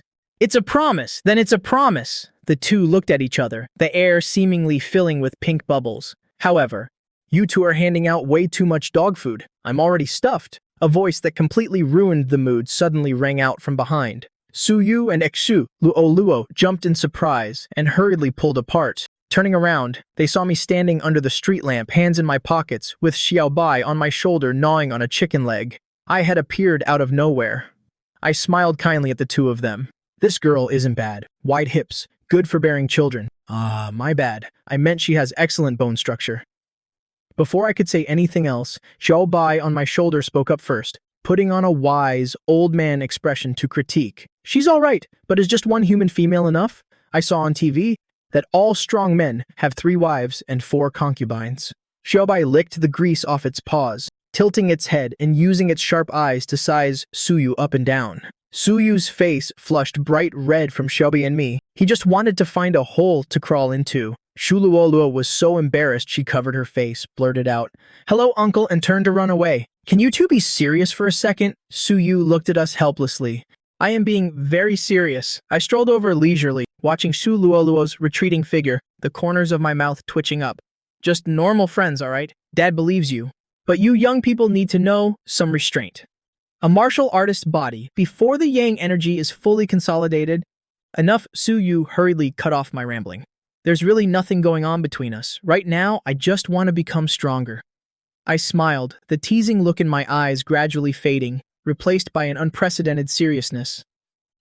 I looked up, gazing at the pitch-black night sky at the end of the street.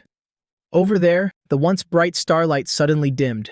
An invisible yet terrifying pressure, like dark clouds covering the sky, instantly enveloped the entire street. The street lamps began to flicker. The pedestrians around seemed to instinctively sense a great terror. They fled in all directions. The once bustling street became completely deserted in a matter of seconds. "He's here," I softly uttered those two words. In midair, an elderly figure slowly materialized. He wasn't using any flying equipment. He just stood there with his hands behind his back, stepping on the void, his gray robe fluttering in the night wind. A suffocating fluctuation of vitality radiated from him. Li Ba! At this moment, he was no longer that humble, subservient butler, but a martial sage holding the power of life and death. He looked down at us, father and son, from above, his eyes as sharp as an eagle's. His voice was as cold as millennial ice. Originally, this old man didn't want to bully the young, but what can I do? Some people don't know the immensity of heaven and earth and offended someone they shouldn't have. I shielded Su Yu behind me, my expression as calm as if the person opposite me wasn't a martial sage, but just an ordinary old neighbor. Could it be that the dignified young master of the Lai family not only lost the match, but also wants to lose his dignity? I spoke up, my tone carrying a hint of mockery. "Beat the kid and call the adults. Is your Lai family from Mars only capable of this much?"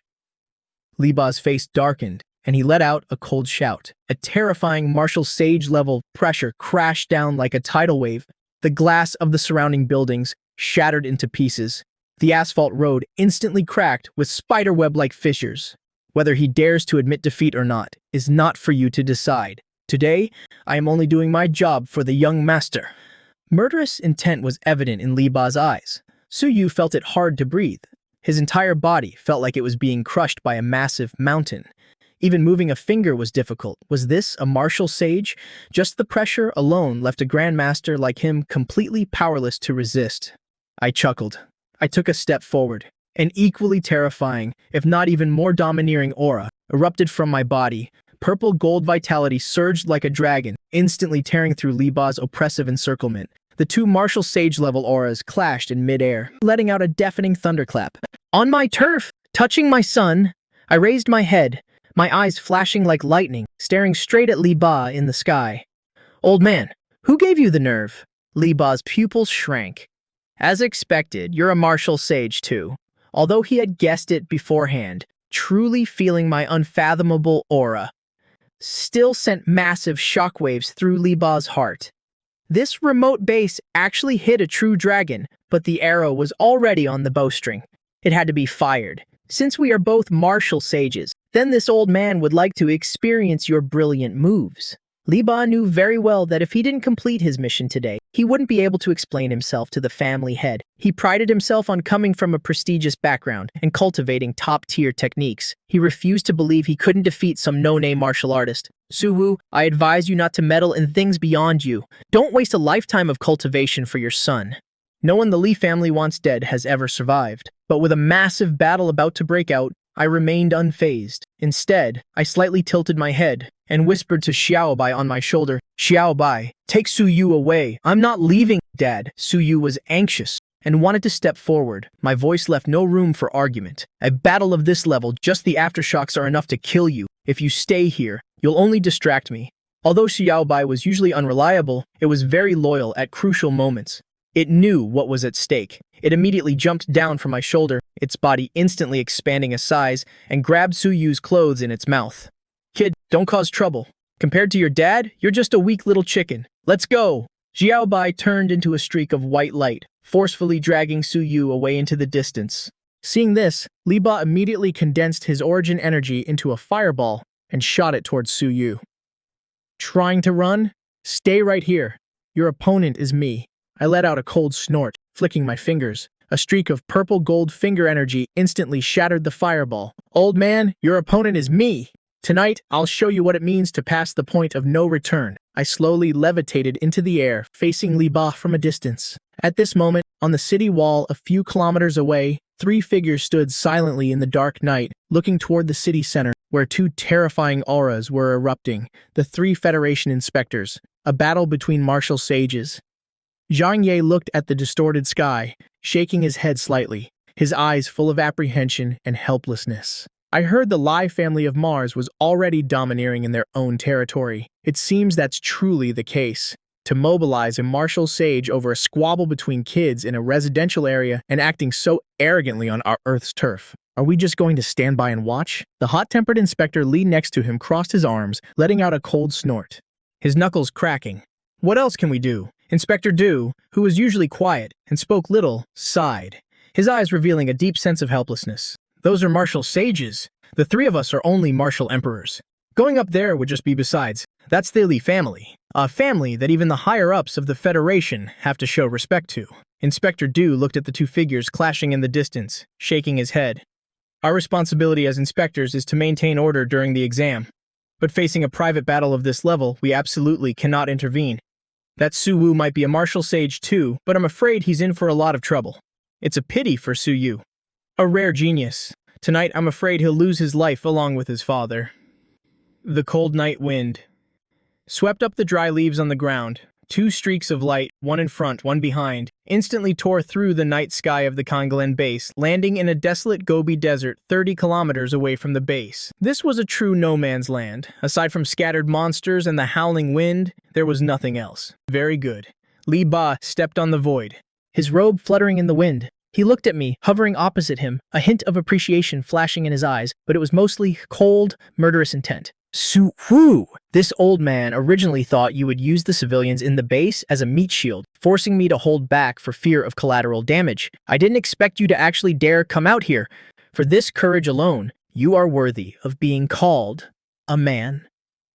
I clasped my hands behind my back, the purple gold vitality faintly rippling on the surface of my body, isolating me from the cold wind outside. I looked at Li Ba, giving a faint smile. There's no one else here. There's no need to pretend to be some righteous senior, Li Ba. You lured me out here. Wasn't it just to kill me and then kill my son? So you can go back and report to that trash young master of yours? What a coincidence. I also want to see if the legendary orthodox martial sage of the Martian Lai family actually has any real skills. Arrogant, Li Ba's face darkened, his wrinkled old face instantly covered in a layer of frost. Although this old man is only an early-stage martial sage, I cultivate the Lai family's ultimate technique, the Lai fire mystic art.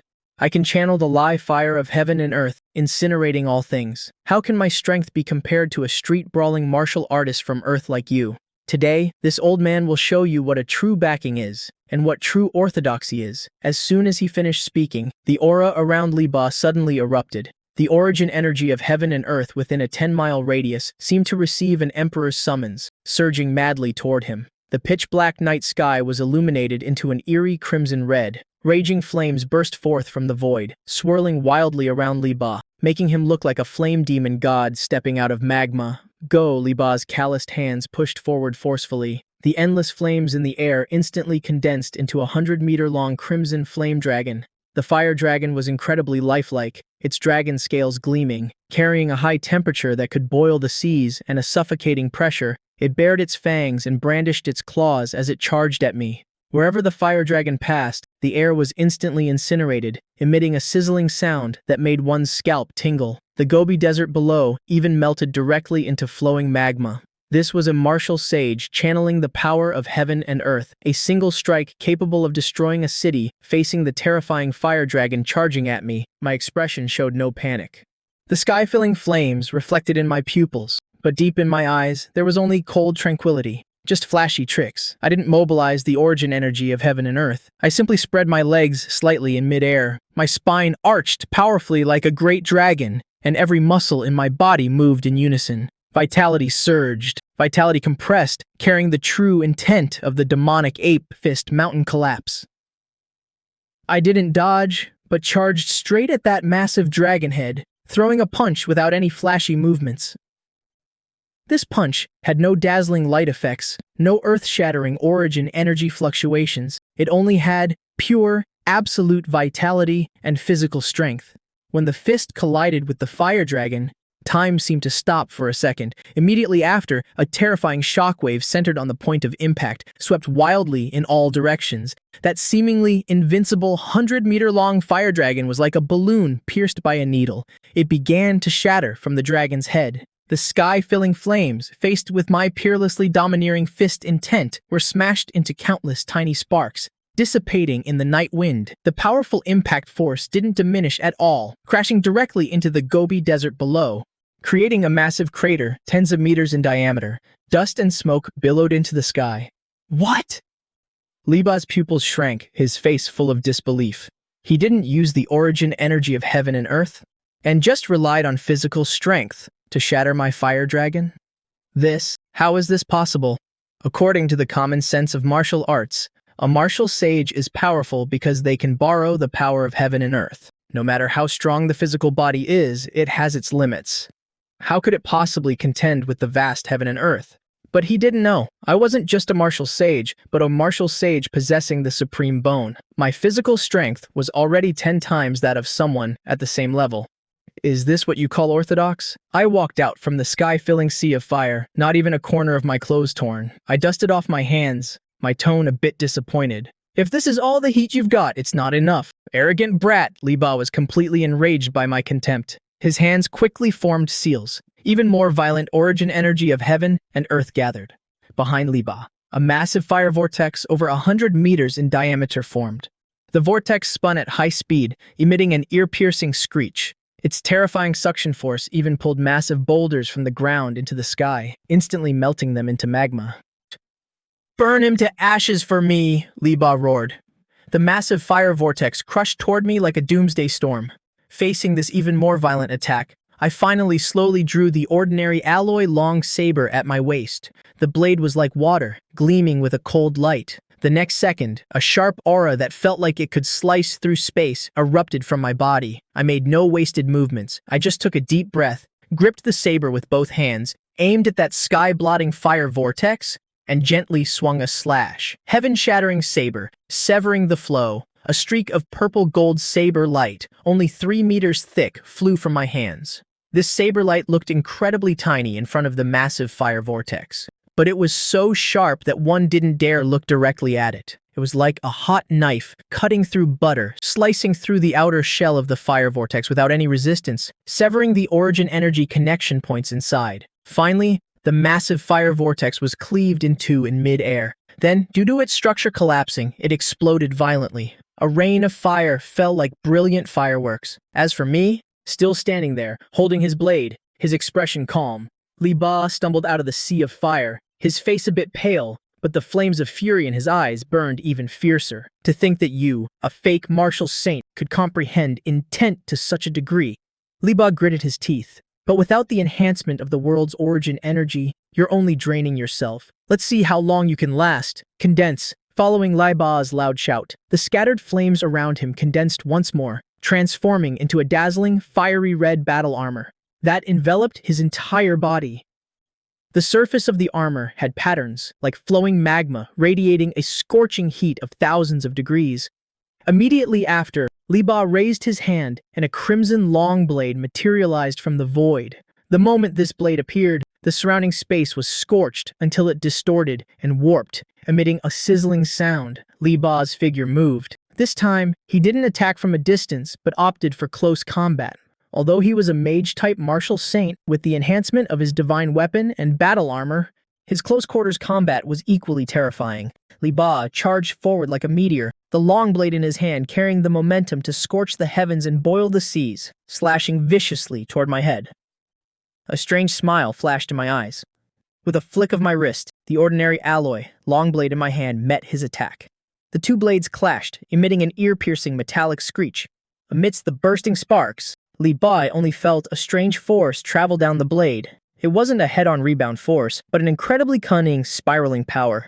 That actually neutralized 70% of his strike's power. How is this possible? Li Ba was shocked. The weapon in his hand was a Tier 1 ancient artifact. The piece of scrap metal in my hand, logically speaking, should have been sliced in half and melted the moment they collided. However, even though my long blade was heated to a glowing red, it didn't break at all. Because in the split second the two blades clashed, my wrist had vibrated thousands of times at a frequency invisible to the naked eye. Combat technique, microcontrol realm. I used high-frequency vibrations and skillful force deflection techniques to disperse that terrifying impact force throughout my entire body, even channeling it into the surrounding air. Li Ba couldn't believe it and swung his blade madly. In the night sky, the two figures turned into two spheres of light, clashing fiercely. Attacking madly, Li Ba was like a violent storm, every strike carrying sky-piercing flames, intent on burning me to ashes. As for me, I spent most of the time defending. Occasionally, I would throw out a strike that would pinpoint the exact weakness in Li Ba's attack, forcing him to fall back on the defensive. After exchanging over 100 moves, the more Li Ba fought, the more horrified he became. He also grew increasingly anxious. He realized I was like a bottomless black hole. No matter how much power he exploded with, I could easily block it. Furthermore, the ordinary iron blade in my hand, under the control of the microcontrol realm, was actually able to forcefully withstand the attacks of an ancient artifact with a single slash. I forced Li Ba back. Shaking my slightly sore wrist, I said lightly, "Your blade techniques are too crude. You rely entirely on divine weapons and cultivation base to suppress others. The martial arts of Mars have truly gone astray." My words completely shattered Li Ba's mentality. This old man will show you what true despair is. Li Ba had gone completely mad. He held nothing back anymore. The martial saint blood essence in his body circulated frantically, even beginning to burn his origin blood essence. 9 massive fire dragons materialized from the void, sealing off all my escape routes. Li Ba leapt high into the air. The ancient weapon in his hand erupted with a blinding red light, the blade instantly expanding to 10 meters long. Carrying an apocalyptic might, it slashed straight down at my head as I was trapped in the center. This move gathered Li Ba's entire life's cultivation. It was his strongest strike die facing this overwhelming, certain death situation. I suddenly sheathed the long blade in my hand. Looking at Li Ba descending from the sky, the corners of my mouth curled into a cold smirk. I've been waiting for the moment you put your life on the line. If Li Ba had kept playing it safe, it would have taken me a bit more effort to take him down. But now, he was actively offering up all his blood essence and origin energy right to my face. Since that's the case, then I won't hold back. My figure flashed, advancing instead of retreating. Charging straight into that terrifying blade light, seeking death, Li Ba was overjoyed. However, the very moment the tip of the blade was about to touch me, my body shifted slightly. My Ruai movement technique exploded forth, dodging the blade by a hair's breadth. My whole body slipped through like a loach, instantly closing the distance right in front of Li Ba. The distance between us was less than 10 centimeters. I reached out with both hands and pressed them directly against Li Ba's chest, which was enveloped in flaming armor. "Old man, let me borrow your vitality for a bit." Li Ba, who had been laughing wildly, instantly froze. He felt the skin where we made contact suddenly turn into the entrance of an abyss. The massive amount of origin energy and vitality burning madly inside his body, ready to unleash a sure kill strike, suddenly drained away in an instant. What's going on? My vitality, my origin energy, Li Ba screamed in terror. He wanted to struggle, wanted to retreat, but found he couldn't move a muscle. That suction force was too terrifying. In just a single breath, the majestic flaming armor on Li Ba's body flickered and died out. The 9 terrifying fire dragons in the air, having lost their energy source, instantly vanished into nothingness. Even the glow of the ancient weapon in his hand grew dim. On the contrary, as a massive amount of high-quality martial sage vitality surged into my body, the purple light radiating from me exploded. No, let go. I am a member of the Li family. Li Ba was now scared out of his wits. I looked at the old man in front of me. Let go. I threw an elbow strike. This elbow smashed right into Li Ba's chest, which had lost its protective true ki. A sickening crunch of breaking bones rang out. Li Ba's chest instantly caved in. His entire body shot back like a cannonball, spewing fresh blood mixed with ruptured organs from his mouth. He flew backward for hundreds of meters, crashing into a rocky mountain, collapsing half the peak. Dust and debris filled the air. I slowly touched down, cracking my neck. I walked up to the rubble and looked at Li Ba lying in the rocks like a dead dog, gasping his last breaths. I shook my head. So this is a so-called Orthodox martial sage. Is that all? I reached out and lifted Li Ba up like a little chicken. Li Ba, at this moment, his face covered in fresh blood, his eyes glazed over, had lost all the majesty of a martial sage. He looked at me, his eyes filled with nothing but endless fear and despair. Don't kill me. Li Ba weakly begged for mercy. Relax, I'm not going to kill you right now. I smirked, revealing white teeth that looked especially sinister under the moonlight. Actually, your young master is still waiting for you at the base. I grabbed Li Ba. My figure flashed, turning into a streak of light flying toward the Kanglan base. Kanglan base? On the steel city walls, the night wind howled, carrying the signature chill of the wilderness. 3 Martial Emperor-level Federation inspectors were currently standing on the wall, their eyes fixed on the wilderness dozens of kilometers away, where the energy fluctuations had just settled down a few minutes ago. That place was like purgatory. Flames soared into the sky. Blade aura ran rampant. That was a martial sage-level battle. It's over. Zhang Yi swallowed hard, his voice a bit strained. Just as the 3 of them were still in shock, a streak of purple light tore through the dark night, approaching from afar with a suffocating sound of tearing wind. It's here! The 3 of them paled, instinctively activating their protective vitality. That streak of light landed on the city wall. The solid alloy ground instantly cracked, kicking up a cloud of dust that blotted out the sky. As the dust settled, the light gradually revealed a tall figure slowly stepping out from the shadows. I was wearing a gray tracksuit, without even a speck of dust on me. My expression was as calm as if I had just taken a stroll downstairs. In my hand, dangling like a dead dog, was an old man covered in blood. His limbs were limp, his life or death unknown. When the 3 inspectors got a clear look at the old man's face, a collective gasp rang out. That face, even though it was beaten out of shape and covered in blood, that signature gray cloak couldn't fool anyone. It was Li Ba, the Orthodox martial sage from the Li family on Mars, the high and mighty. Li Ba. Right now, his breathing was as weak as a gossamer thread, his chest caved in, completely devoid of the invincible aura he had before. Zhang Yi felt like his head was going to explode. He had imagined countless outcomes: Su Wu defeated and killed, or Su Wu heavily injured and fleeing, or even a draw between the two. But he never imagined that I could capture a martial sage alive and beat him to such a state. Defeating and killing are 2 different concepts, and killing versus capturing alive is a difference of night and day. To capture a martial sage alive, one's strength must be at least 2 minor realms higher than the opponent, reaching the level of absolute crushing. Come on, is he a mid-stage or even a high-stage martial sage? Good lord, what kind of massive dragon is hiding in this Kanglan base? I casually switched hands, holding the unconscious Li Ba, my cold gaze sweeping over the 3 Federation officials who were frozen in fear before me. What are you staring at? My voice wasn't loud, but it carried an unquestionable authority. Where is Li Xinghe? The 3 of them looked at each other, their minds completely blank. Their mouths moved, but due to extreme shock and fear, their throats felt choked, unable to utter a single word. Are you mute? I frowned slightly.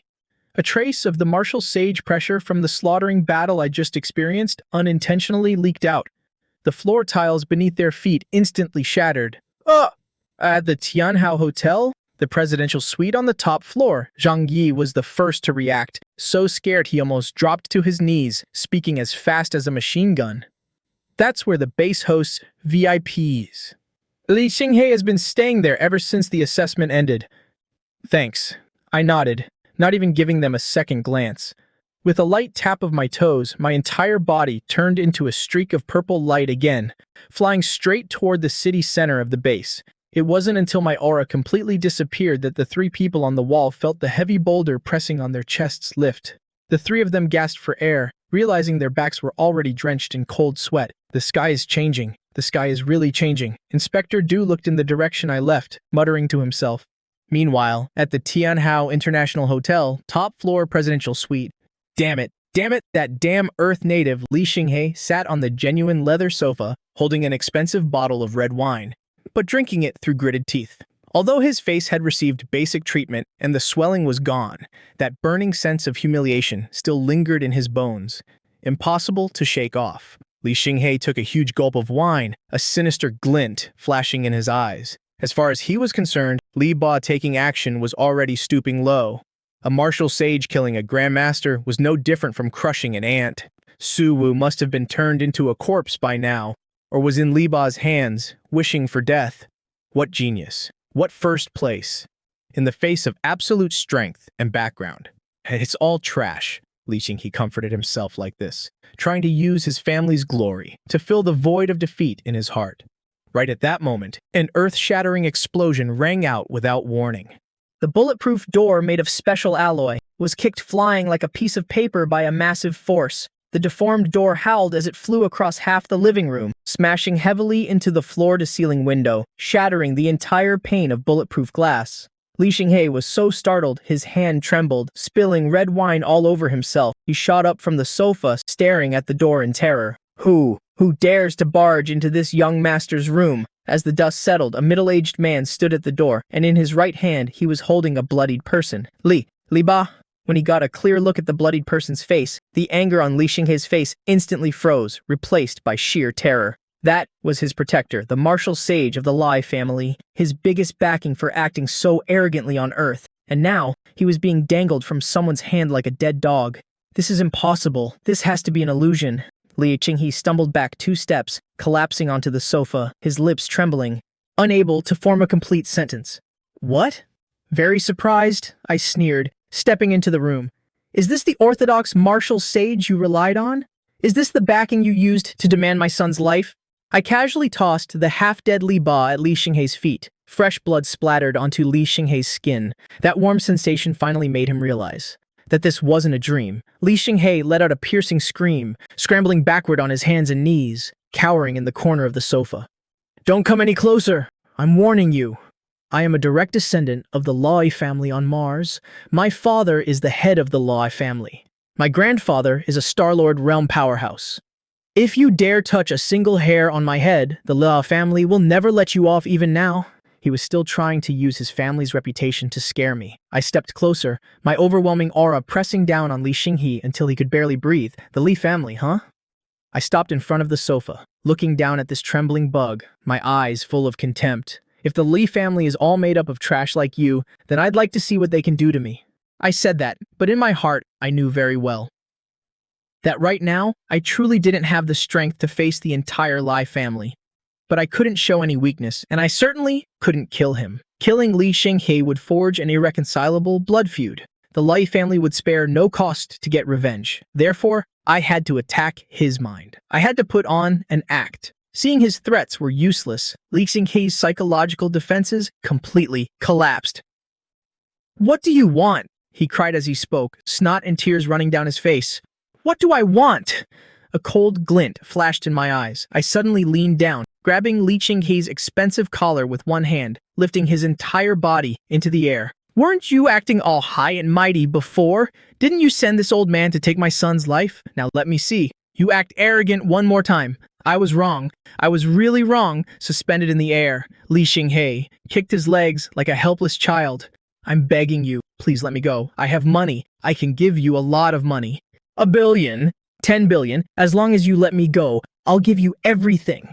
I sneered coldly, my eyes filled with disgust. I swung my hand, slapping Li Xinghe hard across the face. This slap didn't use any vitality. It was purely physical strength, but it was enough for Li Xinghe to remember for the rest of his life.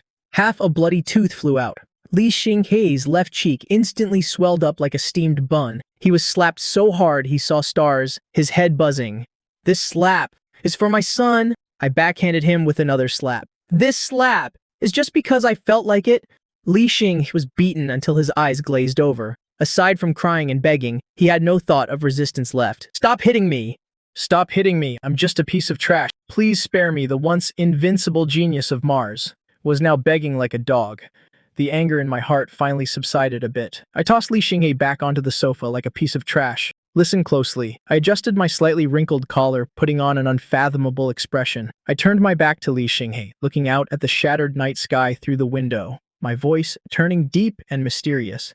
Li Ba, I know you're awake down there. Li Ba, who had been playing dead, twitched slightly, struggling to open his eyes a crack. Go back and tell those old fogies of your Li family My voice exuded an arrogant, domineering aura, as well as an unfathomable depth. Do you really think a martial sage could just naturally appear in this tiny Kanglan base? If the faction behind me didn't want to stay hidden and didn't want to stoop to the level of your Lai family's petty tricks, today, the two of you would have already died here. After saying this, my figure flashed, flying straight out the broken window, disappearing into the vast night, leaving only the old man and the young man in the room, shivering in the cold wind. The faction behind him, Li Ba gasped for air with difficulty, his eyes filled with terror. That's right. How could a rogue cultivator be this strong? How could he possess such high-level combat skills? Unless he's the successor of some ancient hidden sect, or a protector secretly nurtured by the highest echelons of the Federation. Meanwhile, at the Qingyun Pavilion estate, Su Yu was anxiously pacing back and forth in the living room, his forehead covered in cold sweat, his eyes darting to the wall clock every few seconds. It's all my fault. It's all my fault, Su Yu muttered, his fingernails digging deep into his flesh. If I hadn't provoked Li Xinghe, Dad wouldn't have had to risk his life fighting a martial sage. That's a martial sage if anything happens to Dad. The thought of his father dying made Su Yu feel like the sky was falling, his heart clenching tightly. Stop pacing, you're making this exalted one dizzy on the sofa. Xiao Bai was lying there, gnawing on a roast chicken, but its constantly darting eyes betrayed its anxiety. Hey, if the boss really gets beaten to death, we should run away quickly. Xiao Bai mumbled, wiping its mouth in passing. I just checked. We can run south. We'll find a deep mountain forest to hide in for a few hundred years, and wait until you become a martial sage to come out and get revenge. Wouldn't that be great? Shut your mouth! Su Yu suddenly turned his head, glaring at Xiao Bai with red eyes. If you want to run, then run. I'm staying right here to wait. If Dad really doesn't come back, I'll go risk my life against that old man. Why are you so stubborn? This exalted one is suggesting a strategic retreat. Xiao Bai shrank its neck back, its voice trailing off. Actually, it was panicking inside too. Its long-term meal ticket was gone, just as the man and beast were falling into despair. A familiar sound of tearing wind rang out. Immediately after, a figure descended from the sky like a meteor, landing steadily on the lawn in the yard. Su Yu and Xiao Bai hurriedly rushed to the floor-to-ceiling window. Under the moonlight, they saw me, with both hands in my pockets, looking completely relaxed, smiling at them inside the house. On my body, let alone injuries, even my clothes weren't ruffled. Su Yu let out a cry of joy, rushing outside and throwing his arms around me. At this moment, the demeanor of a grandmaster, the dignity of a powerhouse, were all thrown out the window. He was just a child worried about his father. Dad, are you okay? Where's that old man? You're not hurt, are you? Su Yu patted me all over, his voice choking up. This kid, my heart warmed. Letting him fuss over me, I smiled and rubbed Su Yu's head. Who do you think your dad is? Just some old man from Mars thinks he can hurt me? I already beat him and sent him packing. Boss, you're finally back. At this moment, a white blur also rushed over. Xiaobai hugged my thigh, rubbing its face frantically against my pant leg. That flattering look was truly blinding. Yeah, boss, you scared me to death. Just now, this kid kept trying to drag me away to run, but I sternly refused. I said, the boss's divine skills are unmatched. A martial sage is just small fry. I insisted on staying right here to wait for the boss's triumphant return, Xiaobai said, winking slyly at Su Yu.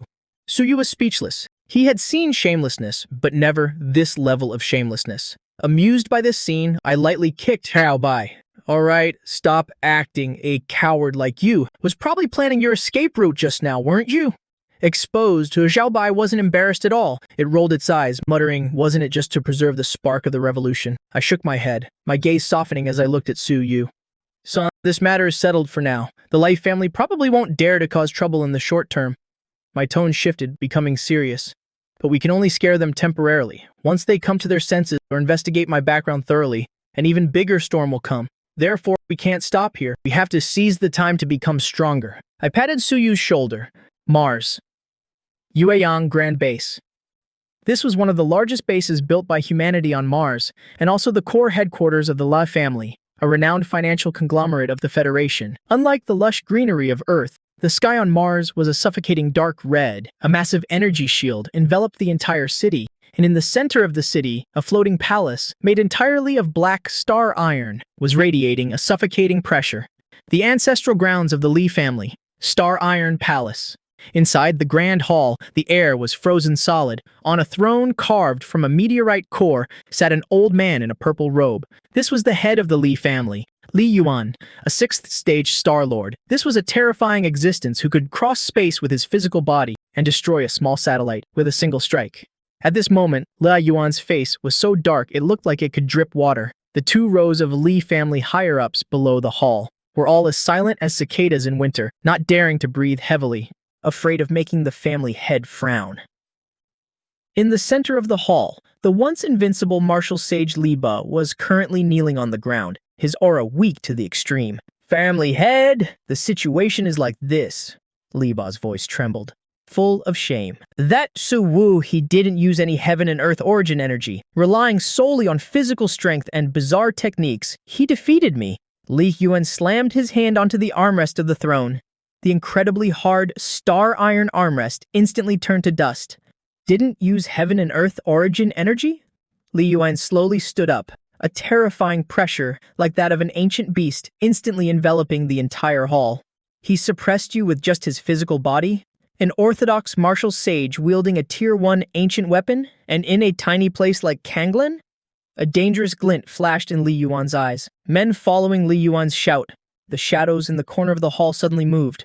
A woman in a tight black combat suit with a face as cold as ice appeared out of thin air. She dropped to one knee on the ground. "Your subordinate, Mai Ying. At the command of the family head, mobilize our clan's entire intelligence network on Earth. Investigate for me. I want to know everything about this Su Yu, and what power stands behind him." Bi Ying Zun. Her body dissolved into a wisp of black smoke, instantly vanishing from the grand hall. Li Yuan settled back onto his throne, his gaze falling upon the trembling Li Bo. "Li Bo," Li Yuan said coldly, "you are a martial saint, nurtured and supported by our clan. Yet you were captured alive by some nobody, dragged around like a dead dog to meet a junior. You have utterly disgraced the Li family. The death penalty may be waived, but you cannot escape punishment for your crimes.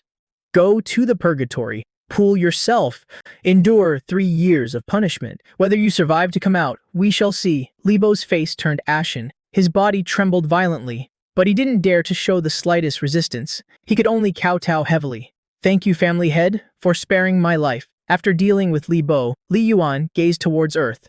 His eyes seemed to pierce through hundreds of millions of kilometers to the Kanglen base. Time flew by in the blink of an eye. A week had passed since the end of the Martial Arts University entrance exam. Ding dong. The doorbell rang again. "They're here again. Will this ever end?" Xiaobai was sprawled on the leather sofa, munching on a spirit fruit. Its 4 paws were stretched out straight, looking as if it had given up on life. "This must be the 12th group today, right? They've completely ruined my beauty sleep." Su Yu, who was cultivating the primal chaos, one key art in the living room, sighed helplessly. He opened his eyes and straightened his clothes. "It can't be helped. This is the price of fame," Su Yu said with a wry smile. Ever since the video of his actual combat test was released, his score of 3,250 points in his battles where he instantly defeated higher-level opponents had caused a massive stir throughout the Federation's higher education circle. And so, the admissions offices of the major universities were like sharks that had smelled blood. They flocked madly to the Yunding Villa. The day before yesterday, the vice president of Zhongnan Martial Arts University came in person. He promised Su Yu the treatment of a core disciple, plus a martial emperor-level instructor. But Su Yu's father was already a martial saint. Why would he care about a martial emperor? So, Zhongnan Martial Arts University had to leave in disappointment. Yesterday, it was the #1 military academy of the Western War Zone. They offered the attractive rank of major. And so it went. In 1 week, Su Yu had turned down offers from more than 10 top universities. This time, it seems different. A voice came from the 2nd floor. I was wearing a set of loose-fitting loungewear, holding a teapot in my hand. I slowly descended the stairs, my gaze pierced through the door, seemingly seeing through everything. 2 top-tier space shuttles. Those are vehicles that only the top academies can afford. I walked over and sat down in the host's seat on the sofa. A faint smile touched the corner of my lips. Jingdu Martial Arts University, Modu Martial Arts University. The 2 titans of the Huaxia martial arts world finally couldn't sit still. The large doors swung open. 2 figures entered the Yunding Villa's living room at almost the same time. On the left, was a tall, middle-aged man in a black Zhongshan suit. He had a square, resolute face. Every step he took was as steady as a mountain. His entire being exuded the sharp, killing aura of the battlefield. Head of admissions for Jingdu Martial Arts University, Lu Lijin. Peak Martial Emperor. On the right was a young woman in a white business suit. She wore gold-rimmed glasses. Her features were stunningly beautiful, with a cold and aloof temperament. But her eyes were as sharp as a knife. A faint ripple of spiritual power emanated from her. Head of the special admissions team for Modu Martial Arts University, Lin Qingru. A peak martial emperor and a spirit master to boot. These two, in any small base, would be major figures that the city lord himself would have to greet personally. But now, the moment they entered the door, their gazes simultaneously swept past Su Yu and locked onto me, sitting on the sofa drinking tea. Lu Lijin and Lin Qingru both shuddered inwardly. As peak martial emperors, their senses were extremely sharp. But to their senses, the man before them seemed like an ordinary neighborhood uncle with no fluctuations of qi and blood whatsoever. But when their eyes met mine, they felt an insignificance, as if they were facing the vast, starry sky, unfathomably deep. The two exchanged a glance. They immediately shed the arrogance of those from top academies. Their expressions became respectful. Junior Lu Lijin greets senior. Junior Lin Qingru greets senior.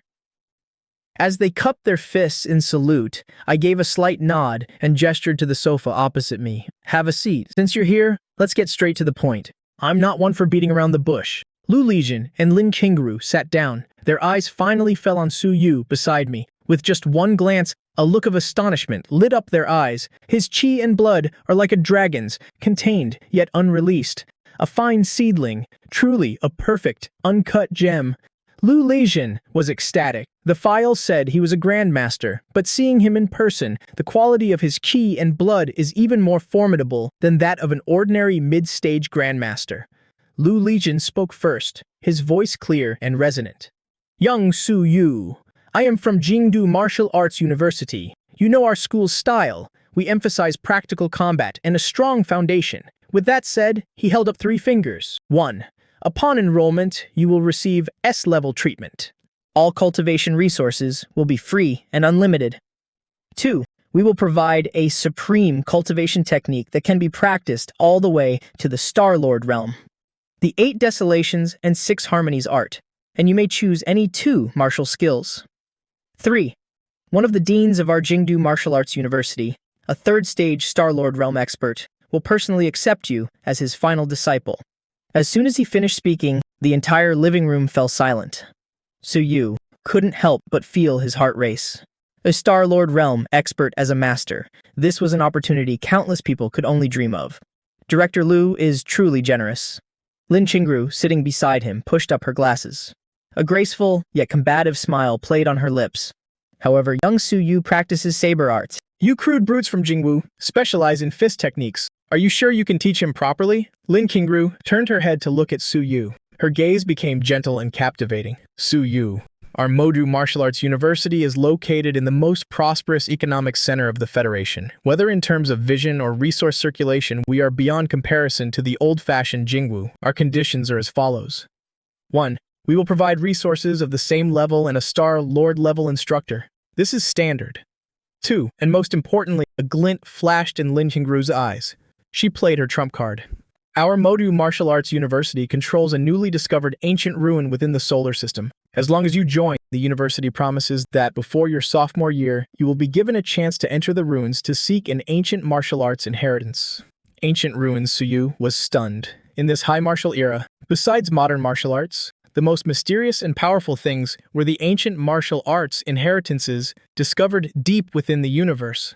Every discovered ancient ruin represented countless opportunities and risks. A chance to seek an ancient martial arts inheritance? I, who had been silent until now, suddenly set down my teacup with a soft clink, looking at Lin Qingru with a humorless smile. Miss Lin, if I recall correctly, that so-called ancient ruin is a shattered grade ruin, is it not? The space within it is extremely unstable. Of 10 who enter, 9 will die. Are you sending my son in to scout the path for you, or do you genuinely want to nurture him? The moment I finished speaking, Lin Qingru's expression changed instantly. She never expected that a reclusive expert in this remote base would know such top-secret information. In fact, over the past week, I hadn't just stayed in Kanglan base. Relying on my strength as a martial saint, I had traveled to other bases, and naturally, I had gathered some useful information. Senior, it's a misunderstanding, Lin Qingru was about to explain, but I waved my hand, cutting her off. Then I turned to Lu Lijin. Director Lu, if Modu Martial Arts University wants to gamble on luck, do you have something a bit more tangible? My fingers tapped lightly on the tabletop. My eyes were deep. For example, giving us an existing ancient martial weapon directly. Hearing this, Lu Lijin's pupils contracted. He looked at me intently. A storm was raging in his heart. This man is too much of an expert.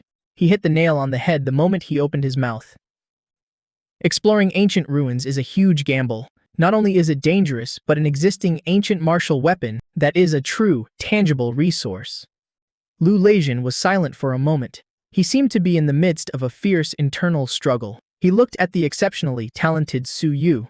Then he looked at me, unfathomably deep, recruiting an exceptionally talented student, and at the same time winning over a suspected martial saint. It's not a loss. Finally, he gritted his teeth. He took out a palm-sized metal box from his coat and placed it heavily on the table. Senior, you are indeed an expert. If Modu wants to play with hypotheticals, then we at Jingwu will play for real. Lu Lijin opened the box. A bone-chilling cold instantly filled the living room. Even the moisture in the air condensed into frost. Inside the box lay a throwing knife, no bigger than a dagger. Its entire body was as translucent as moonlight. This is... Su Yu's eyes widened. His chaos body began to vibrate with a sense of longing. A Tier 1 ancient god armament. The cold moon blade. Lu Lijin's voice carried a hint of pain. But more than that, determination. This is something we discovered in a ruin on Mars. Although it's only Tier 1, it was forged from the fragment of a neutron star. It can pierce through anything, and it comes with 2 attributes, armor piercing and frost. Most importantly, it is a spiritual power weapon. Later, when young Su Yu reaches the martial emperor realm and awakens his spiritual power, he will be able to use it. As long as you sign Su Yu, this blade is yours. Lin Qingru, beside them, opened her mouth but found she had no comparable offer to make. Modu Martial Arts University was wealthy, yes, but an ancient god armament of this level was a strategic reserve weapon. She was just an admissions team leader. She had no authority to deploy it. Since Jinggu is so sincere, Lin Qingru sighed.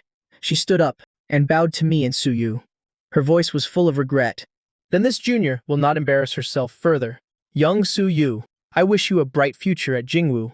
After speaking, without any hesitation, she turned and left. In the living room, only Lu Lijin remained, looking at Su Yu with an expectant expression. Dad? Su Yu looked at me. His eyes were full of inquiry. I looked at the cold moon blade and nodded in satisfaction. Before leaving, Lu Lijin was in a great mood. A rare, satisfied smile appeared on his stern, square face.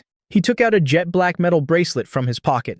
Dark light flowed across its surface. He solemnly placed it in Su Yu's hand. This is the Smart Terminal, exclusive to Jingwu students. It's not just a symbol of your status, but also the key to connecting with Jingwu's vast resource repository. Lu Lijin instructed in a serious tone. The encrypted data package for the 8 Desolations and 6 Harmonies art has already been pre-installed. As for the 2 additional martial skills, you can log into the Scripture Pavilion through the bracelet to choose them. Once you've made your choice, a holographic image of the manual and cultivation essentials will be transmitted directly to your bracelet. Su Yu took the bracelet. He put it on his wrist. With a crisp click, a blue holographic light screen appeared before his eyes. Countless complex and profound options appeared like a waterfall. Su Yu, welcome to Jingwu. Leaving these words behind, Lu Lijin patted Su Yu's shoulder. Then he turned, strode away, boarded his shuttle, and vanished over the horizon as a streak of light. After dinner, Su Yu sat cross-legged on the leather sofa. He focused intently on browsing the virtual light screen projected from his wrist. It was the exclusive resource repository of Jingdu Martial Arts University's Scripture Pavilion. Beside him, with a remote control in hand, I seemed to be absent-mindedly watching the evening news. But in reality, my eyes kept darting toward my son. I was thinking to myself, you little brat, hurry it up, are you done picking yet? How am I supposed to freeload off you if you don't? I silently urged him in my heart. Dad. The foundation of Jingwu Academy is truly profound. Su Yu's fingers hovered over the holographic screen. The dazzling array of martial arts techniques made it a bit hard for him to choose. There are thousands of high-tier blade techniques alone. Any single one of them, taken outside, would cause grandmasters to fight tooth and nail over it. That's only natural. I took a sip of tea. Stay calm. What's the matter? Jingwu is the #1 academy in the Federation, after all. If they didn't have some bottom-of-the-box treasures, how could they intimidate the masses? There's so much you can't even finish looking at it. Just pick the one that suits you best, Suyu nodded. His gaze finally landed on a martial art called the Tri-Fire Thunderblade. Tri-Fire Thunderblade. Tier 2. Top grade. Suyu softly read the description. A fierce and domineering blade technique. Uses one's own vitality to create friction with the blade, simulating the destructive power of lightning. Below the martial saint realm, one can use it to comprehend elemental power early. If one reaches the martial saint realm, they can channel the true fire of heaven and earth and the divine thunder of the 9 heavens. The 3 fires are: raging fire burns the body, soul fire scorches the soul, killing fire strikes the heart. The 3 thunders are yang thunder shatters the organs, yin thunder corrodes the bones, water thunder explodes. When the blade is drawn, it's like hellfire, unrivaled in its dominance. Suyu's eyes lit up. Although he had the sky-breaking blade, that was a technique focused on speed and sharpness. When facing a large number of enemies or an opponent with extreme defense, he lacked an explosive method of attack. And this Tri-Fire Thunderblade perfectly made up for his weakness. This isn't bad at all. This is the one. Suyu decisively hit confirm. Exchange successful. Remaining martial arts that can be learned. 1. Suyu didn't stop. He continued scrolling. Since I already have an attack method, and for movement, I have the Tai-Ye movement technique passed down by Dad. Even though the name is a bit rustic, it works pretty well. For defense, I have the tough chaos body. Then, Suyu felt he still needed a skill that could provide an instant burst of power, something that could even turn the tide in a desperate situation. Suddenly, his eyes stopped at a corner of the screen.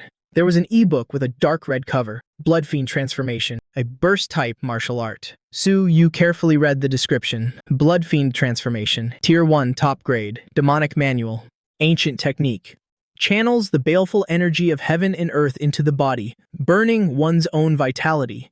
In a short period, it causes one's strength to skyrocket by 3 times. But the side effects are massive. If someone with insufficient vitality tries to practice it, at best, their meridians will snap. At worst, their body will explode and they'll die.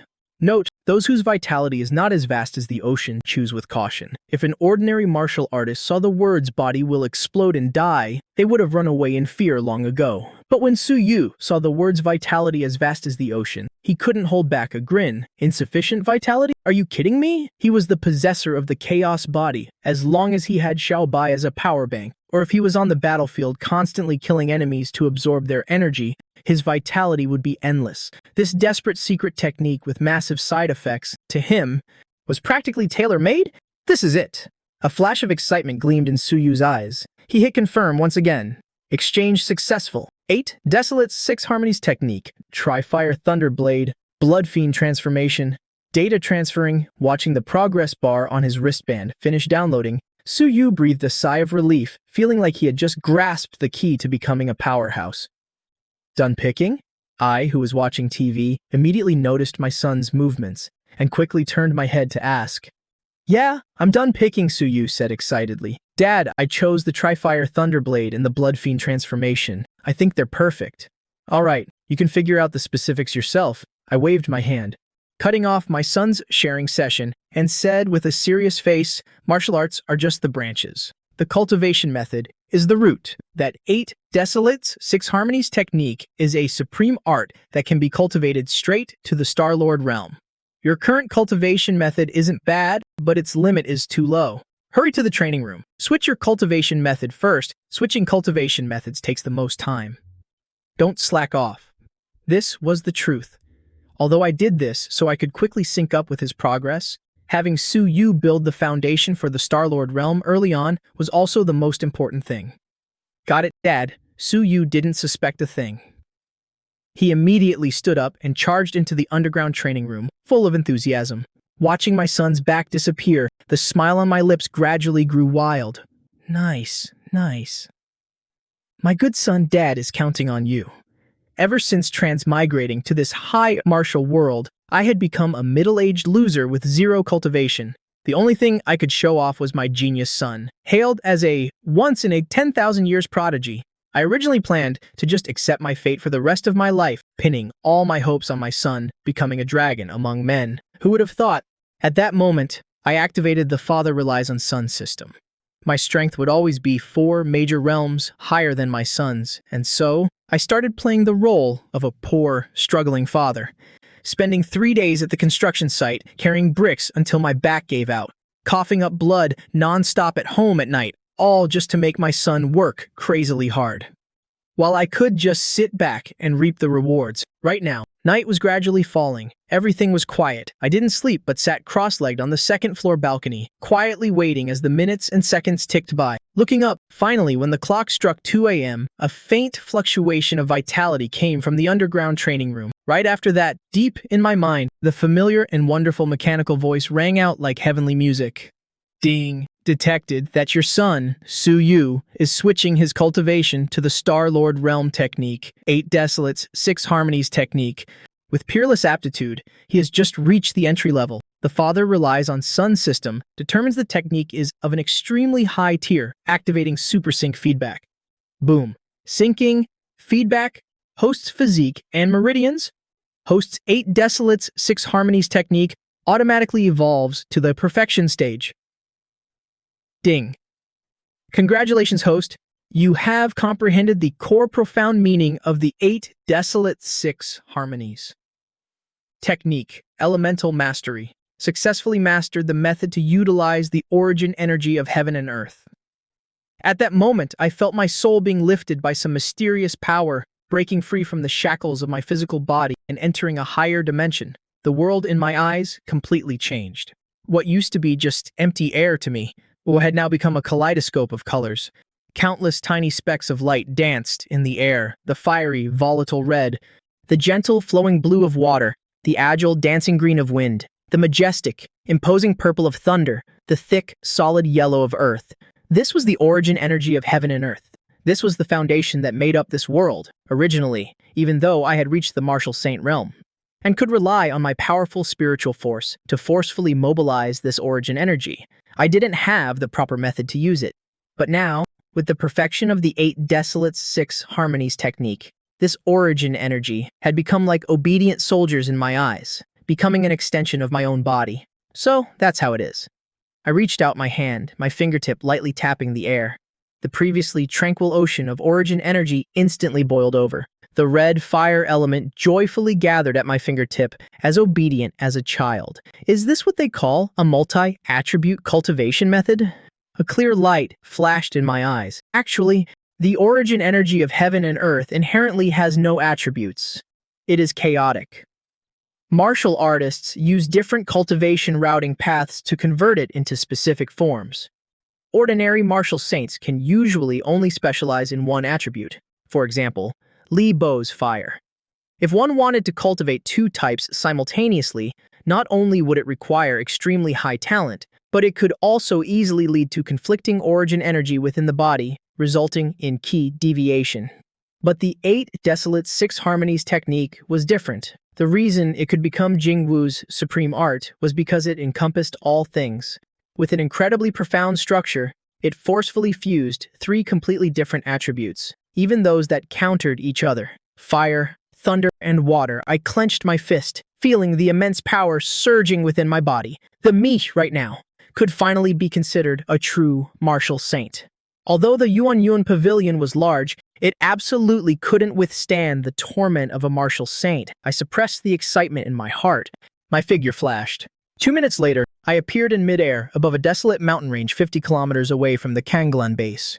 Here, the rocks were jagged and rugged. There wasn't a single soul around. It was the perfect place to practice. Bring it on. Let me see the power of this Star-Lord Realm technique. I hovered several hundred meters in the air, my clothes fluttering in the wind. I took a deep breath, no longer suppressing the power within my body. Fire, come.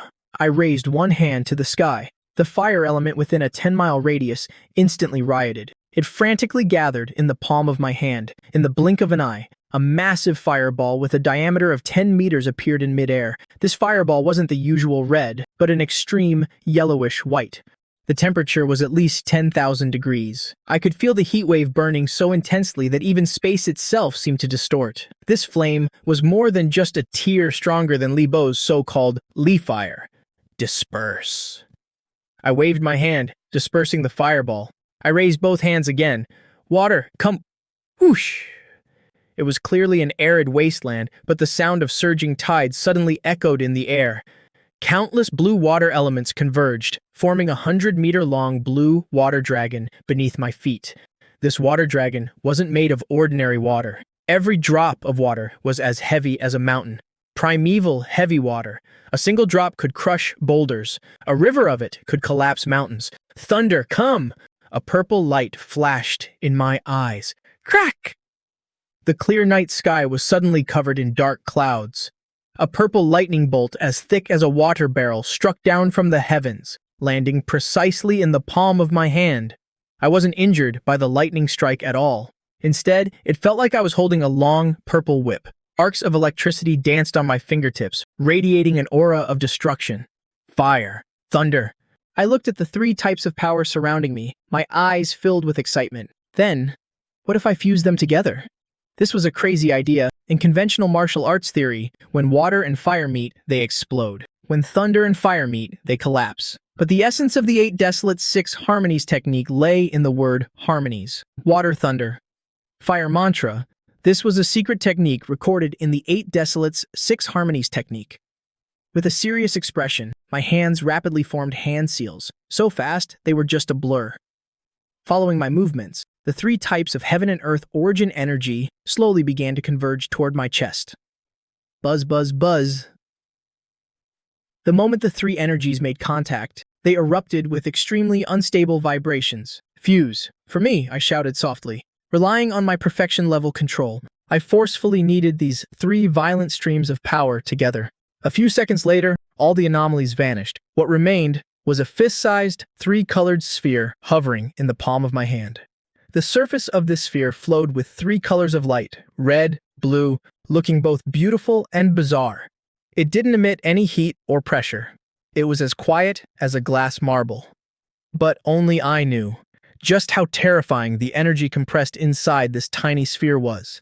It was an extremely unstable miniature force field. Go. My eyes locked onto a barren, rocky mountain about 500 meters tall in the distance. I flicked my finger. The 3-colored sphere tore through the night sky, leaving a blazing trail of fire behind it. It was incredibly fast. In the blink of an eye, it burrowed into the heart of that rocky mountain. 1 second, 2 seconds. Dead silence. Right after that, a blinding white light instantly illuminated the night sky within a 5-mile radius, turning night into day. Rumbly. The delayed, massive explosion sounded like the war drums of the gods, violently shaking the earth. I watched as that 500-meter-tall rocky mountain instantly swelled up from the inside like an overinflated balloon, and then disintegrated. There was no flying rubble, because all the rock had been vaporized by the extreme heat the moment it exploded. A scorching firestorm shot straight into the sky, forming a massive mushroom cloud. Next came a violent web of lightning, incinerating every living thing in the vicinity. Finally, a heavy shockwave of water pressure caused the ground within a 1-kilometer radius to cave in by 3 meters. The burning of fire, the destruction of lightning, the crushing pressure of water, 3 waves of attacks, relentless and unceasing. A long time later, when the smoke and dust cleared, I hovered in the air, looking down at the massive 1,000-meter-wide crater. It was so deep I couldn't see the bottom. With magma still flowing and electrical arcs dancing at the bottom of the pit, I couldn't help but gulp. This power is a bit too ridiculous. That mountain is just gone. Not even dust was left. This destructive power far exceeded a full-force strike from an ordinary martial saint. I even suspected that, even if a so-called Star Lord Realm powerhouse came, taking this hit would peel a layer of skin off them. And this was just a small sphere I casually kneaded together. If I went all out and condensed a massive one, I shivered. That scene would be too beautiful. I didn't even dare to imagine it. The 8 Desolates 6 Harmonies technique. It truly lives up to being a supreme art that leads straight to the Star Lord realm. This Water Thunder Fire mantra will be my standard ultimate move from now on. I nodded in satisfaction. Dispersing the aura around my body, my figure flashed, and I vanished from the wasteland, leaving behind only the massive, steaming crater to become a new unsolved mystery outside the Kanglan base. At the same time, in the Grand Kanglan base, the resplendent council hall of the Wang family was currently enveloped in a suffocatingly low-pressure atmosphere. The current head of the Wang family, Wang Zhen, sat upright in the master's chair made of red sandalwood. His brows were tightly furrowed into a deep frown, his eyes bloodshot. His fingers unconsciously tapped hard against the armrest. He was clearly in a state of extreme anxiety. Just then, a middle-aged, beautiful woman, dressed in luxurious brocade, brought in some tea. She dismissed the servants and carefully stepped forward. She observed his expression for a long time and finally couldn't help but speak up. Husband, enshrined cultivator Liu Yun has been gone to the Kanglan base for several days now. Logically speaking, he should have returned long ago after handling such a trivial matter. Yet there's still no news, and we've even lost contact with him. I'm truly worried that he might have encountered some unexpected accident over there. Before she could finish, Wang Jin violently swung his arm, knocking the expensive teacup to the ground. Scalding hot tea splashed all over the floor. Ignorant woman Wang Jin abruptly stood up, pointing at the beautiful woman's nose and roaring, "Liu Yun is a dignified peak martial king. What could possibly happen to him in that godforsaken backwater? Do you think I don't have enough on my plate right now? Those mad dogs from the Liu family have been pressing us step by step in the market recently. Over in the west of the city, they've already swallowed up 3 of our core stores. The family's business is practically on fire, and you're bothering me with Liu Yun's guaranteed to succeed trivial errand right now? Get out!" Time flew by like a fleeting shadow. In the blink of an eye, nearly a month had passed since the martial arts exam ended. Inside the manor's underground training room, rumble. Dull thuds echoed in the enclosed space. The air was thick with a suffocating stench of blood and burning. Su Yu was shirtless, the muscles all over his body, taut as iron. A bizarre, blood-red halo flowed across the surface of his skin. With every breath he took, the surrounding air seemed to be dyed the color of blood. A brutal, bloodthirsty aura erupted from his body. Blood Fiend Transformation, this Tier 1, top-grade secret demonic technique, used the burning of vitality as the price for an explosive burst of power. For ordinary people, it was like drinking poison to quench thirst. But for Su Yu, who possessed the chaos body, it was like a fish taking to water. "Give it to me!" Su Yu let out a low shout. The chaotic vortex within his body spun madly, forcefully compressing that violent, blood-red energy. At the same time, he swung the battle blade in his hand with immense force. Flash! On the blade's edge, 3 colored flames and 3 colored electrical arcs intertwined. Tri-Fire Thunderblade, entry level. Even though it was only at the entry level, that destructive power left deep, scorched marks on the alloy walls. Phew! Su Yu sheathed his blade and stood up straight. The red light in his eyes gradually faded. He glanced at the time, a satisfied smile blooming on his lips. 1 month. 2 martial arts reached the entry level. This speed probably doesn't count as slow, right? At the same time, on the second-floor balcony, I, who was always in an AFK leveling state, was comfortably lying on a rocking chair, holding an ice-cold glass of happy water in my hand. The exact moment Su Yu finished his training, the wonderful, heavenly voice rang out in my head. "Ding detected that your son, Su Yu, with peerless aptitude, has successfully cultivated the Tri-Fire Thunderblade to the entry level. System activates 100x comprehension, critical strike for the host. Congratulations, host. Tri-Fire Thunderblade automatically evolves to the perfection stage. Host has successfully mastered the 3 fires, Raging Fire, Soul Fire, Killing Fire, and the 3 thunders, Yang Thunder, Yin Thunder, and Water Thunder, Water Thunder.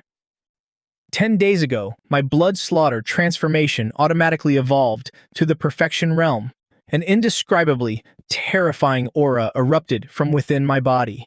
But my micro-level control locked it down within a 3-foot radius around me. With a thought, I summoned the system panel. Host, Bound Sun, Su Yu, Sun's Realm, Mid-Stage Grandmaster. Host's Realm, Mid-Stage Martial Saint. Cultivation Method, 8 Desolations, 6 Harmonies, Art Perfection, Martial Arts. Triple Attribute 3 Fire Thundersaber Perfection, Blood Slaughter Transformation Perfection, Fierce Tiger Fist Perfection. Has generated Fist Intent. Void Shattering Saber Perfection has generated Saber Intent. Special Movement Technique Perfection. Combat Skills Micro Level. Mid-Stage Martial Saint. I clenched my fist, feeling a power in my body that seemed capable of crushing the very stars. At the martial saint realm, the gap between each minor stage is a world of difference. But now, with my supreme chaos body and my perfection level cultivation methods in martial arts, plus my mid-stage martial saint cultivation, I might even be able to fight a peak martial saint. I slowly stood up. My gaze grew deep and meaningful. Besides, it seems a little mouse has been watching this place for a long time. Outside Cloud Pavilion Manor, behind a dark cloud 1,000 meters high, an ethereal figure was almost one with the night, hovering in the void. She wore a black nano-stealth suit, her entire being like an intangible shadow. Leader of the Lai family's shadow guards, Mei Ying. Peak martial saint. She was the sharpest blade in the Li Yuan family's arsenal and their most secret trump card for this trip to Earth. Her mission was simple: investigate Su Wu's background thoroughly. Confirm if he has any hidden powers backing him. If he does, stand down. If not, kill without mercy. Strange, Mei Ying, through her high-tech tactical visor, stared intently at the manor below. According to the intel, this Su Wu only broke through to Martial Saint a month ago. So why, just a moment ago, did I feel a fluctuation that made my heart, a peak Martial Saint, pound? Her intuition had never been wrong. The aura that erupted from Su Wu just now was fleeting, but the level of pressure it gave off, it even reminded her of the family head, Li Yuan. Could he be hiding his cultivation level, or does he possess some powerful ancient martial artifact? Mei Ying's heart was filled with shock and unease. She decided to get a little closer. With her prized dark attribute energy concealment, even a martial saint of the same level would find it hard to detect her. However, just as she moved, preparing to sneak into the inner grounds of the manor, suddenly, on the rooftop, Su Wu looked up. Across 1,000 meters of empty space, through layers of darkness, those eyes, shining with a brilliant purple gold light, locked onto the dark cloud where Mei Ying was hiding with unerring accuracy. The corner of his mouth lifted into a cold, mocking smile. Seen enough? A clear voice didn't travel through the air, but exploded directly inside Mei Ying's mind. What? The hairs on Mei Ying's entire body stood on end. Her heart seized. I've been discovered, and it was a direct divine sense transmission. That means his spiritual power is no weaker than mine, a peak martial saint. But as a top assassin, Mei Ying's reaction was lightning fast. Without a moment's hesitation, her body instantly transformed into countless black, bat-like phantoms, fleeing frantically toward the desert outside Kanglan base. Since you're here, why the rush to leave? My voice was still unhurried, as if whispering right in her ear. The next moment, a streak of purple gold light shot into the sky. Its speed was extreme, actually a bit faster than Mei Ying's true speed. 300 kilometers outside Kanglan base, in a desolate mountain range. Two figures, one chasing, one fleeing, crossed several hundred miles in the blink of an eye. Damn it, how is he so fast? Mei Ying glanced back, her heart pounding with terror. She specialized in the shadow phantom movement technique, renowned for its speed and elusiveness. But the man behind her was like a maggot latched onto her bones. No matter how she changed direction or accelerated, she couldn't shake him. If I can't escape, then so be it. She stopped abruptly, hovering in midair. Her hands formed a series of seals. Instantly, all light within a 10-mile radius was devoured. The entire space plunged into absolute darkness. Within this darkness, Mei Ying's aura completely vanished, as if she herself was the lord of the night. Eternal Night Domain. My figure came to a halt in the middle of her domain. I wasn't the least bit flustered. With a flick of my wrist, I plucked something from the void. A normal alloy saber appeared in my hand. The saber may be ordinary, but the moment I held it, it was no longer ordinary. I've just comprehended a new move. I'll just use you to test it out. I took a deep breath. The 8 desolations, 6 harmonies, art in my body circulated wildly, and the profound mysteries of the perfection level 3 fire thunder saber erupted in full. Crackle! On the blade of the ordinary alloy saber, 3 completely different types of flames instantly ignited. The crimson raging fire, which burns the physical body, the eerie blue soul fire, which incinerates the soul, and the black slaughter fire, which incites one's inner demons. At the same time, 3 types of lightning coiled around it, the fierce and unstoppable golden yang thunder, the purple yin thunder, unpredictable and sinister, and the white water thunder, which detonates all things. 3 fires, 3 thunders, 6 types of ultimate energy fused perfectly on the saber's edge. The resulting fluctuations caused dense cracks to appear in the surrounding space. 3 fire thunder saber, I muttered softly. Gripping the saber with both hands, I faced the endless darkness and swung down gently. A 1,000-meter-long, 6-colored saber beam, carrying a world-destroying momentum, tore across the night sky. This single strike seemed to forcibly rip the heavens in two. The eternal night domain that had enveloped the world, faced with this 6-colored saber beam, was as fragile as a piece of tattered black cloth. It was instantly shredded, burned, and purified. From within the darkness came a scream of absolute terror. She only saw a flash of light before her eyes, followed by an indescribably terrifying power crashing down on her. Seeing this, Mei Ying no longer held back. Her peak martial saint cultivation erupted without reservation. Countless streams of black energy condensed in front of her, forming thick, heavy black shields. She even summoned small black hole vortexes, trying to swallow the terrifying saber beam. However, it was all useless. Boom! The moment the saber beam and the shields collided, a blinding light erupted. A deafening explosion echoed through the sky, and the powerful shockwave flattened 3 nearby mountains. The earth itself trembled. Countless large boulders were turned to fine powder. Those seemingly indestructible black shields under the edge of the 6-colored saber beam lasted less than a second before shattering like glass. How can this be? The power contained in that 6-colored saber beam is simply too tyrannical. This is truly a move born for destruction. As the saber beam closed in, a look of grim determination flashed in Mei Ying's eyes. She had to use it. She slammed a palm into her own chest, spitting out a large mouthful of essence blood. In that instant, her body exploded directly, transforming into thousands of black blood bats, which scattered and fled frantically. The 6-colored saber beam slashed through, vaporizing at least half of the blood bats on the spot. Not even dust remained. But in the end, a few of the core blood shadows, using the explosion as cover, managed to escape into the void, disappearing without a trace. The dust settled. I stood silently in midair, holding the saber. The blade was already half melted, unable to withstand the power. I watched the fleeing blood shadows and didn't give chase, because I knew she had used a secret art that destroyed her own foundation to escape. Even if she makes it back alive, she'll be half crippled. Her cultivation will drop to the early stage martial saint realm at best, and she'll likely never be able to advance again in her life. She's a fast runner. I crushed the half-melted saber in my hand. My expression was calm. A peak martial saint, the Wang family may have some influence in Jiangna, but their foundation is too shallow. It seems it has to be the Lai family from Mars. First the small one, now the big one. The Lai family really are like lingering ghosts.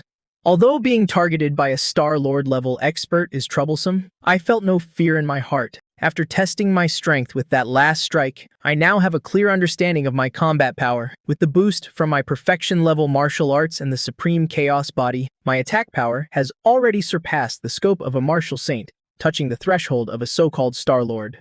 Time flowed like sand through my fingers, passing by quietly. In the blink of an eye, 2 months had passed. During these 2 months, to build a perfect Grandmaster foundation for my son, I spared no expense. The resources Pan Hong sent over, I even secretly visited the black market and used my martial saint strength to forcibly trade for several extremely rare heaven and earth spiritual objects. For example, the spirit marrow orchid, which can cleanse the marrow and meridians, and the soul-nourishing ink, which can strengthen spiritual power. Under this massive pile of high-grade resources, coupled with the terrifying digestive ability of the Chaos Body, Suyu's Cultivation Sword, Late-Stage Master, Perfected Master, Half-Step Grandmaster. Finally, on this day, in the underground special-grade cultivation room, Suyu sat cross-legged on a meditation mat. He slowly exhaled a breath of turbid air. This breath shot out like a white rainbow, actually creating a small pit on the alloy floor. At this moment, a faint halo of light swirled around his body. It was a sign that the qi and blood in his body had reached their absolute limit, about to liquefy and undergo a qualitative change. In front of him sat an exquisite jade box. Inside lay a single crimson medicinal pill, its surface flowing with lava-like patterns, the realm-breaking pill. This was a pill I had paid a great price for. personally refined by an alchemy grandmaster in Kanglin Base. It could increase the success rate of breaking through to grandmaster by 50% with no side effects. Now is the time. Suyu's eyes were firm. Without any hesitation, he tilted his head back and swallowed the realm-breaking pill. Gulp. The pill melted the moment it entered his mouth, instantly transforming into an extremely violent torrent of heat that rampaged through his limbs and meridians like a wild dragon. For me, Break Suyu gritted his teeth, enduring the intense pain of his meridians being torn apart. He simultaneously circulated the 8 desolations, 6 harmonies art. The chaos vortex in his body activated at full power, forcibly suppressing, absorbing, and refining that violent medicinal power. Crack. It felt as if something inside his body had shattered. It was the shackles of the human body's limits. Vroom! A vast, ocean-like aura erupted from within Suyu. The ki and blood that had been flowing through his meridians had in that instant completely liquefied. Grandmaster. An 18-year-old grandmaster. Suyu's eyes snapped open. 2 beams of golden light shot out like lightning. He could feel that his current strength was at least 10 times greater than when he was a peak master. At the same time, on the second-floor rooftop, I, who had been standing guard for my son, was leisurely lying in a rocking chair, reading a book called Records of Strange Tales of the Starry Sky. The moment Suyu broke through, deep within my mind, that familiar and wonderful mechanical voice rang out, right on cue. Ding! Detected that son, Suyu, has cultivated diligently, built a perfect foundation, and successfully broken the limits of the human body, ascending to the Grand Master realm. The host's son has crossed the major realm from Master to Grandmaster, an 18-year-old Grandmaster no less, activating super god-tier feedback, synchronizing host's realm final life level evolution. Unlocked. Congratulations, host. Breaking the planet's shackles. Leveling up. First stage of the Star-Lord realm. This breakthrough, the commotion is more terrifying than any time before. I just felt my consciousness being pulled out of my body in an instant. It was as if I were floating in the endless starry universe, surrounded by the most dazzling galaxies and a blue planet. A brand new power, transcending everything mortal, began to be born within my body. Every cell of mine is frantically splitting, restructuring, evolving. The original human genetic sequence has been completely altered at this moment, becoming a more perfect cosmic power, better adapted to the environment of the universe. If a martial saint borrows the power of heaven and earth, then a Star-Lord creates their own heaven and earth. I let out a low growl. The bones in my entire body emitted crisp, cracking sounds. Immediately after, the most astonishing change occurred deep within my dantian. The originally abundant sea of qi and blood ki began to collapse toward the center, compressing. Countless energies converged into a single point, and finally, abruptly exploded. A tiny vortex, radiating a chaotic light, is gradually forming in my dantian. It slowly rotates, shimmering with starlight, like a miniature universe that has just been born. A star vortex. This is the symbol of a Star-Lord realm powerhouse, and also the source of their power. With it, I no longer need to borrow the world energy like a martial saint. Instead, I can directly devour and store it. Even in the vacuum of space, I can extract energy from cosmic rays to sustain my life force. So this is the Star-Lord realm? I slowly opened my eyes. Deep within my pupils, it seemed as if 2 stars were truly revolving. I reached out and gently clenched my fist. After this breakthrough, I can feel that my physique has been massively enhanced. I took a deep breath. With a mere thought, the star vortex in my body slightly accelerated its rotation. The world energy within a 100-mile radius instantly rioted, surging toward me like a collapsing river. Even the clouds in the sky were torn apart by this gravitational pull, forming a massive funnel-shaped cloud vortex. I didn't want to cause too much of a commotion. I hurriedly dismissed the thought and concealed my aura. At this moment, I still look like that ordinary middle-aged uncle. But only I know. The current me, throwing a single punch, could probably actually blow up a small city. Is this a Star-Lord realm martial artist? The corners of my mouth curled into a confident smile. Dad, I did it. I broke through to Grandmaster. Right at this moment, the basement door was pushed open. Suyu, excited like a little kid, ran all the way up to the second-floor balcony. His face was filled with irrepressible joy. Well done. I looked at my son and nodded in satisfaction. An 18-year-old Grandmaster. Looking throughout the history of the Federation, it's as rare as phoenix feathers and unicorn horns. It seems those resources weren't wasted. Isn't it just the Grandmaster realm? Look at how excited you are, like you've never seen the world. On the sofa, Xiao Bai was licking its paws, casting a disdainful glance. It shook its soft, snow-white fur. The tail behind it proudly flicked into an arc. A powerful aura was instantly released. Mid-stage, Martial Emperor realm. See that? I haven't been slacking off these past 2 months either. I casually broke through to the mid-stage Martial Emperor realm. Xiao Bai smugly lifted its chin. If I transform right now, I could slap 10 of you to death in a minute. Believe it or not, Su Yu, although he really wanted to retort, he had to admit that this divine beast was truly a freak. He had to risk his life to reach Grandmaster, while this guy just took a nap, ate some spirit fruits, and reached Martial Emperor. Is this the difference in racial talent? Stop bringing him down. I lightly tapped Xiao Bai's head. You're a beast. He's human. The starting points are different. But you are, with your current strength, even in a place swarming with monsters like Jingdu Martial University, you'll have a place to stand. Right? My expression turned serious, but my tone softened a bit. In 3 days, we'll set off for the Yanjing base. It's thousands of miles away from Kanglan. Opportunities to come back will probably be rare. If you have any unfulfilled wishes or anyone you want to see these next few days, go see them. I looked at Su Yu meaningfully. Su Yu froze for a moment. A beautiful figure instantly flashed in his mind. He nodded firmly, a resolute goal flashing in his eyes. I know.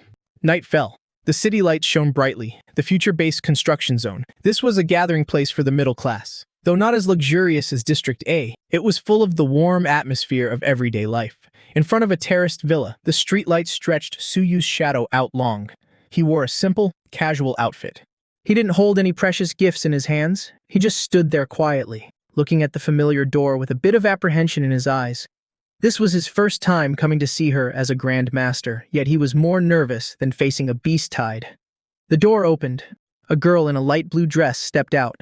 Xu Leiyu had clearly dressed up carefully tonight. That long dress flowed like water under the moonlight. The hem swayed gently in the breeze. Her long hair was pinned up with a pearl hairpin, with a few strands falling by her ears.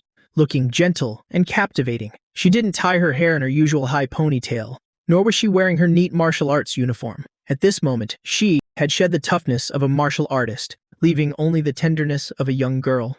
You're here? Xu Leiyue stood on the steps, her hands nervously fiddling with her dress. Her voice was very soft. Yeah, I'm here.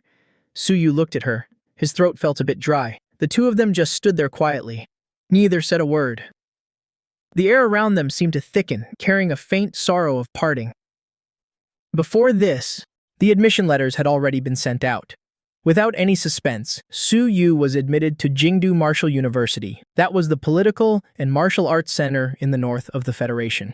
As for Xu Leiyue, although she worked very hard, her talent was limited. In the end, she was admitted to a key martial arts university in Jiangnan, one in the north, one in the south, separated by tens of thousands of kilometers. In the era of high martial arts, even with airships, their busy studies meant this wasn't just a long-distance relationship, but the boundary between two different worlds. You're leaving soon. Xu Leiyue was the first to break the silence, lowering her head, not daring to look into Su Yu's eyes. Su Yu nodded, stepped up the stairs, and came in front of her. I'm leaving in 3 days. My dad said to go a bit early to adapt to the environment. Xu Leiyue's voice dropped a bit. I see. Congratulations. Jingwu is the best school. You'll definitely become a great martial artist in the future. Leiyu. So you suddenly interrupted her. He reached out his hand and gently lifted Xu Leiyue's chin, making her look into his eyes. This is only a temporary separation. The young man's eyes were clear and resolute, seeming to hold a sea of stars. I will train hard and become very, very strong. When I reach that height, no matter where you are, I can instantly appear right in front of you. Besides, communication is so advanced now, we can video call every day. These slightly blunt words made the tears swirling in Xu Leiyue's eyes finally fall, but the corners of her mouth curled into a beautiful smile. Idiot! Who wants to video call you every day? She sniffled, smiling through her tears.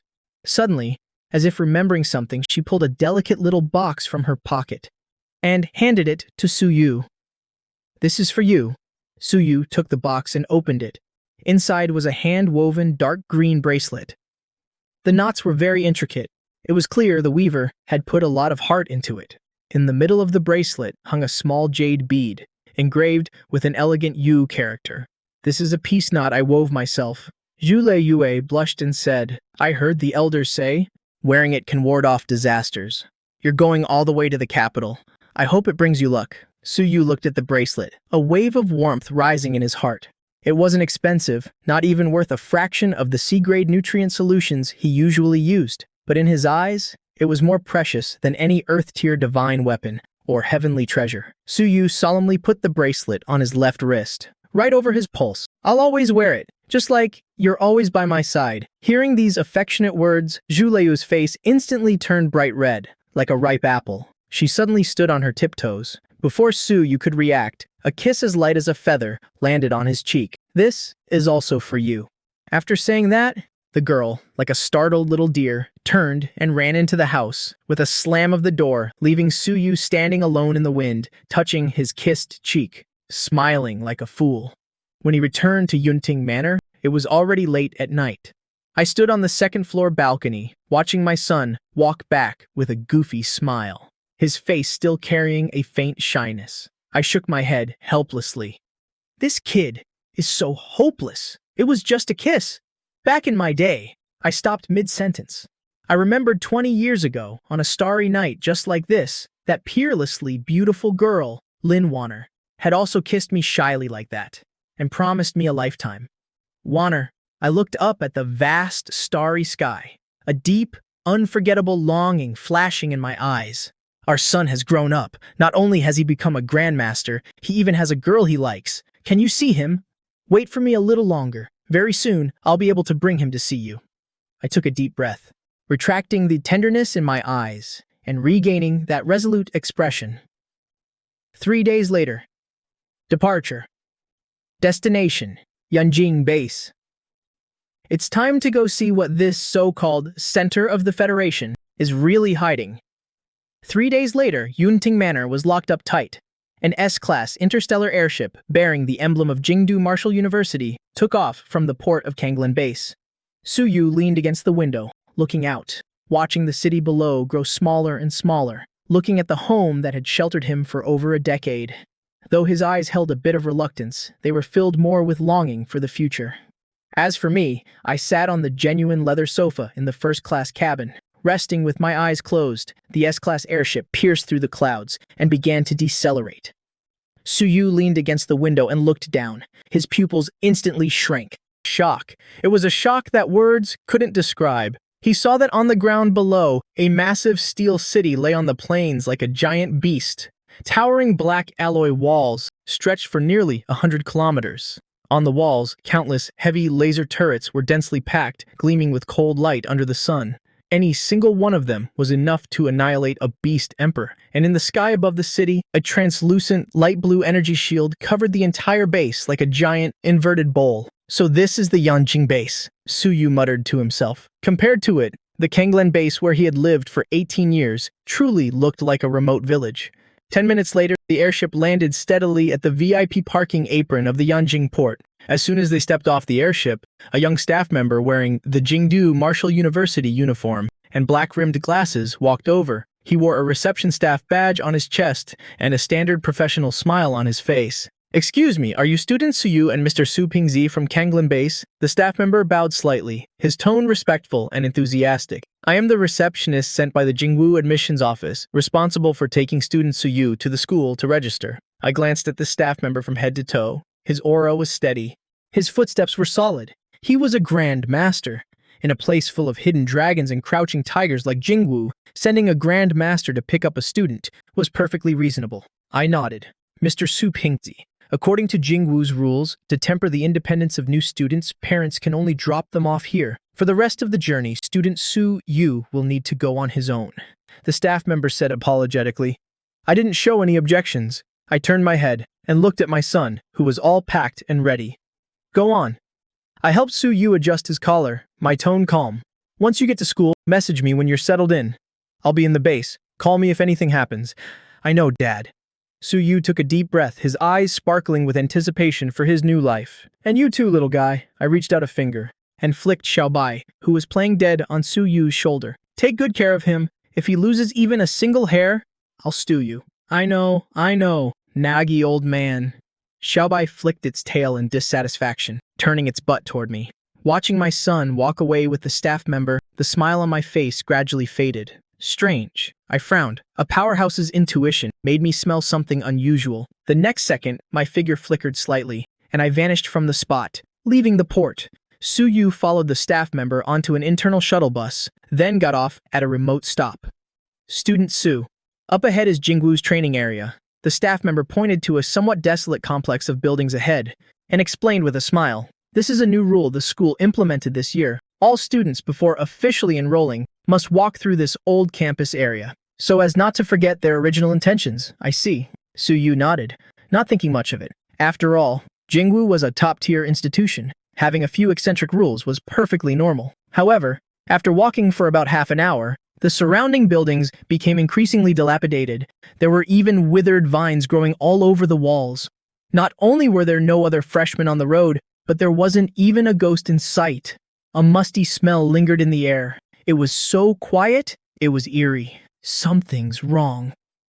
Xiaobai, who had been sleeping on his shoulder, suddenly opened its eyes. Its normally lazy gaze instantly became vigilant. It scratched Su Yu's neck with its little paw, transmitting its voice through divine sense. Su Yu's heart skipped a beat. Xiaobai's danger perception was never wrong. He quietly slowed his pace, his hand subtly resting on the alloy long saber at his waist. At the same time he probed, "Sir, excuse me, how much further is it? I remember the map saying, Jingwu's main gate is in the northeast. We seem to be heading north."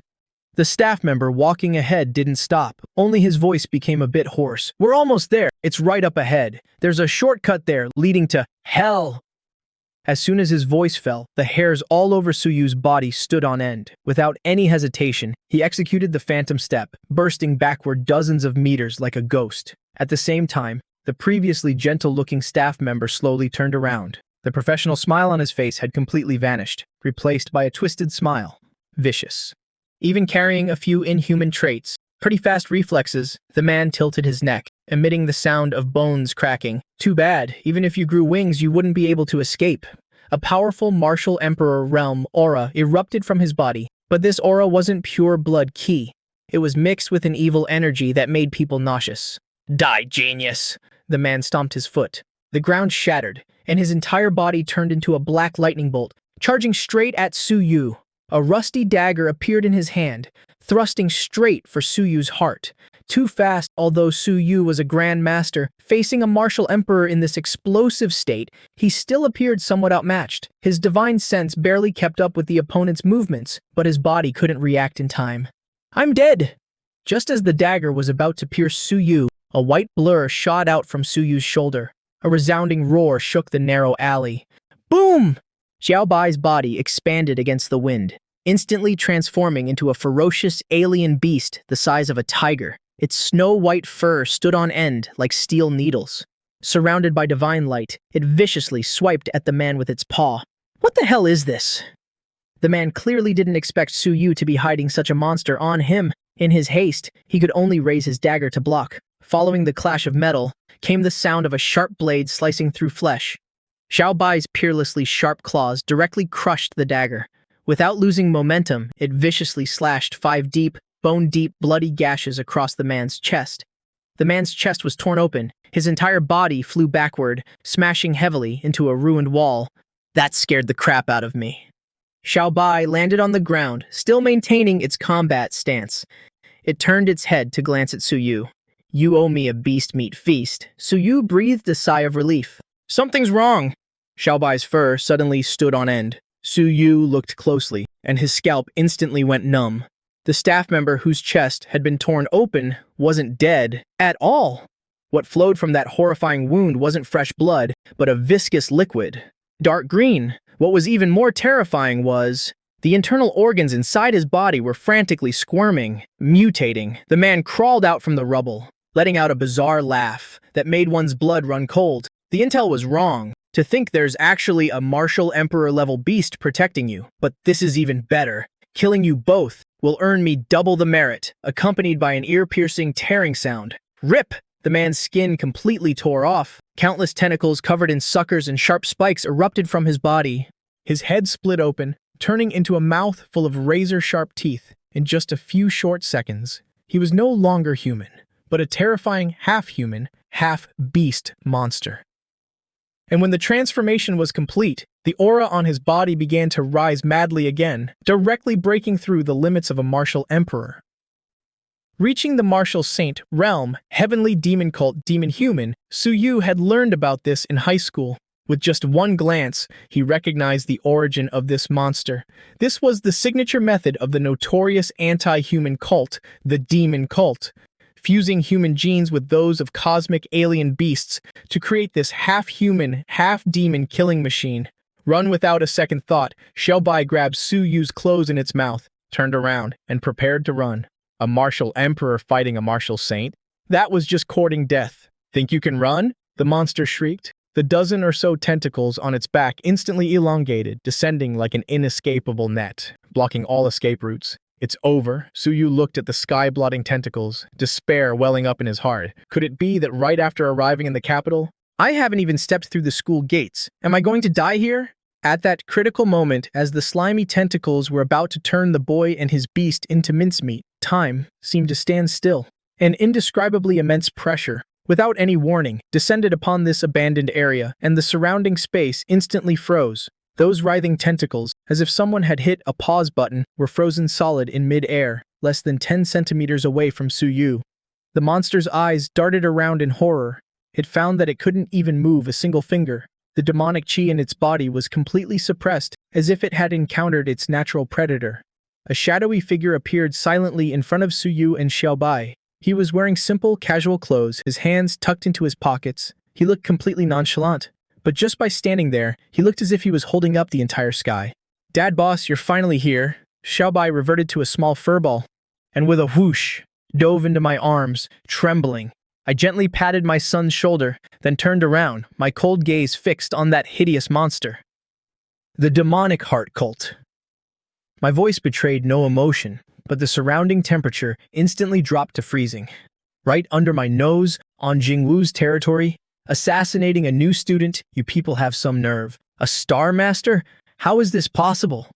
The monster let out an indistinct roar. It could sense a world-ending danger from me. I didn't answer. I simply raised my right hand slowly, aimed at the monster, and clenched my fist at the empty air. 8 desolations and 6 harmonies. Art, 1. Origin, heavy water, water prison. The water molecules in the air instantly converged, and I formed a giant, dark blue hand of water. The massive hand was as clear as crystal, and it seized the martial Saint Level demon in its palm. The monster let out a blood-curdling scream. Its incredibly tough tentacles were crushed to pieces by the immense pressure of the water. The moss-green blood it bled was instantly purified and evaporated. "Speak! Who sent you? How many accomplices are there?" My eyes were as sharp as a blade. The monster's bones were being crushed, but a twisted, crazed smile appeared on its face. "So what if you kill me? The sacred cult's plan has already begun. It's not just him. Everyone will die." As it finished speaking, its body suddenly began to swell violently, and a black core inside it started to emit a blinding light. "Trying to self-destruct?" I scoffed. If I were still at the martial saint realm, I might have had to back off from a demon's self-destruction. But now, I am a Star Master. In front of me, you don't even have the right to die. My palm suddenly clenched, and a deep, muffled sound echoed. The self-detonation, powerful enough to level half a city block, was completely compressed within my hand. The terrifying explosion occurred inside the water prison, but not a single drop of water escaped. That arrogant martial saint-level demon was reduced to a puddle of moss-green mush. I casually dismissed the water prison. A black crystal fell to the ground. It was the demon's core, its only remnant. "Dad," Suyu walked over, staring at the crystal on the ground, his heart still pounding with fear. "What on earth just happened?" Half an hour later, Jingwu University. Admissions office. "What? The demonic heart cult?" Admissions director Lu Zhen stared at the black crystal I'd tossed on his desk and the foul-smelling liquid that had yet to dry. He looked as if he'd been struck by lightning. He shot up from his chair. "This is a high-grade demonized core. Only a martial saint-level demon could produce something like this." Lu Zhen's hands were trembling. He couldn't believe that, here at the Jingwu base, supposedly the safest in the entire Federation. Right under Jingwu's nose, a Martial Saint Lavelle demon had managed to infiltrate, and it was trying to assassinate one of their students. If you hadn't been secretly protecting a peerless genius like your son, Mr. Su, he would have truly died here today. Please, wait a moment. This is too big. I need to report it immediately. Lu Zhen didn't hesitate and immediately picked up his phone. Jingwu base. In a certain secret location. It was an extremely lavish yet dark and gloomy room. Strange, cosmic totems hung on the walls. The faint scent of sandalwood lingered in the air. A man, dressed in a dark red silk suit, was lazily leaning against a high-backed chair. He was bewitchingly handsome, with rare, slit-pupiled eyes. In his hand, he gently swirled a glass of blood-red liquid. The high priest of the demonic heart cult's earth branch, Yejiao. From the shadows, a black-robed figure knelt on one knee, his voice respectful. Reporting. Phase 1 of the Purge Plan. Out of 109 targets, 73 have been confirmed eliminated. 15 are critically injured. The mission is basically complete. 73 Ye Jiao took a sip of the liquid in his glass. He licked his lips, a look of ecstasy on his face. The fresh blood of these geniuses is truly the most delicious. A pity that a few got away. It is this subordinate's failure. The black-robed man bowed his head. Among them, the demon sent to assassinate target number 100 has lost contact. His soul lamp has been extinguished. The final energy fluctuations sent back from the scene indicate that a Star Master Realm expert may have appeared there. A Star Master Realm expert. The hand Ye Jiao was using to swirl his glass paused slightly. A flicker of surprise flashed in his narrow eyes. How interesting. It seems this batch of new students has someone with a significant background to have a Star Master level expert as a bodyguard. But he didn't seem particularly afraid. On the contrary, the smile on his lips widened. No matter. It's just one Star Master. He can't change the grand scheme of things. Yeah, Jiao stood up and walked to the giant cosmic totem. He spread his arms wide as if to embrace the entire universe. The great work is done. The fall of these 73 geniuses is only the beginning. The seeds of fear have been sown. Soon enough, this planet, and even this entire solar system, will become the pasture of our sacred cult. Relay my orders. Initiate Phase 2. In the gloomy room, Ye Jiao's elegant yet crazed laughter echoed, like the whisper of a demon, heralding a greater storm brewing over the Jingwu base, Jingwu University. On the top floor of the administration building, the people of the demonic heart cult somehow got a hold of our new student roster. They even knew Suyu's exact route. This shows the speaker was a white-haired old man, dressed in a Zhongshan suit. His face was gaunt, but his eyes were as deep as an abyss. The vice-chancellor of Jingwu University, Xu Liang, a fifth-stage Star Master. Xu Liang's fingers tapped lightly on the tabletop. His voice was bone-chillingly cold. We have a mole in our ranks, and a high-level one at that. Admissions Director Lu Zhen stood to the side, his forehead drenched in cold sweat. As the person directly in charge of this year's admissions, for such a massive blunder to occur, the deaths of 73 geniuses, it would be difficult for him to escape responsibility. Vice-Chancellor Chu, rest assured. Lu Zhen gritted his teeth and said, I will make arrangements immediately until this is cleared up. All staff who had access to the new student files will be isolated for investigation. Xu Liang narrowed his eyes slightly and waved his hand. You don't need to worry about that. I'll have someone else handle it. Go and reassure the surviving students and their parents. Don't let the panic spread. Yes, sir. Lu Zhen felt as if he'd been granted a pardon. He quickly agreed and left. As Lu Zhen departed, the office door slowly closed. Xu Liang turned around. His gaze swept past his desk and landed on the genuine leather sofa on the other side of the room. Two people were sitting there. Su Yu sat upright, his expression calm. As for me, I had my legs crossed, toying with the black crystal that had dropped from the demon. My expression was impatient and cold. You people at Jingwu University call yourselves the #1 academy in the Federation, the absolute safest zone. I casually tossed the black crystal onto the coffee table. It landed with a crisp clatter. My voice was filled with unconcealed mockery. And what's the result? A new student gets assassinated before even setting foot on campus. And if I didn't have a few tricks up my sleeve, my son would have been killed by that monster by now. Vice Chancellor Xu, the way you run things doesn't inspire much confidence. I stood up. The unique pressure of a Star Master Realm expert silently emanated from me, actually managing to stand on equal footing with Xu Liang's. I was originally going to follow your procedures, abide by your rule that parents aren't allowed inside. But now, it seems, that rule is unnecessary. For my son's safety, I must stay by his side. If you don't agree, then we'll just withdraw from the university. It was a blatant threat, but Xu Liang wasn't angry at all. On the contrary, a glint flashed in his eyes. He had been observing me the whole time. According to the files, Su Wu was just a washed-up martial artist from Konglan base. But looking at him now, this was no washed-up martial artist.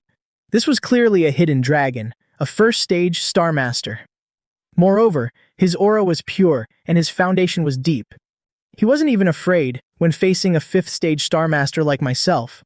This meant that he definitely had a trump card that could threaten me. Mr. Su, you exaggerate. Xu Liang broke into a warm smile. The tense atmosphere from before instantly dissipated. This incident was indeed an oversight on Jingwu's part. We are truly sorry for the fright Su Yu endured. Your deep love for your son is something I completely understand. Xu Liang took out a pre-prepared gold-trimmed document from his drawer and placed it in front of me. This is an invitation letter I just signed, Xu Liang said with a smile. Considering Mr. Su's strength, as well as your contribution in handling this crisis, I, on behalf of Jingwu University, sincerely invite you, Mr. Su, to become an honorary guest professor of our school. Honorary guest professor? I raised an eyebrow. I picked up the document and glanced at it. That's right, Xu Liang explained. This position is not on the official staff list. It has no mandatory duties and requires no work, but it comes with extremely high authority. You'll have free access to all areas on campus, including restricted zones. You'll enjoy professor-level benefits, and you can apply to live in the expert villa complex on campus. This way, Mr. Su can both take care of Su Yu and cultivate in peace on the precious grounds of Jingwu. What do you think, Mr. Su? This was an extremely clever move. On one hand, it gave me a way out, satisfying my need to protect my son. On the other hand, it brought me into Jingwu's system. It was a way to win over a Star Master expert while also making it convenient to keep an eye on me. After all, a Star Master of unknown origin roaming around Jingwu was always a potential threat. I looked at the invitation letter, and the corner of my mouth lifted into a meaningful smile. Of course I knew what this old fox was planning, but I don't care. Deal. I picked up the pen and signed my name. Half an hour later, a black commercial hovercar passed through multiple security checkpoints and entered the central area of Jingwu University, the residential zone. Unlike the high-rise dormitories for students outside, this was a villa complex nestled against a mountain. The trees were lush and green, and the spiritual energy was abundant. The environment was as quiet as a secluded paradise. Senior Su, young Master Su, we've arrived. The young man acting as our guide stopped the car in front of villa number 186. He got out and respectfully opened the car door. This is the exclusive residence for expert-level instructors. Chancellor Su specially approved the assignment of this vacant villa, number 186, to you both, the young man introduced with a smile. The villa has its own private gravity training room, an alchemy room, and a full smart home system. The basement also has a direct link to the school's spirit vein node. The cultivation efficiency here is double that of the outside. I stood with my hands behind my back. With a single sweep of my divine sense, the entire layout of the villa was clear to me. The security level is very high. There are no noisy neighbors around either. Finally, a place to settle down. Su Yu had been holding back for a while. The moment the car door opened, he dragged Xiaobai and rushed inside. What is this sofa made of? It's so soft, Dad. The fridge is full of B-grade and higher nutrient fluids. And this training room, the gravity can be adjusted up to 5 times. Seeing my son's behavior, I shook my head helplessly. I turned to the young man and said, "Please thank Chancellor Su for me. I'm very satisfied with this place." "I'm glad you're satisfied, sir. I'll take my leave then. If you need anything, just call the residential butler." The young man bowed and departed. As the heavy doors closed, only the father, son, and Xiaobai were left in the villa. I sat on the sofa, watching Xiaobai wage war against the robot vacuum, and my expression turned serious. Even though you've entered Jingwu and live in such a safe place, don't forget the 73 students who died." Su Yu stopped what he was doing. The smile vanished from his face, and his eyes grew sharp. "I know. The Star Demon cult, sooner or later, this debt will be paid." I nodded. "Tomorrow, you're going to meet your Star Lord level instructor. The Dean level figures at Jingwu are no pushovers. Make sure you perform well. Don't worry, Dad." Su Yu clenched his fists. Early the next morning, sunlight pierced through the thin mist, illuminating the campus of the Capital Martial Arts Academy. After finishing his breakfast, Su Yu took Xiao Bai and followed the young guide from yesterday, officially stepping into Jinggu's teaching district. Along the way, Su Yu truly felt what it meant to be the Federation's #1 academy. The academic atmosphere here was so thick it was astonishing. Moreover, just as the rumors said, the students here were unbelievably strong. Su Yu casually glanced at the passers-by. Their auras were at least at the Grandmaster realm. Among them were some who looked like core disciples, with even deeper auras. Quite a few had already touched the threshold of the Martial King realm. Mr. Su Yu, Jingling Garden is just up ahead. The guide stopped in front of a dense purple bamboo forest, his expression turning extremely respectful, even a bit fearful. This bamboo forest is the residence of Dean Hong. The dean likes his peace and quiet, and his temper is quite unique. It's not convenient for me to go inside. Take care of yourself. After saying that, the guide fled like he was running for his life, disappearing without a trace. A unique temper? Su Yu scratched his head, looking at Xiao Bai on his shoulder. I've got a bad feeling about this. What are you afraid of? I'm here, aren't I? Any demons or monsters will have to kneel before me, Xiao Bai scoffed disdainfully. Su Yu took a deep breath, adjusted his clothes, and stepped into the bamboo forest. Walking along a winding cobblestone path, his field of vision suddenly opened up. An antique, even somewhat dilapidated courtyard appeared before his eyes. Above the gate hung an old, weathered plaque, bearing 3 large characters, Jingling Garden. But these 3 characters were written with flying, dragon-like strokes, exuding an unbridled and free-spirited aura, as if they could fly right off the board. Su Yu pushed open the creaking wooden doors. The furnishings in the yard were very simple, even crude. A water well, an old locust tree, and a few free-range chickens pecking at grain. Under the old tree sat a peeling rattan chair. An old man wearing shorts, a white tank top, and flip-flops was sprawling sloppily on the rattan chair. He held a tattered palm leaf fan in his hand, and a dirty magazine lay on the ground. He was sleeping soundly, snoring loudly with drool running down his face. Is this a joke? This is the Star Lord level Dean Hong. Su Yu's mouth twitched, slightly doubting if he had walked through the wrong door. Junior Su Yu pays his respects to Dean Hong. Su Yu called out tentatively. No response. The snoring continued. Junior Su Yu, here to report, Su Yu said louder. Still no response. Is this old geezer playing dead? Xiao Bai couldn't take it anymore. It hated people putting on airs in front of it. It jumped down from Su Yu's shoulder, turning into a white blur, and leaped straight onto the old man's stomach, ready to use its claws to pluck the old man's sparse beard. Old man, get up and greet your guests. However, the moment Xiao Bai's claws were about to touch the beard, the old man, who had been fast asleep, suddenly opened his eyes. There was no trace of sleepiness in his eyes. Instead, they gleamed with a shrewd light, clear as a child's. Where did this wild cat come from? So fierce, too. The old man's hand moved like lightning. Before Su Yu could even see clearly, the arrogant Xiao Bai was already grabbed by the scruff of its neck with one hand, dangling in mid-air like a little chick. Let me go, you stinky old geezer! Xiao Bai struggled with all its might, its 4 paws flailing wildly in the air. Oh, you can talk? The old man grinned, revealing a set of yellowed teeth. You dare pluck my beard? Here's a little welcome gift for you. The old man didn't hold back, raising his hand and delivering a sharp smack to Xiao Bai's fluffy butt. The force was perfectly controlled. It didn't hurt its bones or muscles, but it definitely stung. Xiao Bai let out a miserable yelp, tears welling up in its eyes. In all my life, no one has ever dared to hit me. Do you yield? The old man delivered another smack. Do you yield? I yield. I yield. Grandpa, please stop. A wise man knows when to retreat. Xiao Bai immediately surrendered, its 2 paws clutching its swollen red butt, looking as wronged as a little kid. Su Yu stood to the side, dumbfounded, wanting to laugh but not daring to. All right, little brat, scram! The old man casually tossed Xiao Bai into a pile of grass in the corner, then slowly sat up, sizing Su Yu up from head to toe with a scrutinizing gaze. So you're Su Yu, huh? The old man scratched his toes, saying absent-mindedly, You look decent enough. Junior, just as Su Yu was about to offer a few humble words, save the flowery words for someone else. The old man waved his hand, pointing at the alloy long saber at Su Yu's waist. You practice the saber? Come here. The old man stood up. He was only about 1.6 meters tall, Come on, use your saber and show me what you've got. Yes, sir. Su Yu's gaze focused, and his expression instantly turned serious. He knew.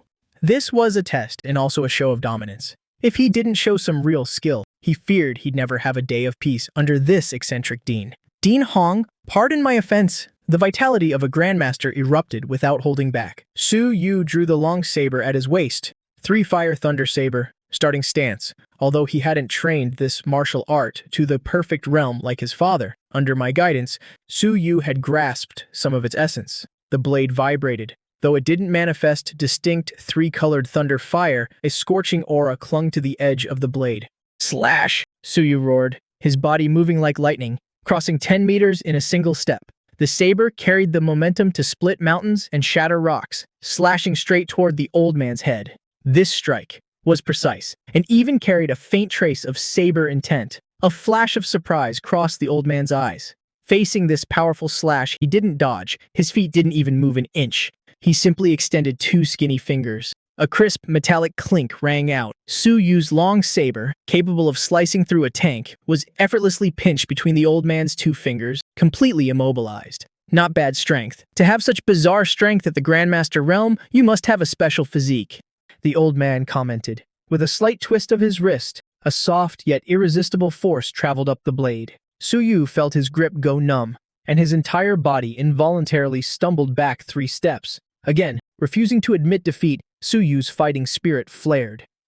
Void-shattering saber dance. If he couldn't match him in strength, then what about speed? Su Yu's figure turned into a blur, circling the old man and slashing frantically. 100 strikes in a single second, every slash aimed at the old man's vitals. However, the old man looked as if he were taking a stroll in his own backyard. With one hand clasped behind his back, he casually waved the other hand around. Every single move accurately broke Su Yu's attacking rhythm. 3 minutes later, stop, the old man suddenly shouted, pointing a finger just an inch away from the center of Su Yu's brow. Su Yu's entire body froze, cold sweat pouring down. If that finger had struck, his head would have been blown to pieces. Su Yu sheathed his saber and stepped back, panting heavily, his eyes filled with awe. This junior concedes, the dean's martial prowess is unmatched. Cut the flattery. The old man withdrew his hand and lay back down on the rattan chair, but the admiration in his eyes couldn't be hidden.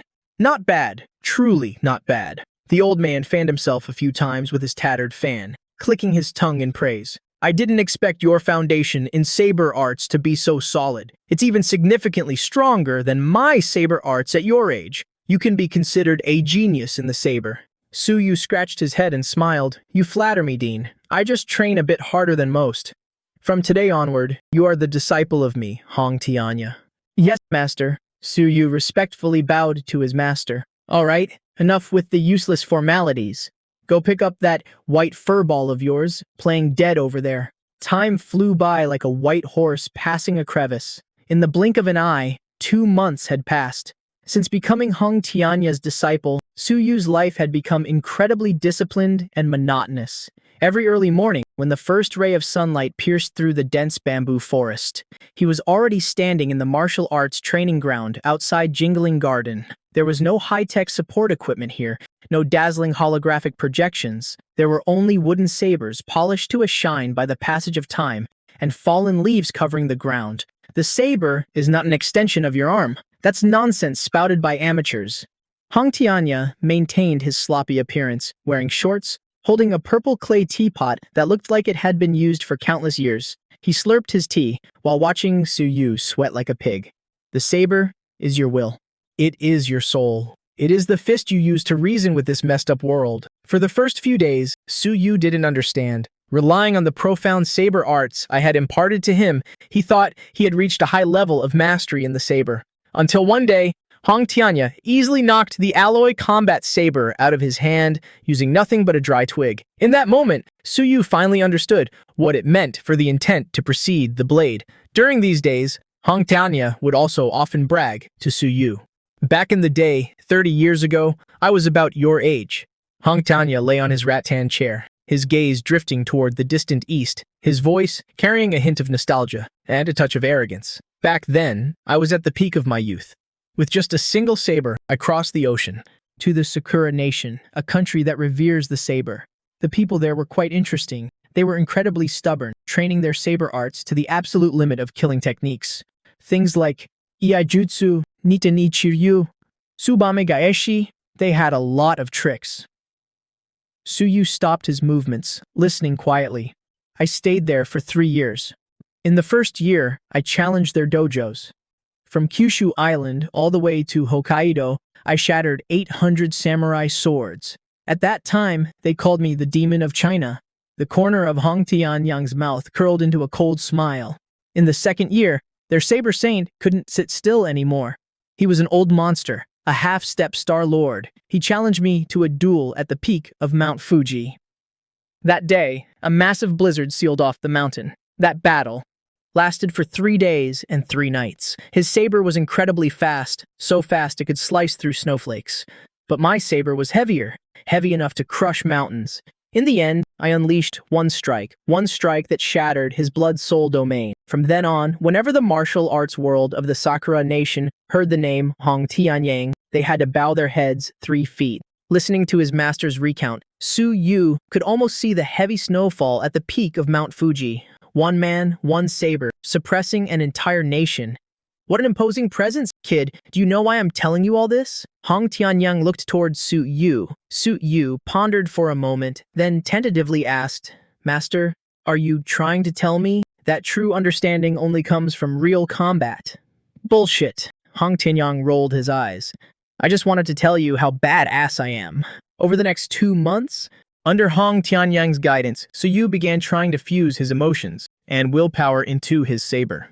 At the same time, as Jingwu was the Federation's #1 academy, the resources it provided were absolutely terrifying. With his status as a ranked student, combined with the various pills and supplements I secretly provided, Su Yu's cultivation skyrocketed like a rocket. Surging wildly, the Grandmaster vitality within his body was constantly compressed and refined. Finally, during the first snowfall of winter, a massive surge of vitality shot into the sky from Jingling Garden, blowing away all the snow in the courtyard. Grandmaster, mid-stage, Su Yu held his wooden saber standing amidst the snow. Although he hadn't fully condensed his own saber intent yet, he had already touched its threshold. Villa number 186. The wind and snow outside couldn't penetrate this climate-controlled villa. I lay on the soft leather sofa, holding a tablet, browsing the latest intel on the Star Demon cult. For the past 2 months, the Star Demon cult seemed to have gone completely silent. The high-level mole hiding in Jingwu was like a stone dropped into the ocean without a single trace. The calm before the storm. I rubbed my temples. I knew they wouldn't just let this go. If they weren't completely eradicated, there was no telling when Su Yu would be in danger again. Right at that moment, a series of urgent notification sounds suddenly rang out in my head. Ding detected that descendant, Su Yu, possessing peerless talent, has successfully comprehended the rudimentary form of saber intent under the guidance of a master and successfully broken through to the mid-stage Grandmaster realm. Based on the system's assessment, the descendant has made a major breakthrough in martial will. Host's realm is synchronizing comprehension is synchronizing congratulations, host. Cultivation has broken through to the 5th stage Star Lord realm. Congratulations, host. Perfect grade star power and 3 fire thunder saber have fused with various martial skills, automatically evolving into a divine ability, saber domain. An invisible, yet utterly terrifying fluctuation, instantly swept out with me at the center, covering a vast area, but I controlled this fluctuation perfectly, causing no damage to the physical world, instead acting directly on the level of rules. I suddenly opened my eyes. In that instant, my pupils vanished, replaced by 2 boundless oceans of sabers. 5th stage Star Lord realm. I slowly raised my hand, looking at my slender fingers. If the 1st stage Star Lord realm meant just forming one's own star core, able to crudely extract origin energy through willpower, then the 5th stage meant reaching the absolute pinnacle of micro-controlling this power. The star core within my body had expanded tenfold, like a real star burning in my dantian.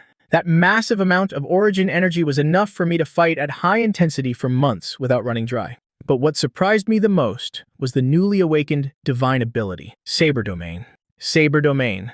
Once a martial artist comprehends an intent, they don't just use it internally. They can externalize it into a domain. Within the domain, I am the saber, and the saber is me. All things can become a saber, and the enemy's weapons within the domain will be absolutely suppressed. My own damage output is multiplied tenfold.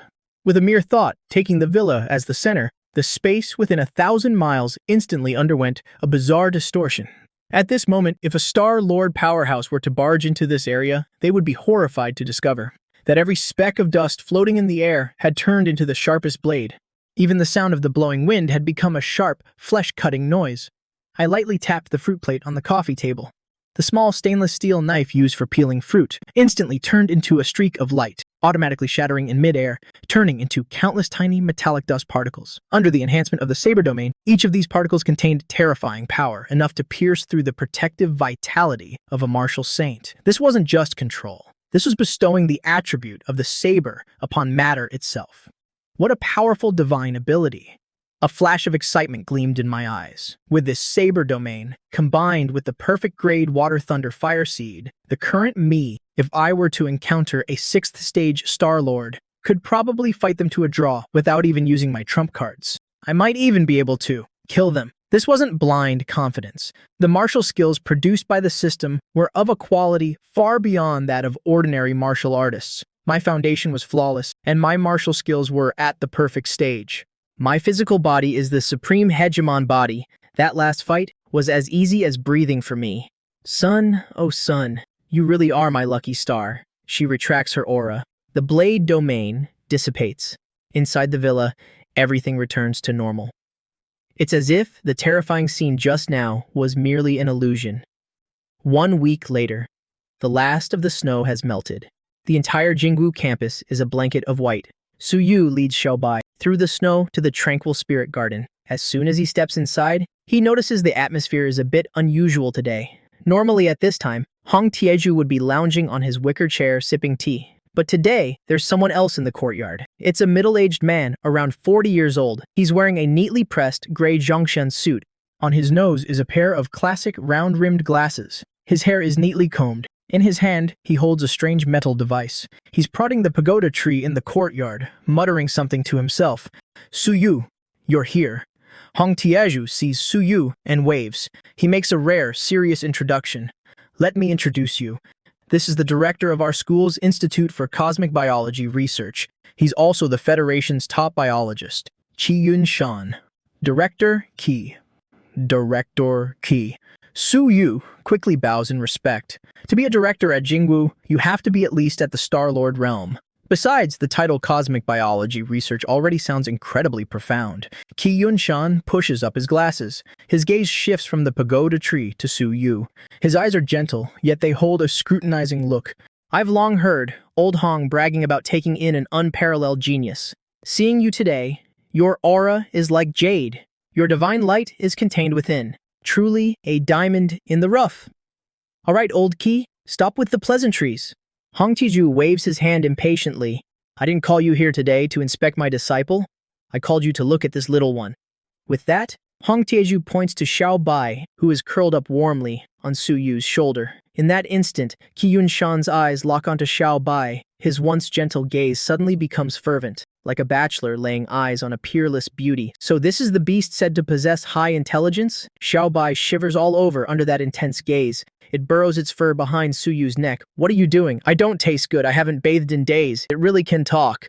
Qi Yunshan's excitement grows. Its vocal organs are completely different from a human's. It's using mental vibrations to perfectly simulate vocal cords. Incredible. Su Yu, may I examine it for a moment? Qi Yunshan rubs his hands together, full of anticipation. Su Yu hesitates for a moment. He looks towards his big bro, Xiao Bai. Xiao Bai is about to refuse, but seeing Hong Tieju's humorless smile and remembering the fear of being spanked, it can only reluctantly extend a paw. Be gentle.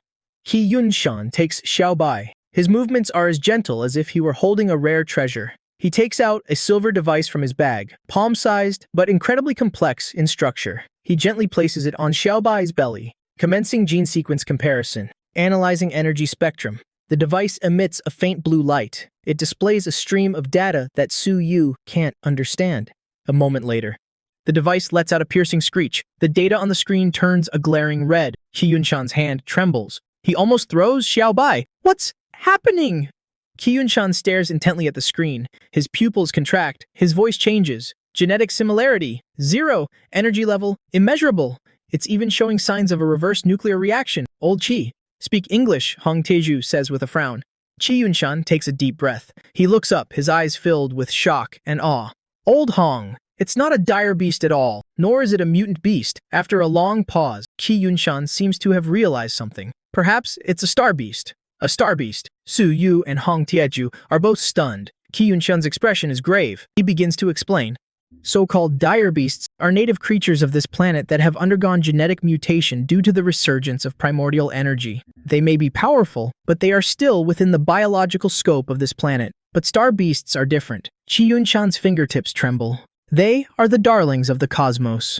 Born from the depths of nebulae, they feed on starlight and nest in asteroid belts. Every adult star beast can traverse the void with its physical body and tear warships apart. Most importantly, the bloodline of a star beast is incredibly noble and rare. In our first star sector, there hasn't been a record of a living star beast for 300 years. This little one, once it reaches maturity, will be at least at the peak of the Star Lord realm. Hearing this, Su Yu gasps. He knew Xiao Bai was strong, and that he'd brought it back from that strange place in the Sunset Cloud Mountains. But he never imagined its origins were this extraordinary. However, Qi Yunshan's tone shifts. His expression turns extremely grim. The appearance of a star beast is often accompanied by disaster, because their very existence to advanced civilizations or powerful cosmic predators, a young star beast, is the ultimate prize, whether they raise it or devour it. The benefits to them are immense. Su Yu's heart tightens. He instinctively wants to take Xiao Bai back into his arms. However, at that very moment, something unexpected happens. Xiao Bai, who is being held by Qi Yunshan and listening to the story of its own origins, it's as if an invisible key has been inserted into a seal deep within Xiao Bai's mind. A fragment of an ancient, desolate, and endlessly terrifying memory instantly explodes in its head. It sees fire, a sky full of fire. A giant purple planet is burning. Some six-eyed creatures are slaughtering small beasts that look just like it. The next moment, a colossal white beast, as large as a mountain range, is obliterated by a beam of light that pierces the galaxy. Run, my child. Run now. Don't look back. That desperate roar transcends space and time and echoes deep within Xiao Bai's soul. Xiao Bai suddenly lets out an utterly wretched scream. This cry is no longer the naive whimper from before, but is filled with wildness and frenzy. A terrifying aura erupts from its tiny body. Qi Yunshan, being the closest, is sent flying by the blast. He slams hard against the courtyard wall. The device in his hand shatters into pieces. What's happening? Hong Tieju is horrified. His figure flashes, intending to suppress it, but it's too late. Xiao Bai's eyes instantly turn blood red. Its once snow-white fur begins to grow rapidly, transforming into silver scales. The primordial energy in the sky above the tranquil spirit garden goes completely berserk. Countless streams of frenzied energy converge on Xiao Bai, forming a massive, funnel-shaped storm. Immediately after, a silver-white pillar of light, thousands of miles long, shoots up from Xiao Bai's body. It pierces straight through the sky, piercing the defensive shield of the base. The Yanjing Base is the heart of the Human Federation in the Huaxia region. Its geographical location can be said to be blessed by the heavens, but it is also fraught with peril. A few hundred kilometers to the west lies the Taihang Mountain Range, stretching across the North China Plain. It's as majestic as the spine of a giant dragon. This place was once a scenic spot in the old era, but now it is a forbidden zone for humanity, a paradise for dire beasts. Deep within the mountains, fog shrouds the area year-round. Ancient trees pierce the sky, and tens of thousands of high-level dire beasts live here. Among them are no fewer than 1,000 saint-level beasts, equivalent to martial saints. And in the deepest, unexplored regions, there are legends of terrifying beast gods at the Star Lord realm. Deep in slumber, to the east, lie the North China Plain and the vast, churning Bohai Bay. On the plains, mutant reptilian beasts are as numerous as ants. They roam through the ruins of abandoned cities, trampling the remnants of a once great civilization underfoot. In the ocean, the depths are even more unfathomable. Giant mutant killer whales can create 100-meter tsunamis with a single flip. The tentacles of a deep-sea kraken can easily crush a nuclear submarine. These regional overlords all have a strong sense of territory. They keep to themselves. However, today, that silver-white pillar of light that pierced the heavens rose from the tranquil spirit garden in the Yanjing Base. It pierced the sky. A primal agitation, originating deep within their bloodlines, instantly spread to all dire beasts within a 1,000-mile radius. Deep in the Taihang Mountains, a golden-winged roc that had been slumbering for 100 years suddenly opened its eyes. Its wings, spanning 1,000 meters, blotted out the sky. It tilted its head back and let out a long cry, a sound that could shatter golden stone. It carried a fervor akin to a pilgrimage. On the plains, millions of wolf packs, rat swarms, and snake hordes stopped their slaughter. They all turned in unison, prostrating themselves in the direction of the Yanjing base. Trembling. In the Bohai Bay, the sea began to boil as countless sea beasts surfaced. Their dense fins looked like a black forest. They frantically swarmed ashore, searching for the source of that pillar of light.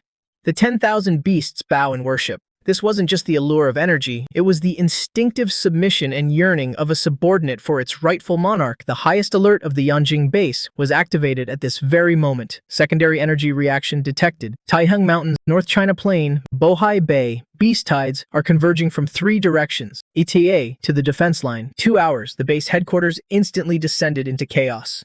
Countless searchlights swept across the night sky. The city defense forces scrambled to assemble. All laser fortresses began to charge. A catastrophe was imminent. Tranquil Spirit Garden. The silver-white pillar of light was still erupting. It illuminated the entire garden as if it were day.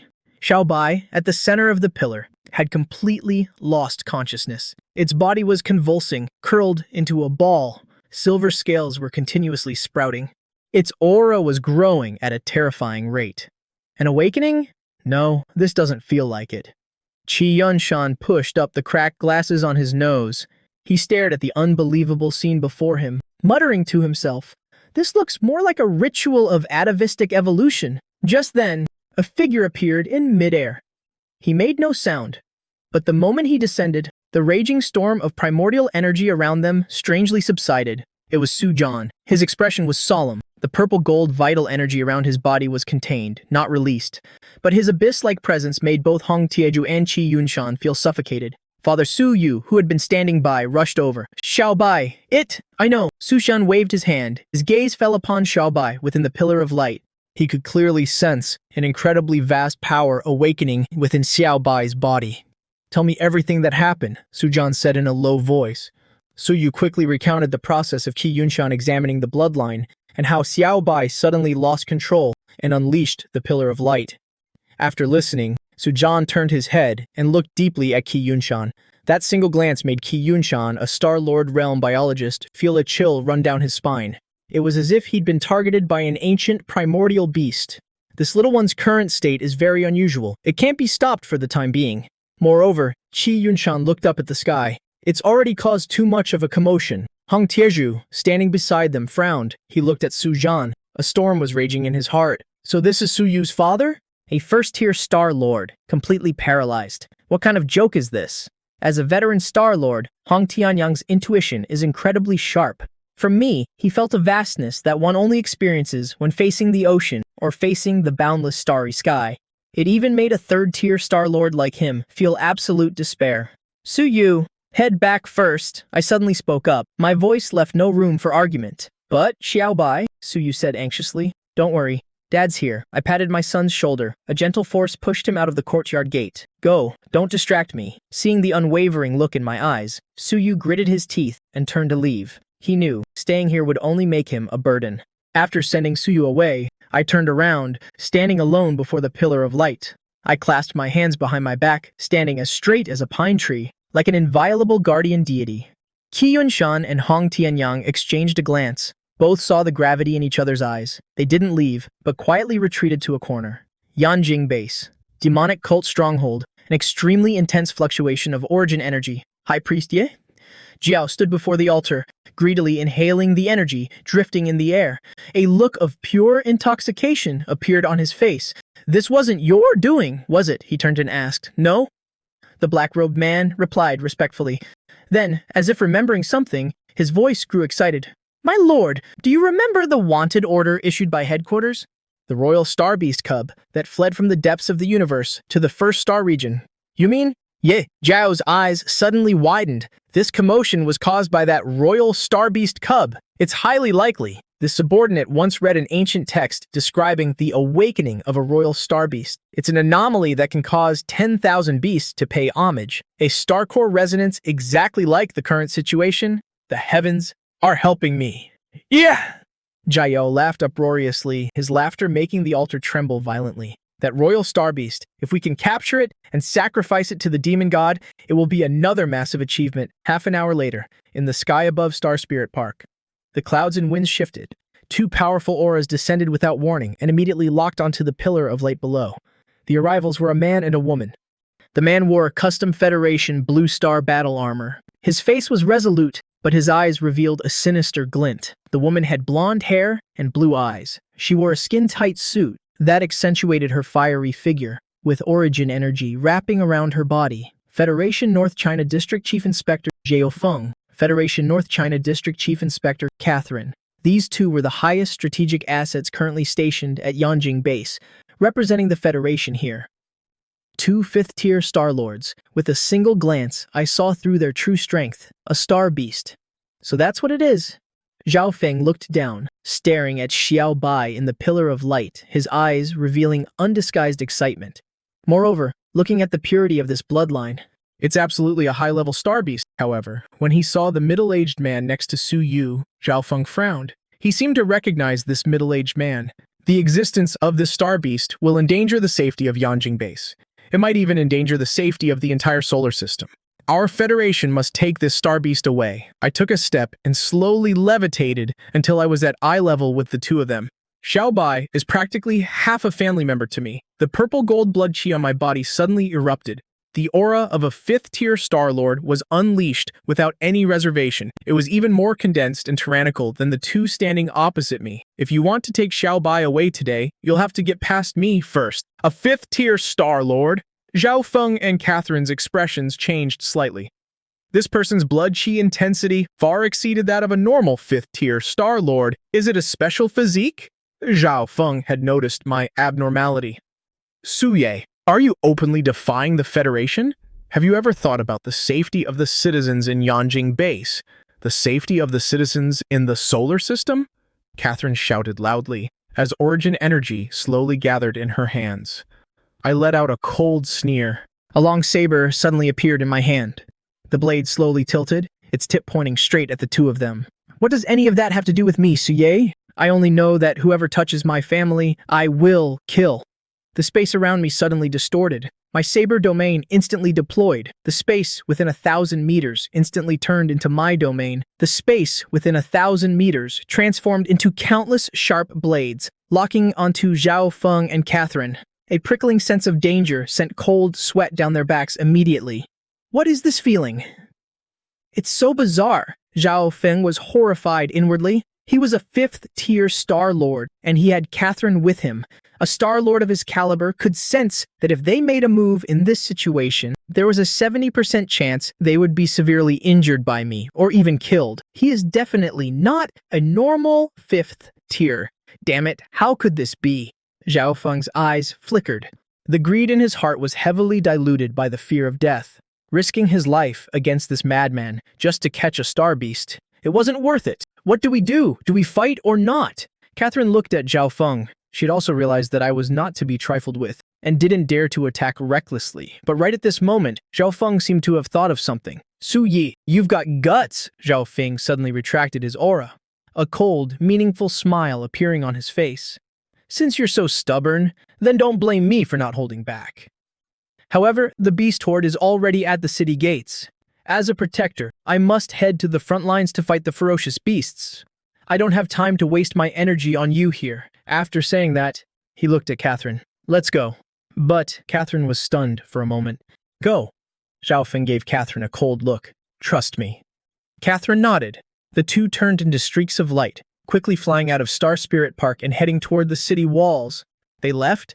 Down below, Hong Chenyang and Qiyun Shan were both dumbfounded. They hadn't expected that. Those two usually high and mighty Federation inspectors would actually be scared off by a few words from me. Only I, watching their retreating figures, had eyes that grew even colder. I knew very well they wouldn't let this go so easily. After leaving Star Spirit Park, Jiao Feng didn't go to the front lines at the city wall. He hovered in midair and used an encrypted communication device on his wrist to make a direct, interplanetary video call. A 3D projection opened up, and the figure of a dignified old man appeared on the light screen. It was the patriarch of the Lee family on Mars, Inspector Zhao. "Aren't you having a good time on Earth? Why are you contacting this old man?" Lai Yuan sat in the main seat, looking slightly displeased. Recently, the matter regarding Sui had been giving him a bit of a headache. "Patriarch Lai!" Zhao Feng smiled sinisterly. "That Suya you've been wanting to eliminate day and night just now. I ran into him." "Oh?" Li Yuan raised an eyebrow. "That first-tier Star-Lord martial artist?" Actually, over a month ago, the Li family found out that Su Yi had no other faction backing him, and his words back then were mostly just to bluff them. But at that time, Su Yi became an honorary guest of the Capital Martial Arts University, which put them in a temporary bind. "First tier? Your information needs updating," Zhao Feng said coldly. Just now, he erupted with the strength of a fifth-tier Star-Lord. Even I almost suffered a loss at his hands. "What, fifth tier?" Li Yuan suddenly stood up, the calm expression on his face instantly vanishing. "Impossible. He only broke through a few months ago. How could he break through 4 realms in such a short time? Even a top-tier seed couldn't have this kind of speed." "That is the truth," Zhao Feng said flatly. "This kid has monstrous talent. He definitely harbors a massive secret.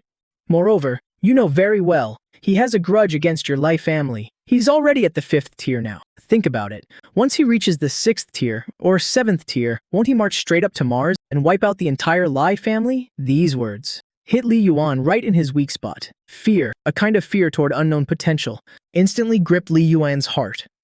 Rising 4 tiers in just a few months. This growth speed, he's an absolute monster. If they didn't take this chance to kill him, once the other party fully matured, the Li family would undoubtedly be annihilated.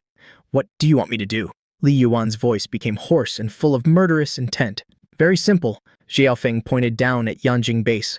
"Right now, Yanjing is facing a beast horde. It's in complete chaos. Su Ye, in order to protect an awakened star beast, is trapped in Star Spirit Park and can't get away. This is the best opportunity to kill him. I am a protector of the Federation, so it's inconvenient for me to attack him directly. But if it's your Li family, then it has nothing to do with me. When the time comes, you can even be considered as having made a contribution to the Federation." Li Yuan fell silent. This was blatantly borrowing a knife to kill someone, but he had no choice. A ruthless and decisive glint flashed in Li Yuan's eyes. Since he's courting death, then this old man will grant his wish. The call ended. Zhao Feng watched the light screen disappear, the smile on his face growing even more ferocious. "Su Ye, oh Su Ye, compared to me, you're still too green. Once you're dead, that star beast will still be mine." Catherine hovered beside Zhao Feng, a hint of hesitation flashing in her eyes, but it was quickly replaced by determination. Although she had doubts about Zhao Feng's plan, as a Federation inspector, her thirst for a high-level star beast and the handsome rewards the Federation could offer made her choose to remain silent and cooperate. She knew very well that if this operation succeeded, her position in the Federation would become even more secure, and she might even touch the higher realm she had always dreamed of. At the same time, outside Earth's atmosphere, a pitch-black spaceship bearing a blood-red star emblem was tearing through the clouds at near-light speed. On the command deck, the atmosphere was thick with murderous intent. Patriarch Yi, Patriarch Liu. Li Yuan sat upright in the main seat, rolling 2 warm jade walnuts in his hand. Though he looked calm on the surface, the chilling, murderous intent deep in his eyes couldn't be hidden. "That brat Su Yi not only humiliated my grandson and crippled my clan elder, but now he's openly defying the Federation for the sake of a beast. If this brat doesn't die, where will my Lai family put our face?" Patriarch Yi, sitting on the left, was a skinny old man, with gloomy eyes, holding a bronze cube that emitted strange fluctuations. He said indifferently, "Brother Li, rest assured. Ever since our ancestors migrated to Mars, our 3 families have been united like a block of iron. We've shouldered countless burdens together. That Su Yi might have some tricks up his sleeve, but he's still just one man." Patriarch Liu looked around, his tone arrogant. 3 6th-tier Star-Lords, 6 5th-tier Star-Lords. With a lineup like this, it's enough to even kill a 7th-tier Star-Lord. Killing a rootless nobody like him is like using a butcher's knife to kill a chicken. The burly figure on the right radiated a chilling aura. "Exactly. I heard that brat harbors a massive secret. To be able to break through 4 realms in such a short time, once we extract his soul and refine his spirit, that secret will belong to our 3 families. Li Yuan nodded, greed flashing in his eyes before vanishing. Since that's the case, let's end this quickly. Although Inspector Zhao from the Federation is covering for us, that old geezer Jin Yu is no pushover either. We only have 10 minutes. Let's finish this fast. Full speed ahead. Target, Star Spirit Park. The thrusters at the rear of the warship erupted with a blinding blue light. Like a falling meteor, carrying an aura of destruction, it charged straight toward Yanjing Base, Star Spirit Park. The white pillar of light still shot straight into the sky. Xiao Bai was in the center of the light pillar, the aura on his body growing stronger by the second. He had vaguely touched the threshold of the Star-Lord realm. Beside the pillar of light, I sat cross-legged. I looked like I was resting with my eyes closed, but in reality, I was on high alert the entire time. The purple gold blood key surged through my meridians like a mighty river, my divine sense covering the surrounding area. Someone's coming. I suddenly opened my eyes. Almost at the exact same time, an ear-piercing sound of tearing wind rang out. A massive black warship appeared in the sky above Star Spirit Park without any warning, blotting out the sky and plunging the entire courtyard into a suffocating darkness. The hatch opened. 9 figures, carrying a heaven-shaking pressure, descended with a boom. The 3 leading them had auras as deep as the ocean. They were clearly 3 6th-tier Star-Lords, and behind them, 6 5th-tier Star-Lords stood in a row. Everyone's eyes were as cold as if they were looking at a dead man. Hiding in the distance, Qi Yunshan gasped. The Li family, the Yi family, the Liu family, the patriarchs of the 3 great families on Mars are all here? Are they trying to turn Yanjing upside down? Hung Tianyang also gripped his sharp saber tightly, the veins on his hands bulging. Principal Chu and the others have been pinned down by the demonic cult. They won't make it in time. We're in deep trouble this time. In midair, Li Yuan looked down at me from above, like a giant dragon looking at an ant. Suye, you obstructed the Federation's operations, secretly hoarded a star beast, and refused to hand it over to the Federation. Your crimes are unforgivable. Li Yuan's voice, amplified by origin energy, boomed like thunder. Our Lai family on Mars is a glorious family of the Federation. Today, we shall enforce justice on behalf of the heavens and execute you right here and now. If you want to pin a crime on someone, you can always find an excuse. I slowly stood up, dusted myself off, and a cold, disdainful smirk curled on my lips. Enforce justice on behalf of the heavens? Turns out, it's just the shameless dogs of the Lai family from Mars. You beat the young, and the old come running, right? I looked up, my gaze sweeping over the 9 people in the sky. Not only was there no fear in my eyes, but a crazy battle intent blazed within them. 3 6th tiers, 6 5th tiers. You guys really think too highly of me. Cut the crap. Attack Patriarchy, Yi clearly didn't want to give me a chance to stall for time. He flipped his wrist, and the bronze cube instantly flew out, expanding in the wind, turning into a massive semi-transparent cube that enveloped me and the surrounding 1,000 meters of space inside. A peak, Tier 2 ancient treasure. World-trapping cube. I only felt the scenery before my eyes shift. The familiar Star Spirit Park had vanished. Replaced by a bizarre, grayish space, there was no heaven and earth origin energy here, no way out, only an endless, binding force inside my world-trapping cube. Even a 7th-tier Star-Lord would be skinned alive? Patriarch Yi's figure appeared in the space, a smug look on his face. Suye, this is your burial ground. Right after Li Yuan, Patriarch Liu, and the other 6 Star-Lords also appeared one after another, forming a 9 palaces formation that tightly surrounded me. At the same time, these 8 Star-Lords all drew their weapons. Naturally, each of their weapons was a powerful, ancient artifact. There were flying daggers, long swords, and long spears. As for Li Yuan, he drew a crimson long saber. Even before he attacked, one could feel a sharp saber intent rushing forth, as if it could slice through space itself. Facing this desperate encirclement, my expression remained terrifyingly calm. I didn't draw my saber immediately, but took a deep breath. I suddenly laughed, a somewhat ferocious smile. Great! Since this place is isolated from the outside world, I don't have to worry about ruining the flowers and grass. If you want to close the door and beat the dog. The blood key in my body erupted without any reservation. My energy circulated madly. Facing 9 Star-Lords, I didn't dare to be careless. I knew that with the slightest mistake, I would die here. Blood Fiend transformation, supreme chaos body. I even bit the tip of my tongue, spitting out a mouthful of purple gold essence blood. Blood ignition secret art. At this moment, my aura skyrocketed, directly shattering the 5th tier bottleneck, temporarily reaching the peak of the 6th tier. The alloy longsword in my hand is now channeling an unimaginably terrifying energy as a 3-colored flame erupts. The 3-colored lightning crackles and the entire blade screams. It feels like it could shatter at any moment. Li Wei feels the heart-pounding energy fluctuation. His expression changes drastically, but it's too late. My figure vanishes on the spot. The next microsecond, I appear before Li Wei. The distance between us is less than 3 meters. Li Wei can even clearly see the blood-red pupils spinning wildly in my eyes. Terrified, Li Wei tries to parry, but my blade is just a feint. I sneer. The alloy longsword in my hand can no longer take the strain. It shatters into pieces the moment I swing it, but I don't stop. I use my hand as a blade, carrying the shattered fragments of lightning and fire. Along with an unstoppable, terrifying blade intent, I slash fiercely at Li Wei's neck. 3-flame thunder blade Sorschlick. This strike is impossibly fast, cruel to the extreme. Li Wei's protective aura is as fragile as paper before this attack. Fresh blood gushes out like a fountain, staining the gray space crimson. A head flies high into the air. Its eyes are still wide open, filled with disbelief. The head of the Li family from Mars, a 6th-tier Star Master powerhouse, Li Wei, is dead. I snatch the red longsword from Li Wei's hand and kick his headless corpse toward the head of the Yi family. The first one. I licked the fresh blood from the corner of my mouth, like an Azura returned from hell. My cold gaze sweeps over the remaining 8.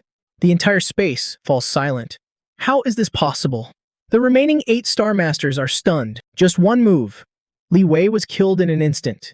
He didn't even have a chance to fight back.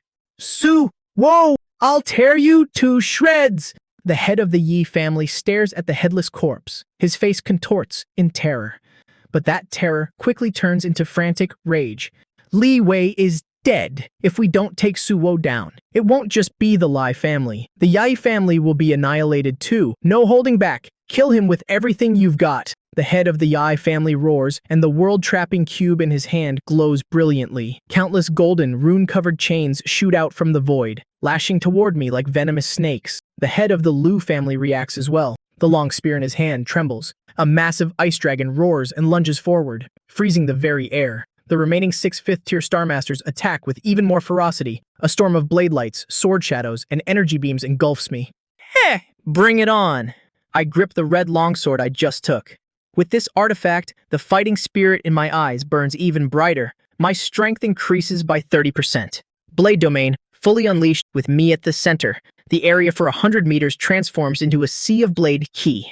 I don't retreat, I advance. My body moves like lightning. I charge headfirst into the overwhelming barrage of attacks. I take 2 energy beams with my body. My shoulder and back are instantly torn open, flesh and blood flying. Blood pours from the wounds, but I don't make a sound. The blade in my hand, empowered by lightning and fire, slashes fiercely at the Lu family head's ice dragon. The ice dragon shatters. I use the momentum to close the distance and land a kick square on the Lu family head's chest, sending the 6th-tier Star Master flying back hundreds of meters, spitting blood. Meanwhile, the head of the Yi family's rune chains finally managed to wrap around my left leg.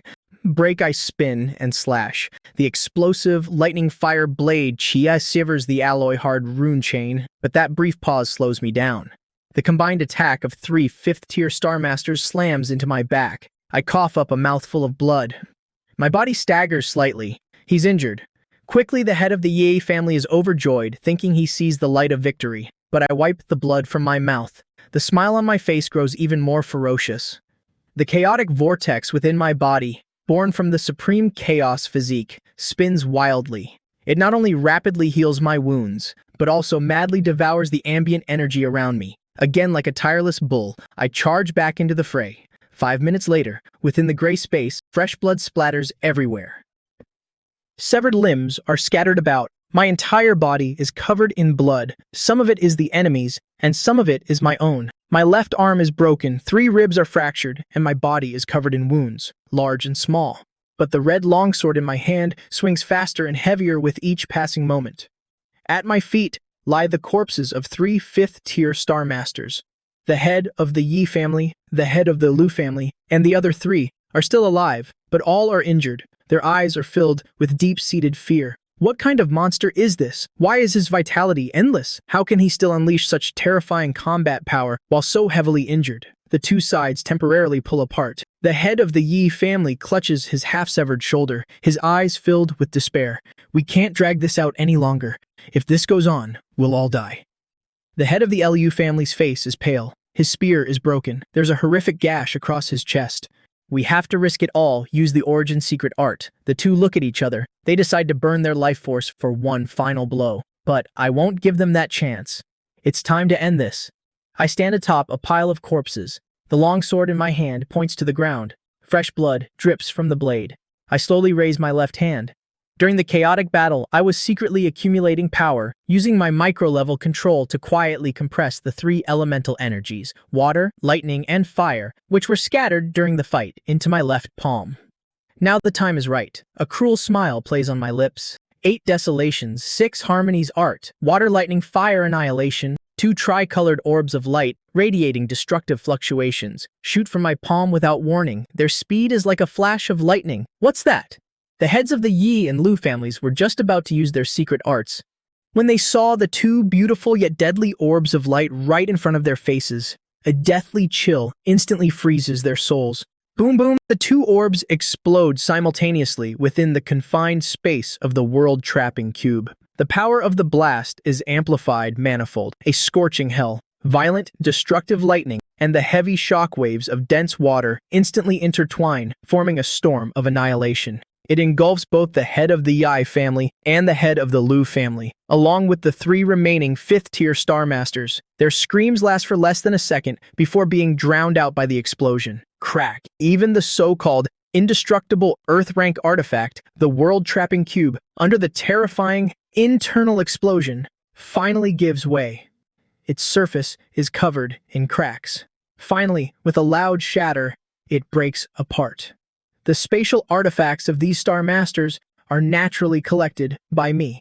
Outside, in the sky above the Spirit Garden, the giant translucent cube suddenly explodes. Amidst the flying debris, a blood-soaked figure, longsword in hand, slowly emerges. Behind me are 9 charred, incomplete corpses. They fall from the sky like dumplings. I stand in the void, like a blood-drenched god of war. One man, one blade has successfully slain 9 Star Masters. How is this possible? Qi Yunshan's voice is hoarse. He stares blankly at the blood-soaked figure high above. His mind is completely numb. That was 9 Star Masters. Among them was a long-renowned 6th-tier Star Master, the head of the Lai family from Mars, Li Wei. The head of the Yi family even used a spatial artifact. Such a terrifying and powerful lineup was single-handedly, in just a few short minutes, completely annihilated. Truly, a monster. Qi Yunshan mutters. He feels as if his entire life's understanding of martial arts has been shattered. Hong Tianyang takes a deep, cold breath. He tries to suppress the storm raging in his heart. After all, that man in the sky, like a god of slaughter, is his disciple's biological father. My disciple's father won. The great weight in his heart finally lifts. However, up in the sky, I show no signs of letting my guard down. I grip the red longsword I took, floating in midair. My left arm and my entire body are covered in terrifying, bone-deep wounds. Fresh blood drips constantly from my clothes. In the next second, a scalp-numbing scene unfolds. Within my body, the golden-purple vitality, which had been greatly depleted, suddenly surges like boiling magma. As my supreme chaos physique activates, the ambient energy in the surrounding heaven and earth, even the residual elemental energy from the 9 dead Star Masters that hasn't fully dissipated, is all forcefully pulled into my body by a tyrannical suction force. To the naked eye, the edges of my torn flesh begin to sprout countless tiny buds of new tissue. Broken bones make clicking sounds as they knit back together. Torn muscles are rapidly healing at a rate that defies biological norms, scabbing over. Healing, in just 3 short breaths, aside from my tattered clothes, the fatal wounds that would have left a normal Star Master bedridden for half a year have completely healed. Even my pale complexion has returned to a healthy glow. This is the terrifying power of the Supreme Chaos Physique. As long as I'm not killed instantly, I am a tireless, unkillable monster. You rats hiding in the shadows. I raise my head slightly. My eyes, now restored to their cold sharpness, stare intently at a spot in the void. My blade points straight ahead. Since you're here, why don't you come out and die obediently, like those 9 pieces of trash? Why bother hiding? As soon as the words leave my mouth, Hong Tianyang and Qi Yunshan below feel a terrifying chill run down their spines. There's someone else here? The two of them are considered powerful experts, but even with their divine sense fully extended, they can't detect any other life signatures nearby. A slow, deep clap suddenly echoes through the void. It seems to come from all directions at once. Immediately after, in the direction my blade is pointing, the empty space suddenly ripples like the surface of black water. A mysterious figure, completely covered by a large black cloak, emerges from the void like a phantom. He wears a white, featureless mask, and his entire body exudes a nauseating black mist. Such a foul and depraved aura as expected of someone who can single-handedly slaughter 9-star masters above his level. Your senses are truly sharp, and that powerful physical body, it's truly a perfect work of art. The cloaked man's voice is hoarse and low, like 2 pieces of rusted metal scraping against each other. So it's you bastards from the heart demon sect down below. Hong Tianyang instantly recognizes the characteristic, disgusting black mist. He immediately grits his teeth. His eyes burn with fury. It was these rats who ambushed and killed so many geniuses from the Golden Crow sect, but he only dares to curse. He doesn't dare to act, because the pressure unintentionally radiating from the black-cloaked man has reached the 6th-tier Star Master realm. If he were to go up there now, it would be nothing short of suicide. My cold eyes stare at the black-cloaked man, saying nothing. The cloaked man shakes his head slightly, and a strange look of pity appears on his featureless mask. He lets out a sigh. A pity, truly, for such an absolutely astonishing power to die on this tiny planet Earth. What a waste. The black-cloaked man slowly spreads his arms. His tone is filled with fervent temptation. Suwo, come into the embrace of our holy Lord. If you accept the grace and baptism of the great demon god, breaking the shackles of this star system, ascending to the Star King realm will only be a matter of time. At that time, you will stand with the gods. What do you say? The grace of a demon god? I feel like I've just heard the world's biggest joke. My eyes are filled with utter contempt. A low-class ghoul that hides in the shadows dares to call itself a god? You want me to be your dog? Why don't you ask the blade in my hand if it agrees? As soon as I finish speaking, killing intent erupts, refusing a toast only to drink a forfeit, then become nourishment for my growth. The cloaked man snorts coldly. He suddenly shoves both hands forward. The eerie black mist around him immediately erupts like a volcano. In an instant, it condenses in midair into hundreds, thousands of ink-black long spears. These spears are not made of physical metal. They are compressed from the purest resentment and demonic chi. The horrifying screams of countless vengeful souls can even be heard echoing from their tips. The countless black spears rain down, their shrieks tearing through space. They swarm toward me. A glint flashes in my eyes. My divine sense immediately locks onto these spears. An attack from a 6th-tier Star Master, I certainly won't underestimate it. The instant the first black spear came within 3 meters of me, I felt a sudden jolt in my mind. It wasn't a physical attack, but an incredibly malevolent will, twisted, like countless cold steel needles, forcing their way through my senses and deep into my soul. These spears, formed from baleful energy, actually carry a spiritual corruption that physical defenses are useless against. In that moment, it was like my thoughts hit a pause button. Countless illusions of mountains of corpses and seas of blood flashed before my eyes. A sense of overwhelming frustration rose within me, an uncontrollable despair.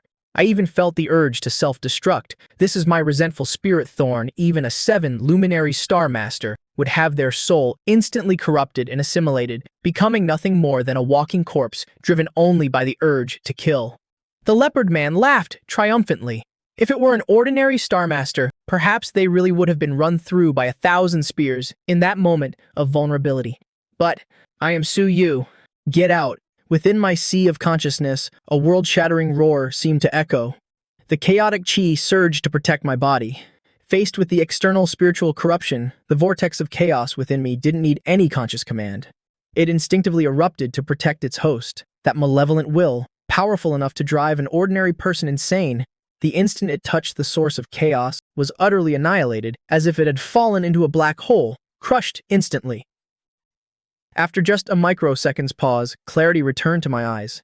With a cold shout, I pushed forward instead of retreating, launching myself off the empty air. Like a flash of violet gold lightning, I shot straight into the dense forest of black spears. The red blade in my hand erupted with a blinding light. Tricolored fire and tricolored lightning merged perfectly on the blade. I swung my blade like the wind. No fancy techniques, just pure, unadulterated speed and power. The sharp glint of my blade formed an impenetrable net of fire and lightning, those black spears, which could corrupt anything on contact. The moment they met, the lightning-infused blade were instantly slashed apart by its pure yang energy, turning into wisps of black smoke and evaporating completely.